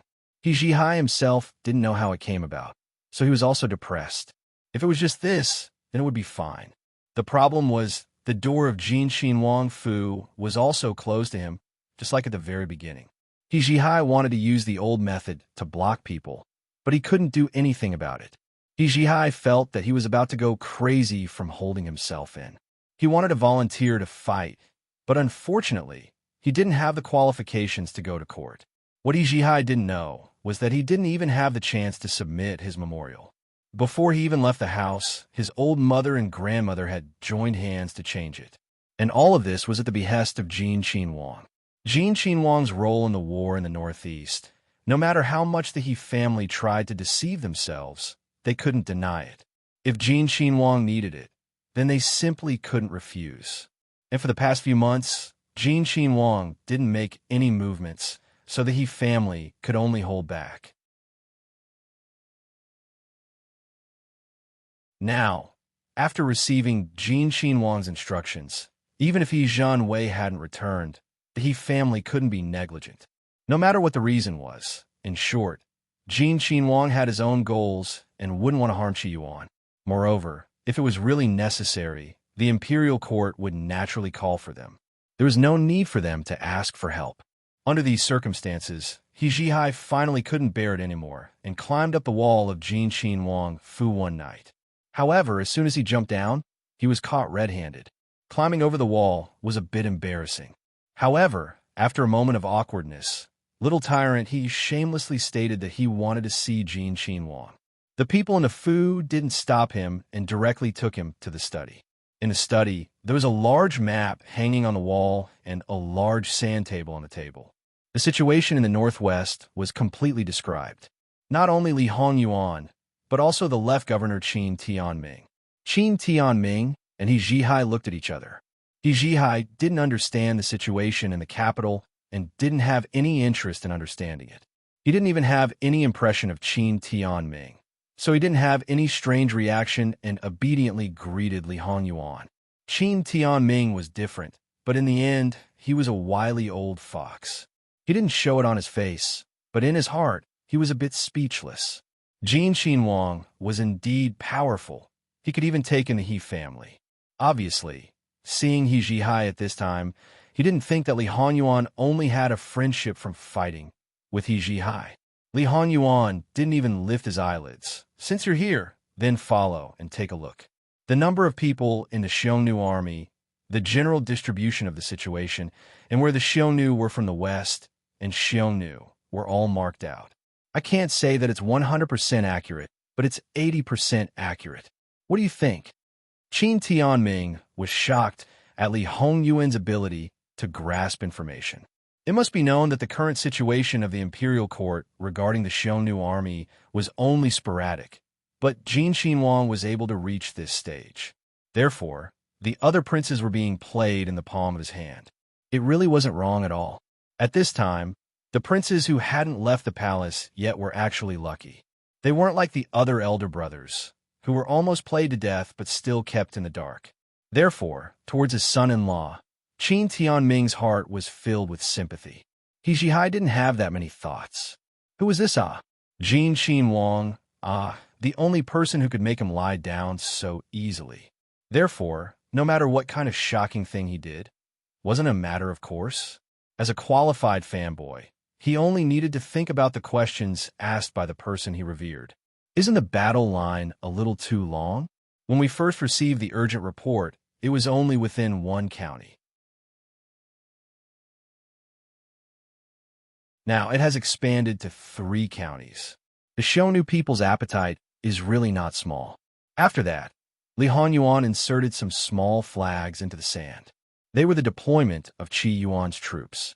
Each flag represented 10,000 people. After this, the situation became even more obvious. Qi Yuan's troops have been completely scattered. Qi Yuan's troops are actually better in terms of overall combat power. Against the Xiongnu people, the more scattered they are, the more disadvantageous it is. Qin Tianming looked at the sand table and pointed with his finger. Is Fu Yunting in this position now? Yes. Li Honyuan inserted the small flag that represented the commander-in-chief. Fu Yunting is in the right position. After all, there was a pass behind him. If the Xiongnu army couldn't pass through the pass, it would be very difficult for them to enter Qi Yuan. Although it wasn't that there was no other way, it wasn't suitable for marching. Even if they used a small group of surprise troops, they might be wiped out by Qi Yuan's troops who were familiar with the terrain. In Fu Yunting's layout, there was definitely this step. That's right. However, the situation is still quite disadvantageous. After all, he is young and has never led an army before. I don't know if he can command the troops well. Qin Tianming frowned. Whether he can or can't, we will know based on his performance. The situation is just disadvantageous. It's not a one-sided disadvantage. There are many ways to turn the situation around. Li Honyuan threw away the remaining small flags in his hand and sat behind the desk. He clasped his hands and looked at the sand table. His expression was unusually calm. Your Highness, are the Xiongnu people and the Xiongnu people at odds? He Zhihai stared at the sand table for a moment and asked, Odds? That can't be. Aren't their troops mixed in many places? If they are really at odds, shouldn't they go their own way? It's obviously a smokescreen. If our troops can see that they are at odds, it will be easy for us to come up with a battle plan. Once their alliance splits, as long as we pin down one side, the other side will be replaced by Qi Yuan's troops. Compared to the Xiongnu people's bravery, Qi Yuan is better at scheming, He Zhihai said. Young General He, are you guessing or are you certain? Qin Tianming asked solemnly. Of course it's just a guess. I know nothing about the war in the Northwest. I'm just looking at this. How can I know the specific situation? If I really know, why would I waste any effort? Wouldn't I be able to destroy the Xiongnu people and other countries easily? Qi Yuan would have long become the #1 overlord. The corners of Qin Tianming's mouth twitched. Even if he was a deep-fried dough stick, there was nothing he could do about these very creative young generals. If they were really at odds with each other, the success rate of scheming to break up the alliance was higher. If they were not at odds with each other, they might be used against. Of course, when it came to scheming, as long as there was no final result, it was hard to say. No one could be sure that their plan would succeed 100%. What does it matter if they are at odds with each other? Li Honyuan said faintly. It was possible for a country to have internal strife, let alone an alliance between two countries. He Zhihai and Qin Tianming both chose to shut their mouths. In their opinion, Prince Jin already had a plan. Wang Ye, What about the former Wei and southern Qi? What's the situation? If they both send troops to Qi Yuan at this time, then Qi Yuan was rich and vast, but the location of such a big piece of fat meat was not good. It was like a pack of wolves circling around. There's no movement for now. The former Wei is an internal strife and can't care about Qi Yuan. It's hard to say about southern Qi. Southern Qi had placed many spies in Qi Yuan long ago. No one would believe that southern Qi had no ambitions for Qi Yuan. In Li Hongyuan's previous life, when Qi Yuan and the Xiongnu were anxious, southern Qi did not make a move. Later on, when Fu Yunting was in trouble and Qi Yuan lost a lot of soldiers and fell into a slump, southern Qi brazenly made a move. However, not long after the war started, southern Qi suddenly withdrew their troops. Because there was a fierce rebellion in Qi Yuan, the southern Qi court had no choice but to withdraw the troops that invaded Qi Yuan and settle down first. It had to be said that Qi Yuan's luck was good. Otherwise, no matter how capable Li Hongyuan thought he would not be able to do anything. In this life, Li Hongyuan had stirred up a storm in the former Wei and southern Qi early on. The effect of the former Wei was obvious. Southern Qi had not made a move yet. Li Hongyuan was not sure if his plan would work, so he was not sure if southern Qi would send troops. Moreover, many things had changed. In that case, there could be unpredictable changes in other countries. Li Hongyuan was very calm and rational. The events of his previous life were only a reference to a certain extent. He would not completely apply them to the present. However, regardless of whether southern Qi would send troops or not, he had a strategy to deal with it. All right, you can go back. Do what you need to do. This official will take his leave. Qin Tianming knew the nature of Prince Jin. If he could avoid contact, he would quickly leave, so he was very obedient. He Zhihai was different. He thickened his face and moved closer to Li Hongyuan. Your Highness, that. Li Hongyuan glanced at him. If you want to go to the battlefield, there will be plenty of opportunities. But now is not the time. Go back and stay obediently. Don't think about coming to find Ben Wang. Otherwise, Ben Wang has ways to lock you up for a year and a half. Don't talk about seeing people. You won't even be able to see a bug. If you don't believe me, you could try. https:///11/11807/12573370. HTML after making a report. Please wait patiently and refresh the page.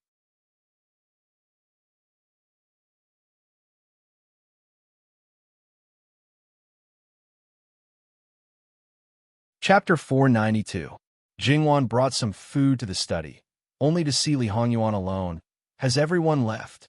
Li Hongyuan raised his head and answered, waving his hand. Jingwan put the things on the table and walked forward. Li Hongyuan pulled her into his arms. Wan, what do you think of the current situation? Su Kong pointed at the sand table. Yuan thinks too highly of me. This thing, I definitely don't understand the slightest bit. It doesn't matter if you don't understand. You can learn. No one is born with it. Then, Li Hongyuan explained to Jingwan, minding his own business. Speaking of which, Jin Xinwang usually didn't have this kind of temperament of seeing the wind and rain. Jingwan hurriedly stopped him. Yuan, a lot of things require talent. Let's not talk about whether I have talent in this area. Even if I do, it's not something that can be learned in a short time. Moreover, Yuan, you have to know that there aren't many all-rounders like you in this world. Wan's compliments. This husband accepts. Li Hongyuan chuckled. Wan, you don't have to belittle yourself. You know, this sand table originally came from your hands. Jingwan raised her eyebrows. I thought that this thing was already popularized in Qi Yuan. Making something is just taking advantage of my previous life. After all, it's something that even children can have. It's different from fighting a war. But if you let me do logistics, that is, military supplies and fodder, it shouldn't be a problem. But I definitely still need to learn. No need to learn. One can learn without a teacher in this area. For example, in her previous life, she did a good job of delivering fodder to the Northwest, establishing her prestige among a group of men. Unfortunately, She stood on the wrong side. Although her position wasn't chosen by herself, otherwise perhaps she could rely on her weak body to set off a different storm. Is that so? If there's a chance, I have to try. Jingwan actually knew what Li Honyuan was referring to. After all, he mentioned it before. If there's a chance. Li Honyuan smiled, but didn't speak. But how could there be such a chance? In his previous life, there was no other choice, but now it was completely different. How could there be a need for her to do such a thing? It's already late. Still not resting? I've already finished dealing with your official business. Seeing that Juan is getting more and more handy. Then, in the future, those are your matters. You mean you don't even look at it? You're really at ease? What's there to be worried about? Anyway, I haven't seen it for a long time. I just need the secret guard to tell me what's going on. Jingwan was speechless. Aren't you afraid of making a mistake? You got guts. With Juan's careful consideration, she's careful.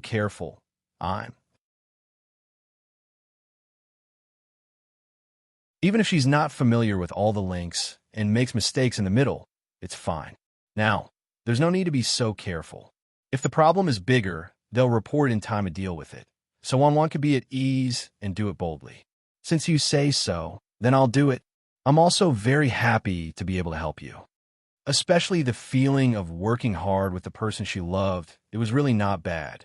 All right, from a certain point of view, Jingwan was actually competing with herself in her husband's memories. Since they had missed out on getting to know each other, they had to make full use of the time they spent together to add more things to each other's memories. That's my wish. Jingwan smiled and kissed him, then said in an unusually bad mood, "It's time to sleep." Li Honyuan laughed and stood up with her, returning to the bedroom. After the two of them left the study, Imperial bodyguard Qian and a few others entered the study and destroyed the things that shouldn't have existed in the study at an extremely fast speed. In reality, they had only used a different method to hide those things. They still looked like they were in a mess. Those who didn't know the rules behind it wouldn't be able to restore them, even if they found all the parts. Moreover, these things would be completely disposed of every once in a while and replaced with new parts. The method of disassembling and hiding them would also change. Therefore, there really wasn't anything dangerous in Jinqin Wangfu. Just as they went out, they saw Fu Rong coming over with a lantern. In fact, Li Hongyuan's subordinates had never relaxed their vigilance towards this person who came from a brothel and had a clear understanding of her background. In their eyes, innocence was completely without any doubt. Fu Rong was different. Her background seemed clear, but she could completely borrow someone else's identity. Wang Fei's kindness wasn't a reason for them to lose their vigilance. Moreover, if there was a problem under their eyes, they didn't need to mingle and could all be sent back to the furnace to be remade. It's so late. Miss Fu Rong still hasn't slept? Fu Rong's face was always hidden under the veil, neither too fast nor too slow. She paused. Tonight, it's Nubi's turn to keep watch for Wang Ye and Wang Fei. Wang Fei let Nubi come to take back the food in the study. Imperial bodyguard Qian nodded and took the things from the hands of another bodyguard beside him. Originally, I was going to send it to Wang Ye and Wang Fei. It's so dark here. I'll accompany Mississippi. Master's things, regardless of whether the master would eat them or not, naturally couldn't be handled by someone who didn't trust, especially by a person alone. Many thanks to Imperial bodyguard Qian. It's just that this delay made me a bit late.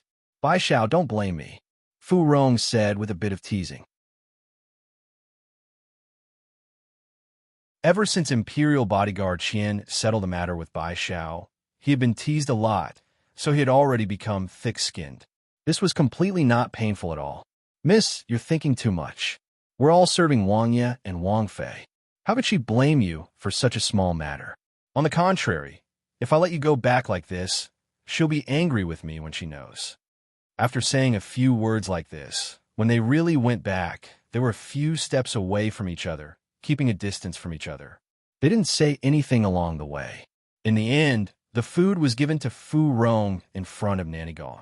Imperial bodyguard Qian is a man who has tender feelings for women. Nanny Gong said lightly. Imperial bodyguard Qian's forehead was immediately covered with cold sweat. Nanny, are you praising me or harming me. Of course, I'm praising you. Although the girls around the princess are slaves, they are actually more delicate and precious than many girls from humble families.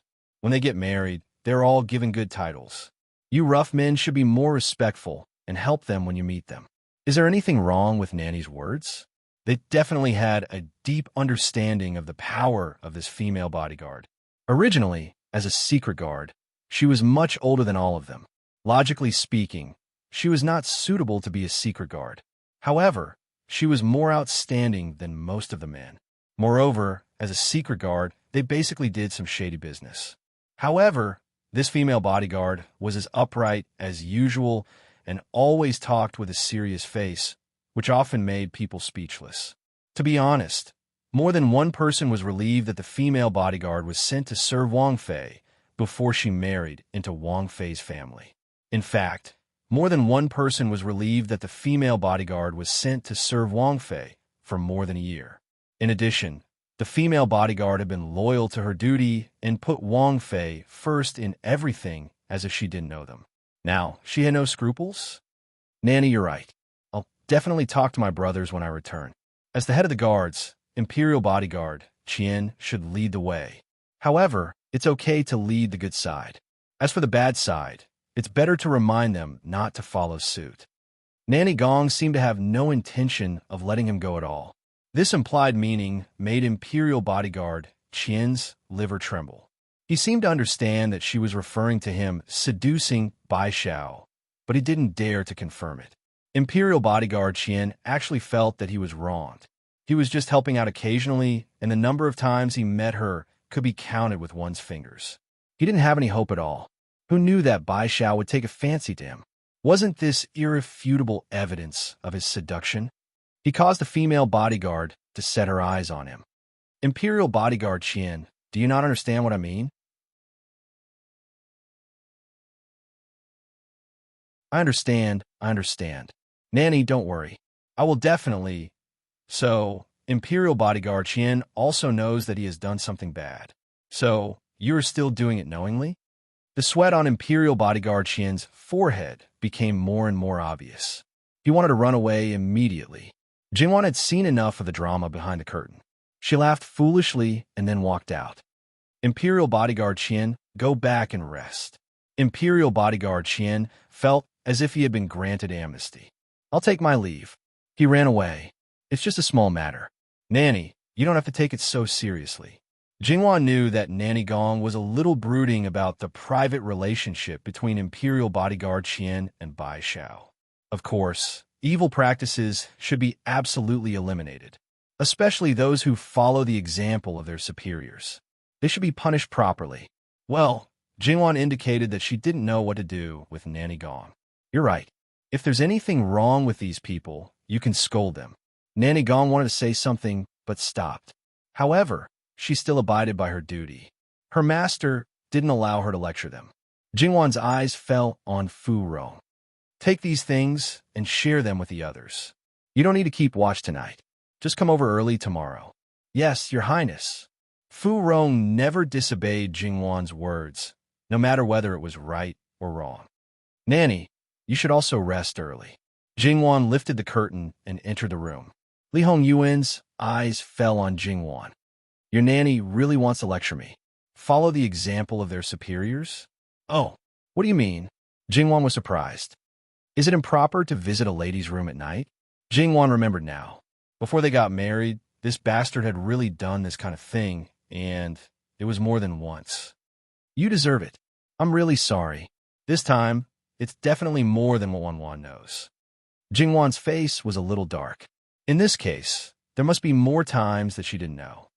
When was the earliest time? The earliest time, Li Honyuan thought for a while. When you first came to the capital, the night of the fire in the flower market. He didn't hide it at all and wasn't afraid of Jingwan's revenge. At that time, they weren't engaged yet. Jingwan wanted to slap him. You can't stop me. You can't protect your daughter's reputation, and I can't tell you. It made you dislike me. Thinking about it, you, as a nanny, are really aggrieved. Li Honyuan said lightly with a hint of ridicule. Nanny Gong didn't like him. As for Nanny Gong, who once stopped him from getting close to Jingwan. Li Hanyuan also didn't like her. Li Hanyuan, that's enough. What? You know that I won't be able to find anything even if I dig up the old scores, so you're proud, right? It would have been better if he didn't say it. Now that he said it, Jingwan vaguely remembered that there seemed to be a few nights when she was sleeping in a daze. She seemed to have dreamed of being intimate with a man. She remembered that pair of eyes very clearly. At that time, she was still wondering why she would have such a lewd dream. After a long time, it wasn't a dream at all. It was really a dream. She was really angry. Wan, you can return it now. This husband doesn't mind at all. Li Hanyuan deliberately pulled at his collar. Return it? If she returned it, she would be taken advantage of. Who told her to be a woman? She was born weak in this aspect. The best way was still to ignore him. The living king of hell tried to provoke his wife's anger so that she would take the initiative to settle accounts with him. From there, he would take advantage of her and then do some shameful things. However, his wife didn't fall for it. But as a natural carnivore, the living king of hell never had the personality of waiting for the fatty meat to fall into his mouth. If the mountain doesn't come, then come to me. I'll just go to the mountain. How simple was that? The next day, because the horse track hadn't set the time for the next horse race, there was actually someone who had the guts to directly come and ask. Of course, go to Jin Wangfu, this kind of thing, the average person didn't have He Jihai's ability to go alone. That was because a few dandy had made an appointment. All their courage seemed to have completely withered when they walked to the gate of Jin Wangfu. Trembling with fear, they pushed and shoved. Should they withdraw? Should they withdraw? Should they withdraw? Should they withdraw? However, before they could decide, the people of Jin Wangfu took a step forward and politely invited them in. It wasn't that Jin Wangfu had opened the door to welcome guests. To them, Jin Wangfu was simply like a dragon's pool and a tiger's den. After all, when they were guests with many people, Jin Wangfu wouldn't have noticed them. Now, it was completely different, After entering, they didn't know where to put their hands and feet. It had to be said that these people were usually like devil incarnate. Even if it was their own father, they could choke and stomp their feet. The servants of Jin Wangfu who served tea and refreshments also felt that it was strange. It must be known that since the opening of Jin Wangfu, this kind of thing was considered the first time. Although there was He Jihai as the vanguard before, it was different, Every time He Jihai came, he would be directly brought to the martial arts arena, tidied up by their own Wang Ye, and then directly thrown out without even a cup of water to drink. The situation could be said to be the difference between heaven and earth. Therefore, they naturally knew that their Wang Ye's reputation outside was very strong, but they intuitively felt that this was definitely the first time. It was even worse than what they had expected, Was Wang Ye really so scary? Completely not, Some of them had been in the Wangfu for a few years and had only seen Wang Ye a few times. Not to mention, after marrying Wang Fei, Jin Wangfu was definitely more peaceful than any other residence. They really wanted to tell them that there was really no need to be so afraid. Wang Ye wasn't someone who would find trouble for no reason. However, they were only servants in the end and didn't dare to overstep their status to chat with these young masters. After drinking a cup of tea, his trembling heart calmed down a little. Soon after, they were led by the servant girls to another reception room. It had to be said that these people were good at eating, drinking, and playing. They were naturally very skilled in coaxing girls. Seeing this beautiful servant girl and her dressing, they reckoned that she was someone who served in the inner courtyard. Perhaps she was even by master's side. Their eyes turned and called her older sister, older sister. Their mouths were especially sweet, just a fish for information. Of course, whether it was by Jin Wangfu's side or Jin Kan Wangfei's side, they didn't dare to speak rudely, let alone speak flirtatiously. And this servant girl had indeed replaced a few of the older servant girls who had married and was new to serve by Jingwan's side.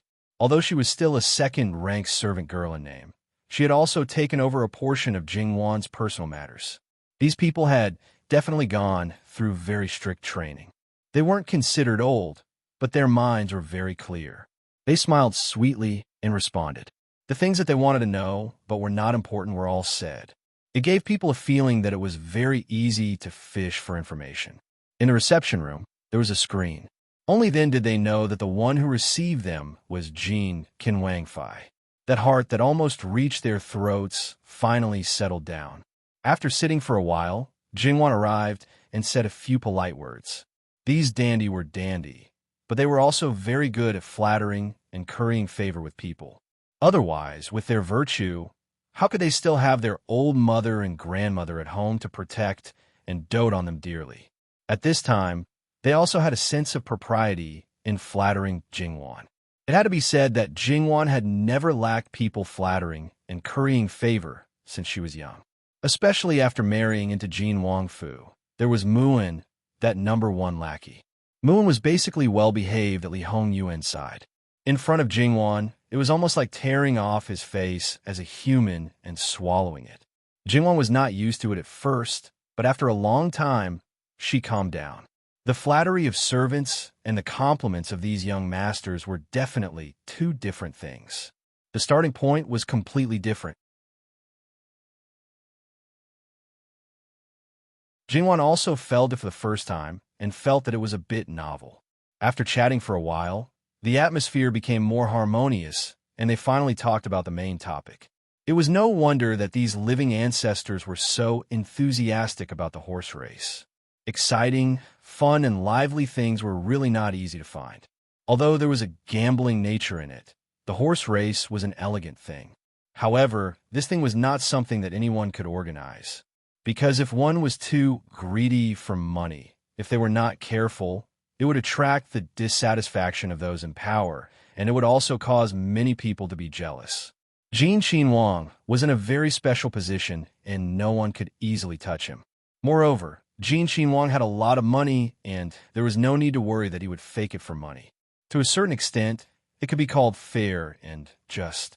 This was something that others could not do. Whether one lost or won, it was not entirely based on luck. Based on various reasons, it was impossible for others to imitate this. These people just want to have a horse race every day. If there was no movement in the next round, they could only brace themselves and come. Some of the rules are being adjusted. If there are no accidents, this time should be set on the first day of each month. You can also listen to the general situation. That is, in the future, there will be no more posts. Those who are willing to let their horses participate can go to the manor to sign up. The number of matches will be set to 10. The champion of each match will compete once again for a total of 11 matches. Excluding other people's betting horses, the top 3 will be rewarded. At that time, all the registered horses will be numbered and the horses will be drawn to decide the horses that will participate. Each horse must be at least 2 matches away from being able to participate again. Of course, if there are less than 100 horses in a particular match, there will be no drawing of lots. In addition, the owners of the horses will be anonymous. In addition to the horse race, there will also be equestrian performances. Regarding this point, the nature is similar to opera and is only for the public to watch. Then there will be the day of the second day when the horse race will be open to settle personal grievances. It will probably be a horse fight between 2 people. That is the general situation. In terms of the details, it will be further improved. That, Wang Fei Nyang Yang, according to your meaning, anyone can sign up? Of course not. As for the specifics, we will make arrangements. These people naturally look down on businessmen. If they were pulled in now, there would probably be a lot of complaints. However, there was still room for manipulation. After all, businessmen were so rich that it would be a pity to let them go. Moreover, in order to not cause any accidents, there would be restrictions on the bets. As long as it involved gambling, there would always be people who would not care about it and would make a mess and lose their family fortune. Sure enough, the membership system still had to be brought out. First, they had to figure out the family's property and apply for the corresponding level. According to the level, the maximum amount of bets could be set. If it was not within the level, no matter how rich they were, they could only bet the minimum amount. Jingwan was careless and distracted. Sure enough, she was also a money grubber. Of course, when Jingwan said this to Li Honyuan, Li Hanyuan only said that she was soft-hearted and did not see anyone who opened a casino and limited the amount of bets. Jingwan retorted that she opened a horse farm, not a casino. Li Hanyuan gave her 4 words: deceiving yourself and others. Well, regardless of whether she was deceiving herself or others, she still had to have a bottom line. However, these people did not care about the rules. As long as they could get the answer they wanted, it was enough. However, 3 times a month wasn't a little too little? Well, the horse farm did not belong to them. They had no right to question this point. Then, will it start from the first day of next month? There are only 2 days left. Will it be too late? Why don't we postpone it to the 11th? The Dragon Boat Festival is coming soon. It will be too late. How can it be too late? It doesn't conflict with the Dragon Boat Festival at all. Jingwan laughed. Well, then I will have to trouble you to go out and tell others about this. No matter what the situation is on the first day of the month, just treat it as a joke. Wang Fei Nyang Yang, rest assured, leave this matter to us. We guarantee that on the first day of the month, it will be lively and will not be desolate. Other matters might not be like this, but on this matter, each and every one of them was extremely enthusiastic. Without using a single copper as an advertising fee, in a very short period of time, all the people in the capital who should know about it knew about it. And at Jin Qinhuang's manor, there was a long queue. Although they had not seen the horses yet, but each person had at least 1 horse. Some even had 7 or 8 horses. That night, the number of horses that Jingwan received for the registration had already exceeded 300. Jingwan looked at Li Hanyuan. I really underestimated the people of the capital. At this time, playing like this, aren't they afraid that the emperor will get angry? You don't care about it, but it's hard to say about the others. Say, if the emperor completely tidies them up, can our horse farm be closed? It doesn't matter. When the time comes, I will go and plead for leniency for them. Li Hanyuan said rather calmly. Was it to plead for leniency, or specifically to anger Laozi? Jingwan once again lit a candle for Lu Qingdi. This impeachment report, as expected, was sent to Lu Qingdi's imperial desk the next day. Speaking of which, this impeachment report was not necessarily deliberately not going with Li Hanyuan. Speaking of which, it was still a loyal duty. Sitting in that position, with so many things happening in the capital, one could not ignore it. Lu Qingdi's eyebrows were throbbing. However, after thinking about it, he still suppressed this matter and pretended not to know. Some courtiers were originally prepared to persuade Lu Qingdi that the current war situation was good. If all entertainment activities were banned, wouldn't it be suspected of singing pessimistic about the war? It was also extremely unfavorable to stabilize the people's hearts. Moreover, the precious horses raised by each family were basically not in the ranks of war horses. Thus, there was no need to care so much. From this, it could be seen how powerful the living king of hell was. Even the courtiers spoke up for him. The result of biting Jin Qinhuang and not letting him go was far more serious than letting him go. The Bai family was the best portrayal. Although the Bai family had only themselves to blame, the reason was still the same. Even if there was no cuckold on top of their head, they could still be cuckolded. This kind of thing did not necessarily need evidence. It only needed to create some rumors to cause a devastating blow. It should be known that because of the Bai family, many men were paranoid, especially those who only had 1 seedling at home. They almost really caused trouble. Moreover, when some people investigated, they really found a problem in the backyard. It's just that the emperor really favored this son. He didn't need the courtiers to help him explain. His liver was clearly angry, but he still didn't flare up. Not only did he not flare up at Jin Qinhuang, but the other courtiers were also the same. They were not reprimanded by Lu Qingdi because of the evil spawn in their family. At this time, nothing happened. Instead, it was a bit uncomfortable.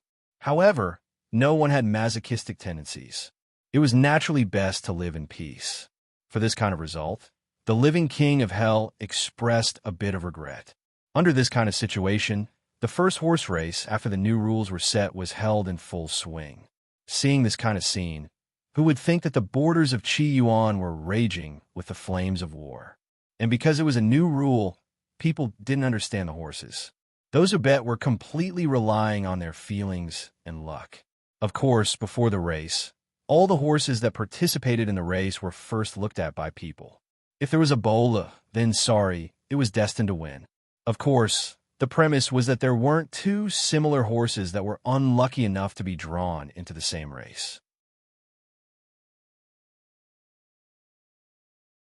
And if the more favored horse happened to have a little problem, then sorry, the Bolu lacked luck and could only admit that he was unlucky. As the saying goes, horses of 1,000 li were common, but a Bolu was not common. Those who truly understood horses and could see the advantages and disadvantages at a glance were the minority of the minority. Just like this, on this day, more than 1,000,000 taels of silver flowed. More than half of it went into Jin Xinhuang's pocket. Look, this money was so easy to earn. Of course, as the horse that came out on top in the end, it also earned a lot of money for its owner. As a person who had always spent money, this time hugging a good few tens of thousands of taels and being watched by the whole family was a rare sight. Don't mention how proud he was. And among them, there was an inconspicuous horse that also won tens of thousands of taels. It came from a small family. Because it was anonymous, there was no need to worry about being targeted. It couldn't be better. In fact, Lu Qingdi also sent people to take a look. He just wanted to know what kind of situation could attract so many people in the capital. Then, after listening to the inner chamberlain's report, Lu Qingdi coldly glanced over. The inner chamberlain was so scared that he broke out in cold sweat. Lu Qingdi's heart was especially bitter. A pile of things, his hair was about to fall out, but that sun was so free and unfettered. He was so angry that he wanted to fiercely whip that evil creature.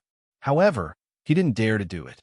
After all, that evil creature still didn't give him, this old man, a good face. As an old man, he could be considered as the only one. Then, gradually, some people found that it didn't seem to be a bad thing. For most people, although they lost some money, the evil creatures in the family spent less money. First of all, they didn't go out to fool around all day. Although they might be closer to the horses at home, no matter how close they were, they wouldn't sleep with the horses. Moreover, no matter how well the horses were raised, the money spent was actually a small amount. Not to mention the old men. Their wives would first pay out of their own pockets. If they wanted a horse, it didn't matter, they could buy another one. As long as they went back to sleep in the house every day and didn't hug all kinds of little demons outside, money was absolutely a trivial matter. Their wives were so sensible that the relationship between the two of them was definitely good. Regarding such a result, they really didn't know what to say. Then, the hearts of those who didn't participate began to stir. It was not convenient for them to do it, so they let others do it, especially those old men who loved horses. They didn't want to win or lose, but they were like some big shots who raised flowers and plants. They had a superior mentality that they had good things and others didn't have, which made them particularly proud. When such a situation occurred, Li Hongyuan also knew that it was time to take action. The next day, Jingwan sent someone to send a banknote of 200,000 taels of silver to Lu Qingdi. The war in the northwest was anxious, and his daughter-in-law was anxious, but there was nothing she could do. She specially offered the money obtained from the horse race as a token of her sincerity, hoping that the emperor would not dislike it. Lu Qingdi's anger was immediately extinguished. Sure enough, his son was filial. Although he didn't admit it, he still asked his wife to send money.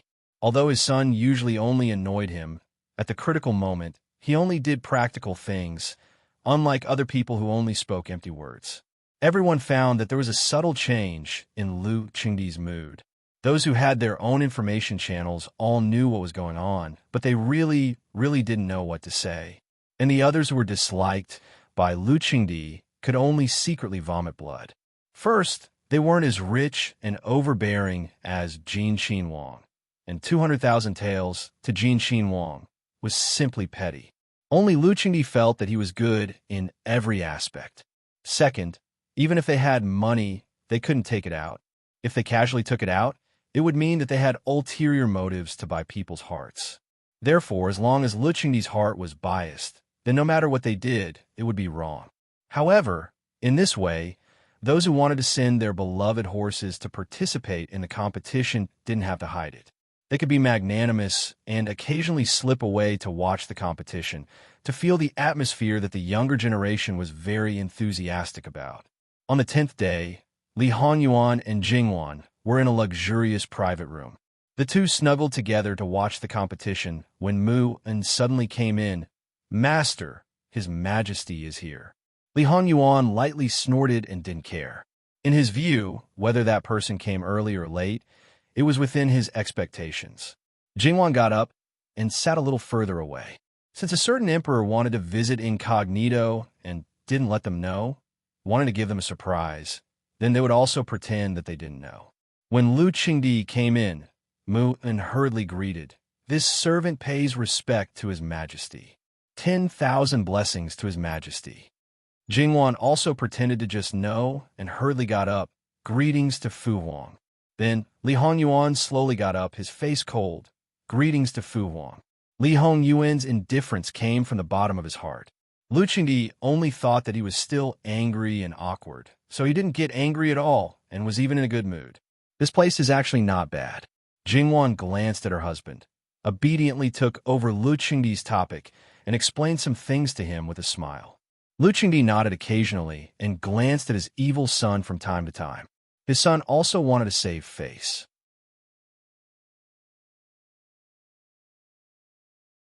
As his father, he couldn't expose him, or he would really fly into a rage out of humiliation. He praised Jingwan's gift of 200,000 taels of silver. Well, everyone knew that he was praising his son. Li Honyuan coldly snorted. "She's the only one who's meddlesome and thinks about nonsense all day long. The treasury will not lack her 200,000 taels of silver." "Your Highness is right," Jingwan responded with a smile. His son said one thing and meant another. He was obviously very concerned, but he pretended not to care. "Yuan are wrong. That's your wife's goodwill. 200,000 taels is really a lot." Li Honyuan sneered again, turned his head and didn't speak. Jingwan helplessly smiled at Lu Qingdi. Lu Qingdi nodded to show that he understood. Jingwan laughed in her heart. "Well, it's totally not the same. You nodded. If you really understood it, I don't know if you can keep it."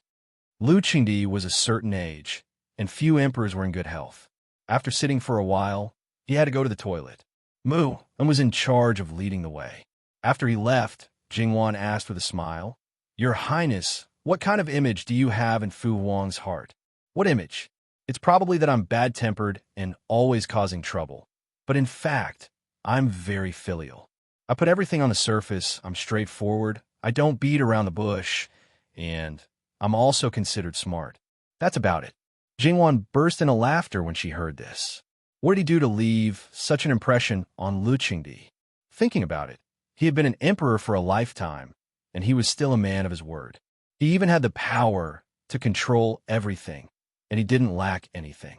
After returning, he had to imperceptibly establish a completely different image in front of his father. The smile on Jingwan's face disappeared.